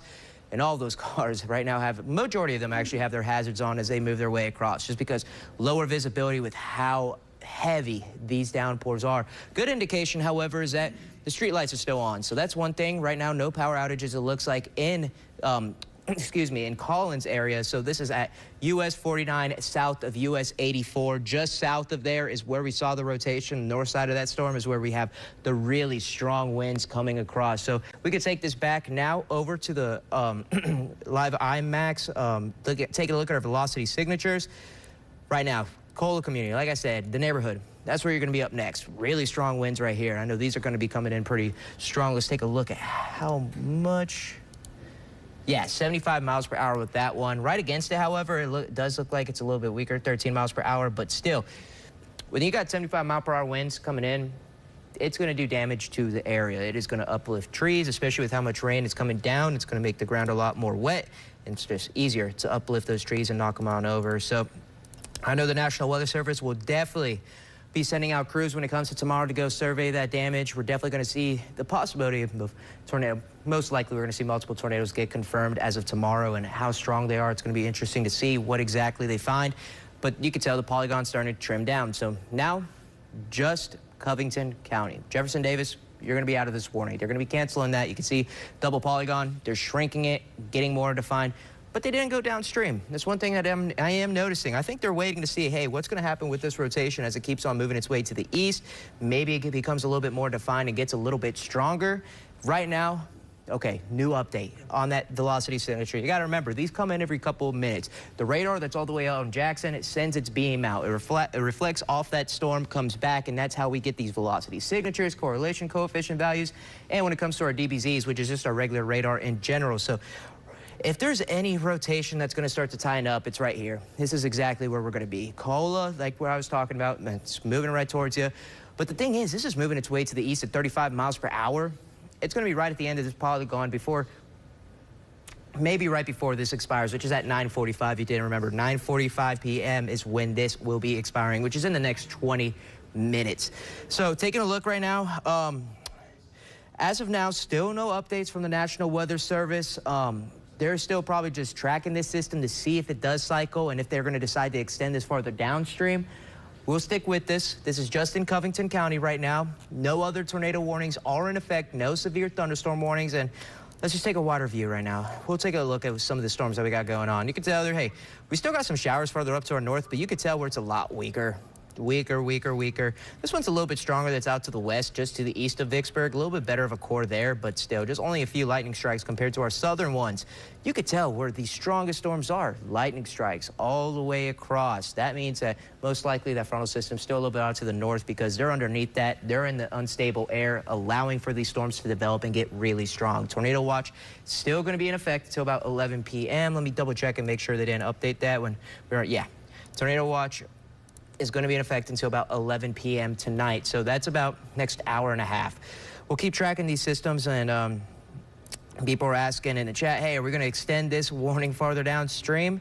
Hopefully they'll get an answer soon because I'm interested to see what exactly they're going to be doing. If they're going to decide, hey, we're going to extend this farther downstream. The reason why they extended it in Jefferson, Davis, and Covington is because they thought maybe we'd get another cycle, but this system is still struggling. That's good. Hopefully it keeps struggling and it just keeps getting weaker and we don't have to deal with another warning farther downstream and we can finally let y'all go to... All right, never mind. They're going to be going farther downstream into Jones. I just got an update from the National Weather Service. We'll see once that polygon comes out. So they'll be going into Jones, which means, hey, Ellisville, Laurel, you're going to be up next most likely when it comes to this tornado warning.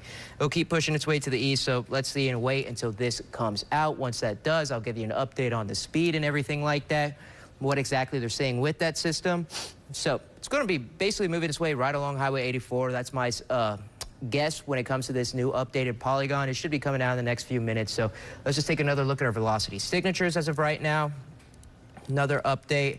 And actually, once this new polygon comes out, I'll just hold on to it for a little bit. I'll let Chief Meteorologist take a look and to see what the new polygon says once it does come out, and then I'll toss it over to him and do it like that. But for now, taking a look right now. Velocity signature, it's still not looking too tight, which is good. We still got a few grays. However, right here, we got the greens and reds starting to combat against each other a little bit better, which, hey, maybe an indication that we are starting to see more rotation again, starting to tighten up. That's something we're going to have to watch out for right there. 49, moving its way to 535. Eminence, Seminary, right between there is where I'm really going to expect. But even with that main edge right here, that's really strong winds. It's pushing its way east. When we saw that camera earlier, you saw those winds were blowing the rain sideways. Heavy downpours were ongoing. Lots of lightning strikes with that system, too. It looked like every second that boom, boom, boom, we were just getting a lightning strike affecting the area. So right now, this warning is just for Covington County. We're expecting one to come farther downstream going into Jones. We'll wait on that to happen from the National Weather Service. They said a few minutes ago they're going to. So right now, our velocity signature just moved its way to the southeastern portion of Collins. Going to keep on pushing its way to the east at 35 miles per hour, getting closer to, let's say, Eminence. Eminence community, that's where you're going to have to be watching out for the next possibility of a tighter velocity signature reoccurring and dropping another tornado onto the ground. Right now, we're just waiting for the National Weather Service to give us that indication in Polygon farther downstream so we can understand if, hey, they're still expecting that system to move its way to the east at 35 miles per hour, if any other hazards have been updated or anything like that. But right now, we're not having any correlation coefficient values pop up. That's good. That would be our debris signature, but we really don't have tight enough of a velocity signature to really give us an indication that, hey, we do have something spinning up and dropping its way onto the ground. So for now, what we're going to do, keep tracking this system, 588, 535. That's where it's really going to be moving its way against. But really, in my opinion, this is just becoming more broad. It's not looking as good as it was earlier farther out to our west, where we really had that tight signature like y'all saw. It's becoming just a little bit more broad. However, there's still strong winds with this system. I want you to keep that in mind. Still, we still have those favorable conditions. We could see a quick spin up happen and drop its way onto the ground at any given moment. So really, we just have to make sure we're staying, paying attention. We still have a lot of instability up in our atmosphere, which will allow these storms to get stronger and get possibly to those severe limits. And especially as we go into the late night hours, this tornado watch is in effect until about 11 p.m. Most likely we'll see that wrap up, but they could extend that to a little bit farther into our early morning hours on our Thursday. But that's just something we're gonna have to watch out for as we get closer to 11 o'clock. We still have an hour and a half until that happens. So as this system moves its way to the east, I'm still waiting on that update from the National Weather Service to give us that polygon like they said they're going to for Jones County to see how far they extend it, maybe even past Jones. Actually, they won't. They'll only go into Jones County. The reason why is because in Wayne County, that's National Weather Service of Mobile. They cover that one, and they also cover Perry, for a fun fact, in case y'all didn't know that. So yeah, Jones County will be the last county that National Weather Service of Jackson will have. Then farther downstream, going into Wayne County, that will be National Weather Service of Mobile. So we'll see what they decide to do. A lot of the times they say, we're going to hold off and watch that system a little bit longer as it moves its way, but there's plenty of time before it gets that way. So once this comes into Jones County, this could get extended for a longer period of time. Right now, the velocity where we could see the rotation is really starting to push its way out of the polygon. I'm surprised we haven't gotten that updated one as of yet. As it pushes its way out to the east, it's going to be moving its way out of Covington County fairly soon and crossing into Jones County in momentarily at any given time. Yep, just popped up. News coming at some point. So take a look right now. National Weather Service still saying 35 miles per hour. This is going to be in effect until about 10:30. So for the next hour, let's say central, northern Jones County, they're going to be on that tornado warning for the next for the next hour or so. We'll see how quickly this moves its way out to the east. 35 miles per hour. It could be getting to the end of that polygon and a little bit faster of speed. Yeah, so we got that effect until about 10:30 p.m., moving its way east at 35 miles per hour. The hazard is a tornado and the possibility of trees getting lofted up or getting knocked over, anything like that onto homes. We've got a lot of storm reports when it came to tonight, areas farther out to the west of multiple people that have been unfortunately trapped. It's just been an unfortunate situation with how strong that tornado was farther downstream. Now, of course, we do still have team coverage. I'll send this over to Chief Meteorologist Ken South to take another look at this new warning. All right, thank you, Roberto. Just want to let our viewers know that at the top of the hour at 10 o'clock, we will proceed with our newscast unless this tornado actually, or this storm actually does strengthen and puts down a tornado. In that case, we're going to continue to cover this for our HLT viewers. Just know that we've got our eye on this storm. Right now, it is a severe thunderstorm capable of producing a tornado, and we're going to be updating this situation for you frequently during our 10 o'clock newscast, which you will be able to see in the Hattiesburg area.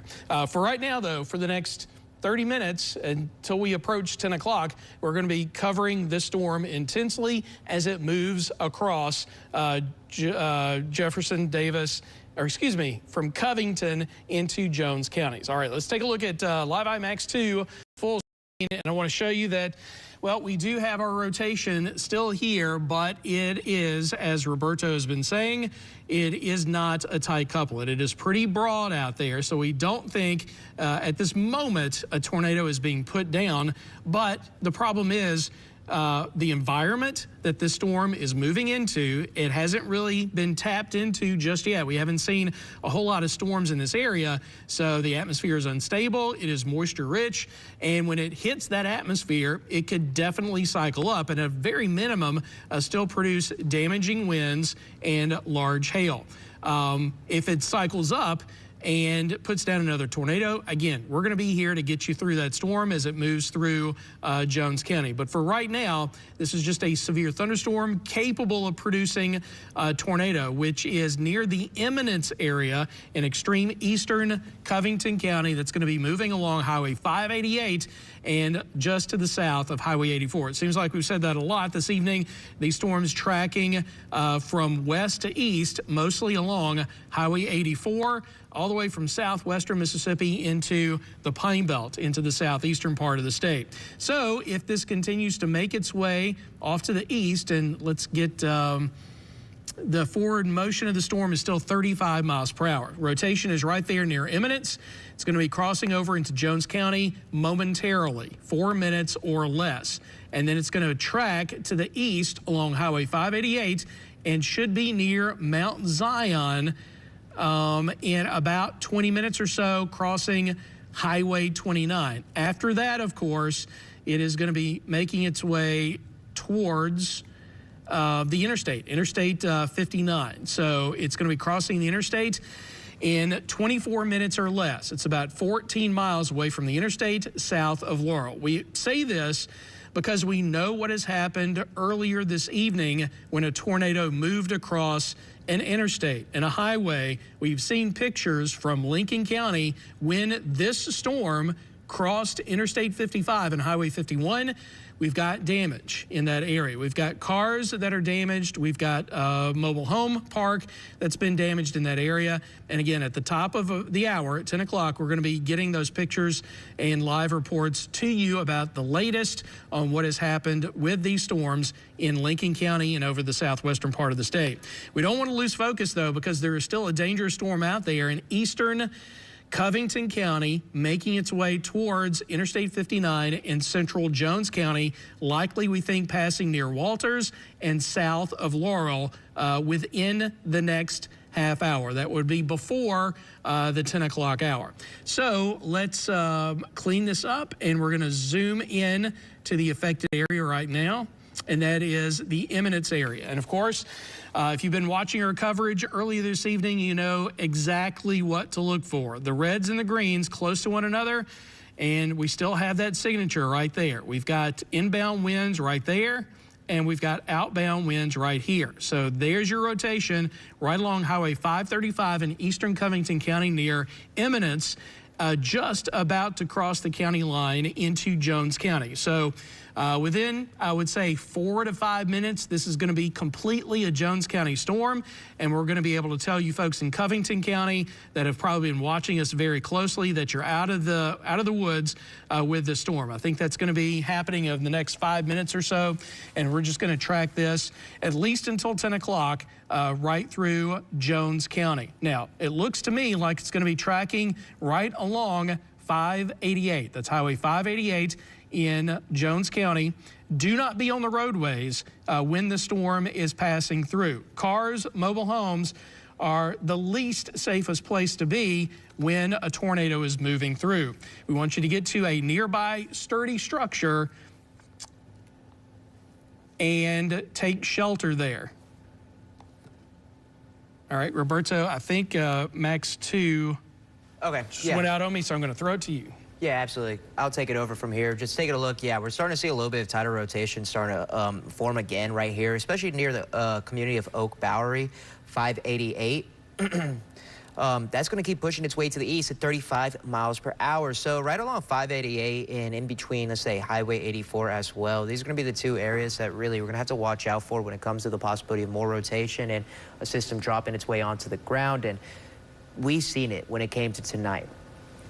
We had a really strong a big TDS signature way farther out to our west. It pushed its way out to the east, went through a cycle, lifted, and it actually dropped again fairly quickly. Now with this one, we were expecting a cycle and kind of a similar situation. However, this one's been struggling a little bit more to reorganize and get that strength again, but it's still moving into, like I said earlier, favorable conditions. That's why we had the tornado watch until 11 p.m. because instability is in our atmosphere. We've had those southerly winds really coming in all of yesterday and today. That drove up our dew points into the upper 60s, lower 70s for today. That's plenty of moisture to really allow these storms to get that strength and get to those severe limits, and that's exactly what we saw when it came to today. So just make sure to keep in mind that tornado watch is in effect until about 11 p.m. right now. Taking a farther look out, it's still the only storm, and the only warning, I should say, that we have in effect as of right now. So this will be pushing its way out to the east, going into Jones County fairly soon. Let's take a look at some of our correlation coefficient values just to understand where exactly, oh, it looks like, I was trying to take the one out of Mobile. It looks like can't really do that just because it's a little still too far away. Yeah, our best bet when it comes to the rotation, it's really going to be where it's moving its way to the east of Eminence and Oak Bowery, going into that western portion of Jones County, really central portions of western Jones County as well. So I believe with this system, so it's, excuse me, so it's moving its way to the east at 58 miles, or excuse me, moving its way to the east at around 35 miles per hour along 588.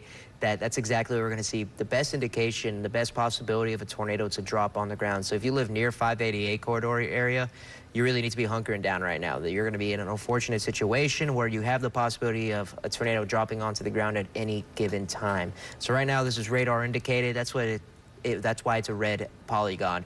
Whenever you got the purple polygons, that's a bad sign. That means that we have a confirmed tornado on the ground. So luckily, we don't have that when it comes to right now. We did have that earlier, but right now, it still seems like this is trying to go through a cycle system. It's trying to reorganize, get its strength back, and drop another system onto the ground.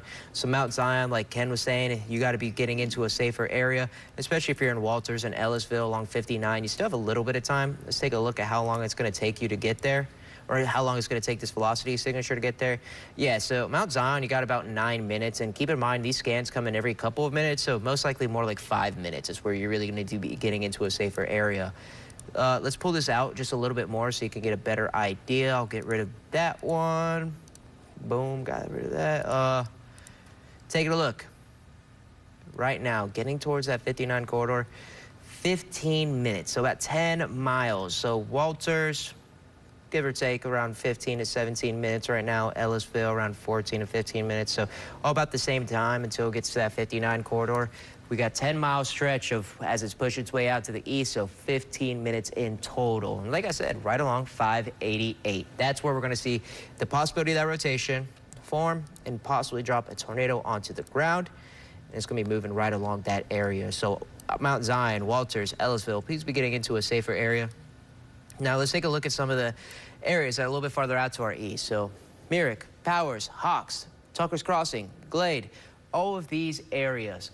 You are farther downstream. You're in the eastern portion of Jones County. You have time, and of course Laurel as well. Of course, Laurel. You have time to be paying attention, watching this system as it moves its way closer towards you. Now's the time to be acting, saying, all right, where's the best area in my house? We've talked about it many times. Storm shelters, we all know. Of course, number one, going to be the possibility if you have it. If you don't, basement. Hey, but we're farther down to the southeast. We're closer to the water line, so most likely a lot of us do not have basements. But if you do, of course, that's going to be the best option.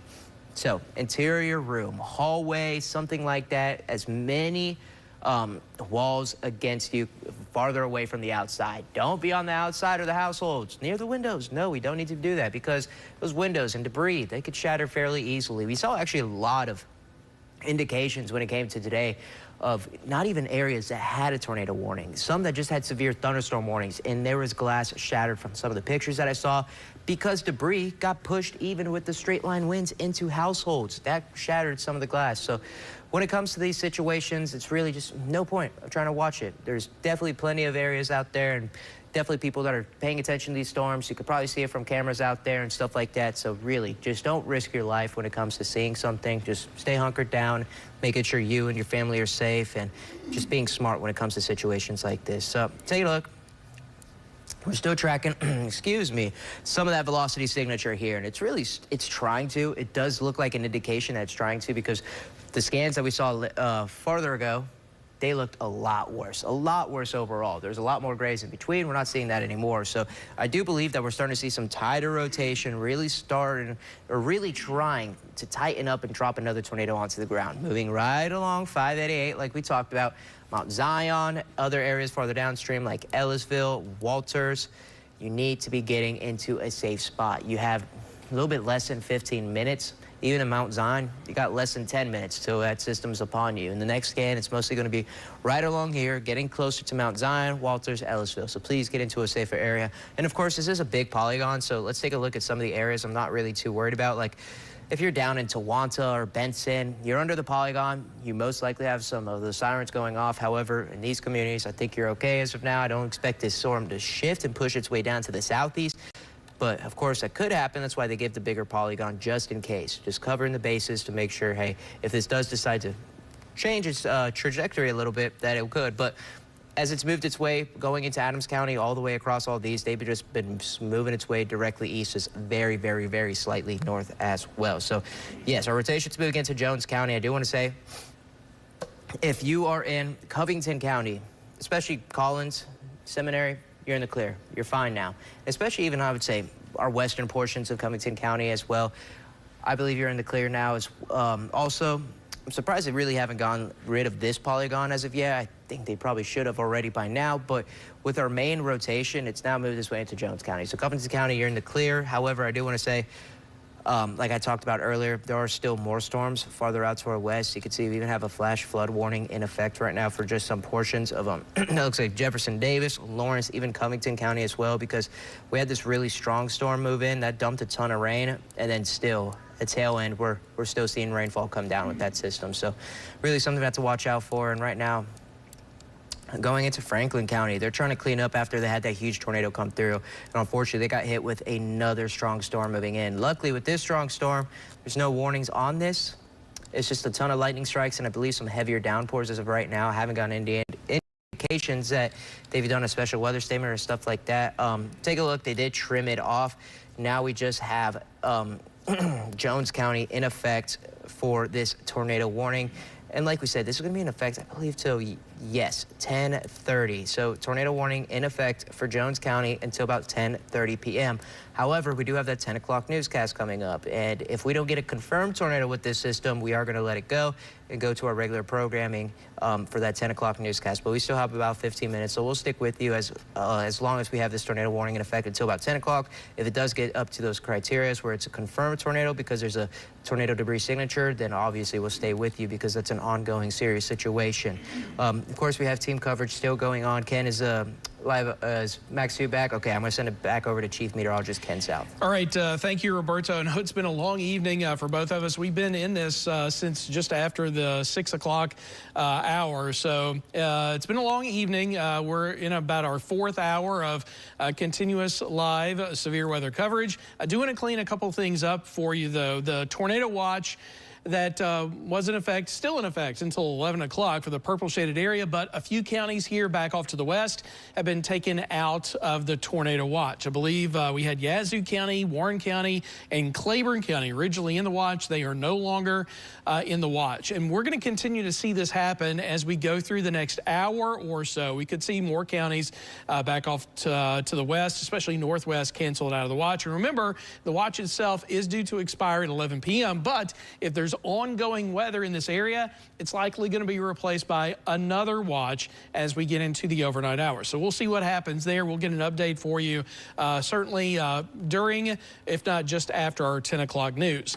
The other thing is, of course, we are going to have our 10 o'clock newscast. So I know if you've been with us all evening long, you know that we have had reporters live in the field covering the storm damage as it has been happening, and we're going to have live reports starting at the very beginning of our 10 o'clock newscast from multiple areas that the storms have affected earlier this evening. So we urge you to watch our 10 o'clock newscast tonight. It's coming up in just less than 13 minutes. The folks are very busy in the newsroom getting information about what has happened tonight. Of course, we got Austin live in the field, but we got a whole newsroom full of people that are making phone calls to the counties that have been affected by these storms. We're talking about Adams County and Franklin County and Lincoln County and Lawrence County. All of those areas have sustained some storm damage earlier this evening, and we're going to do our best to get the very latest information out to you again at the top of the hour.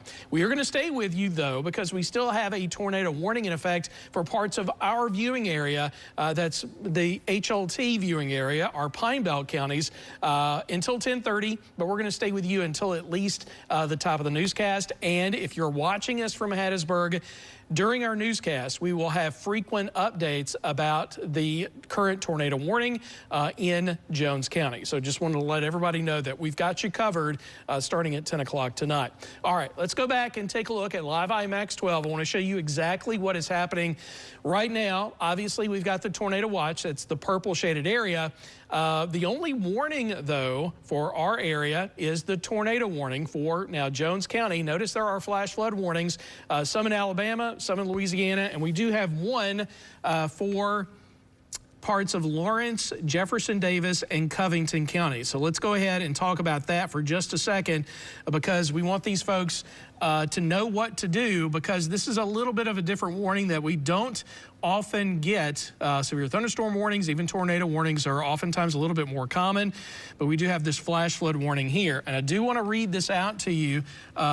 There is a flash flood warning for northwestern Jefferson Davis County, northeastern Lawrence County, and northwestern Covington County until 11:30. So that's about the next 2 hours. Radar indicated thunderstorms producing heavy rain across the warned area. Between 3 and 5 inches of rain have fallen, and additional rainfall amounts of 1 to 3 inches are possible in the warned area. Flash flooding is ongoing or expected to begin shortly. This flash flooding is caused by thunderstorms. So what we want you to do, if flooding is imminent in your area, you need to seek higher ground. And we don't want you to drive through flooded roadways. The saying is, turn around, don't drown when encountering flooded roads. Most flooding deaths occur in vehicles. The thing is, we're at nighttime, and I know you may want to get out and about and maybe see something that's happened earlier this evening with the tornado damage. Do not do that, especially if you're in this flash flood warned area, because if you can't see the roadway, you don't know if part of the roadway has been washed out or a bridge has been washed out, and you can't drive over roads in those conditions. Again, just several inches of water can carry vehicles away. And as we mentioned, most flooding deaths do occur in vehicles. So do not get out and about. And if flooding is imminent in your area, seek the nearest highest ground to get away from the floodwaters. All right, that is the latest with the flash flood warning. Let's take a look at the tornado warning that is in effect for now Jones County. As Roberto is mentioning, Covington County is in the clear as far as the tornado warning is concerned. This is just now a Jones County storm. All right, there we go. Jones County storm, and this morning. Okay, this warning is going to be in effect until 10:30. The storm moving to the east at about 35 miles per hour. It is a radar indicated rotation. Now, what you probably will notice here is that we don't, if you just look at the radar, we don't really have very much of an inflow notch, and we don't have that much of an outflow. There's maybe a little bit right there, but it's not as pronounced as it was earlier. And there is an update right now to the tornado warning because we saw the polygon change, and because of that, I'm just going to read out the latest warning for you. All right, at 9:51, that is the current time. So this literally just came out seconds ago from the National Weather Service out of Jackson. They're saying at 9:51, a severe thunderstorm capable of producing a tornado was located near Ellisville, moving to the east at 35 miles per hour. It is still a radar indicated rotation. The storm is also capable of producing penny size or smaller hail. So marble to penny sized hail, in addition to potentially damaging winds possible with this storm. Now, there's got to be rotation. They wouldn't have a tornado warning with this unless there was rotation. So let's check out where the rotation is, and you can clearly see it there. Now, we've seen much better wind velocities with this storm, with this parent storm earlier in the evening. So this is not as impressive as it once was, but obviously there's still some rotation there. We've got the green shaded pixels here. That's wind moving toward the radar sides. And we've got the red right here. There's a little bit of gray in between, which means it's not a tight couplet. It's a broad rotation, but there is still rotation. And the winds, especially on the leading edge of this, are still fairly strong. At cloud level, we're looking at 42 mile per hour winds. So that's where the rotation is. And we just read out the warning. And we know that the storm is moving to the east at about 35 miles per hour. So I'm going to push this back to the left portion of the screen, and we are going to track this out at 35 miles per hour back off to the east. So the storm right now around Mount Zion, we're going to track it to the edge of Jones and Wayne County. It's going to take about 33 minutes to make it over into Wayne County. And as it's moving in that direction, these are the communities that the storm is going to be passing near over the next half hour or so. Mount Zion in just the next couple of minutes. We got Walters at 2 minutes after 10 o'clock, Curie at 5 minutes after 10, Tucker's Crossing at 10:11, Clio at 10:17, and Myrick at about 10:20.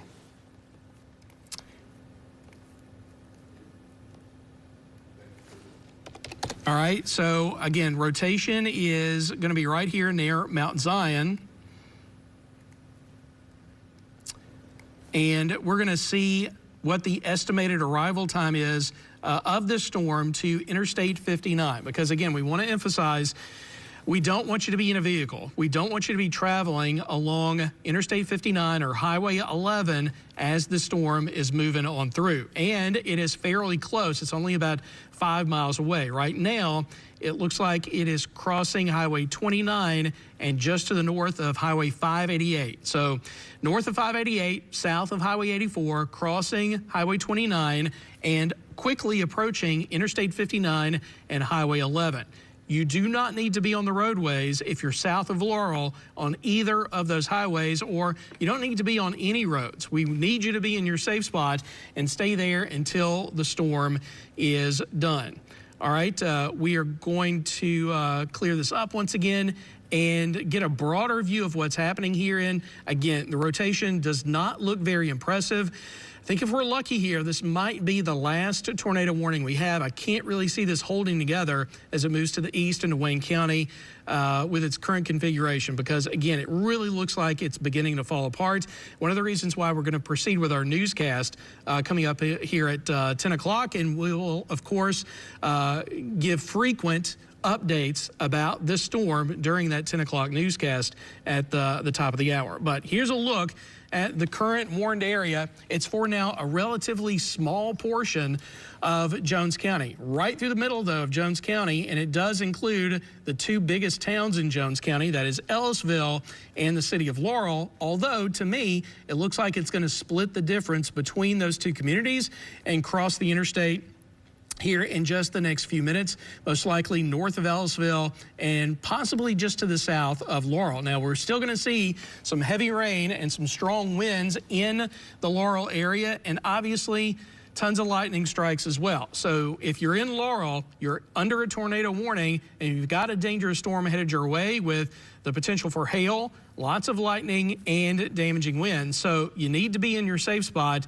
That's the bottom line when the storm is actually moving through your area. Let's take a look at everything that's happening, though, right now across the Pine Belt and central Mississippi. Now, if you'll notice, little bit farther here to the north, we do have some thunderstorms here in the metro.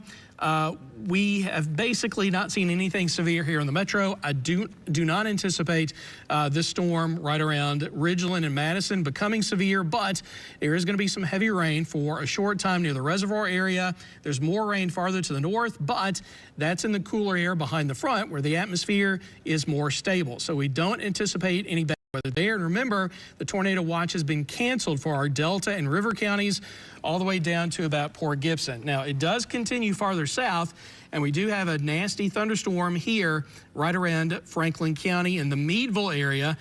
That's important. Even though this storm is not severe, it is a very strong thunderstorm. And last check, it was still capable of producing at least marble-sized hail and 50-mile-per-hour wind gust, which obviously is going to interfere with first responders trying to get to folks that were potentially hurt. And when that first tornado came through, that started right around northern Wilkinson County and made its way through southern Franklin County. So nasty weather now, once again, moving through Franklin County, and that's just going to hinder any kind of rescue attempts that may be happening right now in Franklin County. Also, you got to know that in Lincoln County, where we've had reports of significant damage there, it's still raining, but this very strong thunderstorm is actually moving towards your area as well. So just keep in mind that we've got a sub-severe thunderstorm, a strong thunderstorm that's going to be once again hitting the same areas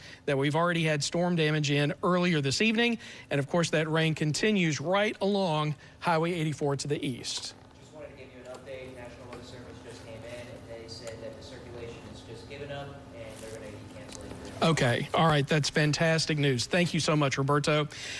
Producer, let me know how much time we need to cover before our newscast.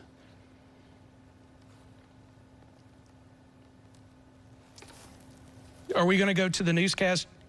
Okay, so we are 1 minute away from our newscast. That's when we'll throw it to the news desk here in just less than a minute or so. But again, latest on the radar is that we've got a lot of heavy rain along Highway 84, and technically, there is still a tornado warning for Jones County, but we just got word from the National Weather Service that the rotation has almost completely fallen apart here, and it does look like that they may actually even cancel this a little bit early. For right now, technically, we're still under a tornado warning until the bottom of the hour, until 10:30, but it looks like they're going to let this go very soon. You should also know that parts of Lawrence, Jefferson Davis, and Covington counties under a flash flood warning until about 11:30s. That currently are the only warnings that we have right now. Thankfully, it looks like this severe weather threat may be winding down. Remember, we do have that tornado watch until 11 p.m. in effect for the next hour. Right now, though, it is 10 p.m., and we're going to send it back to the news desk for the start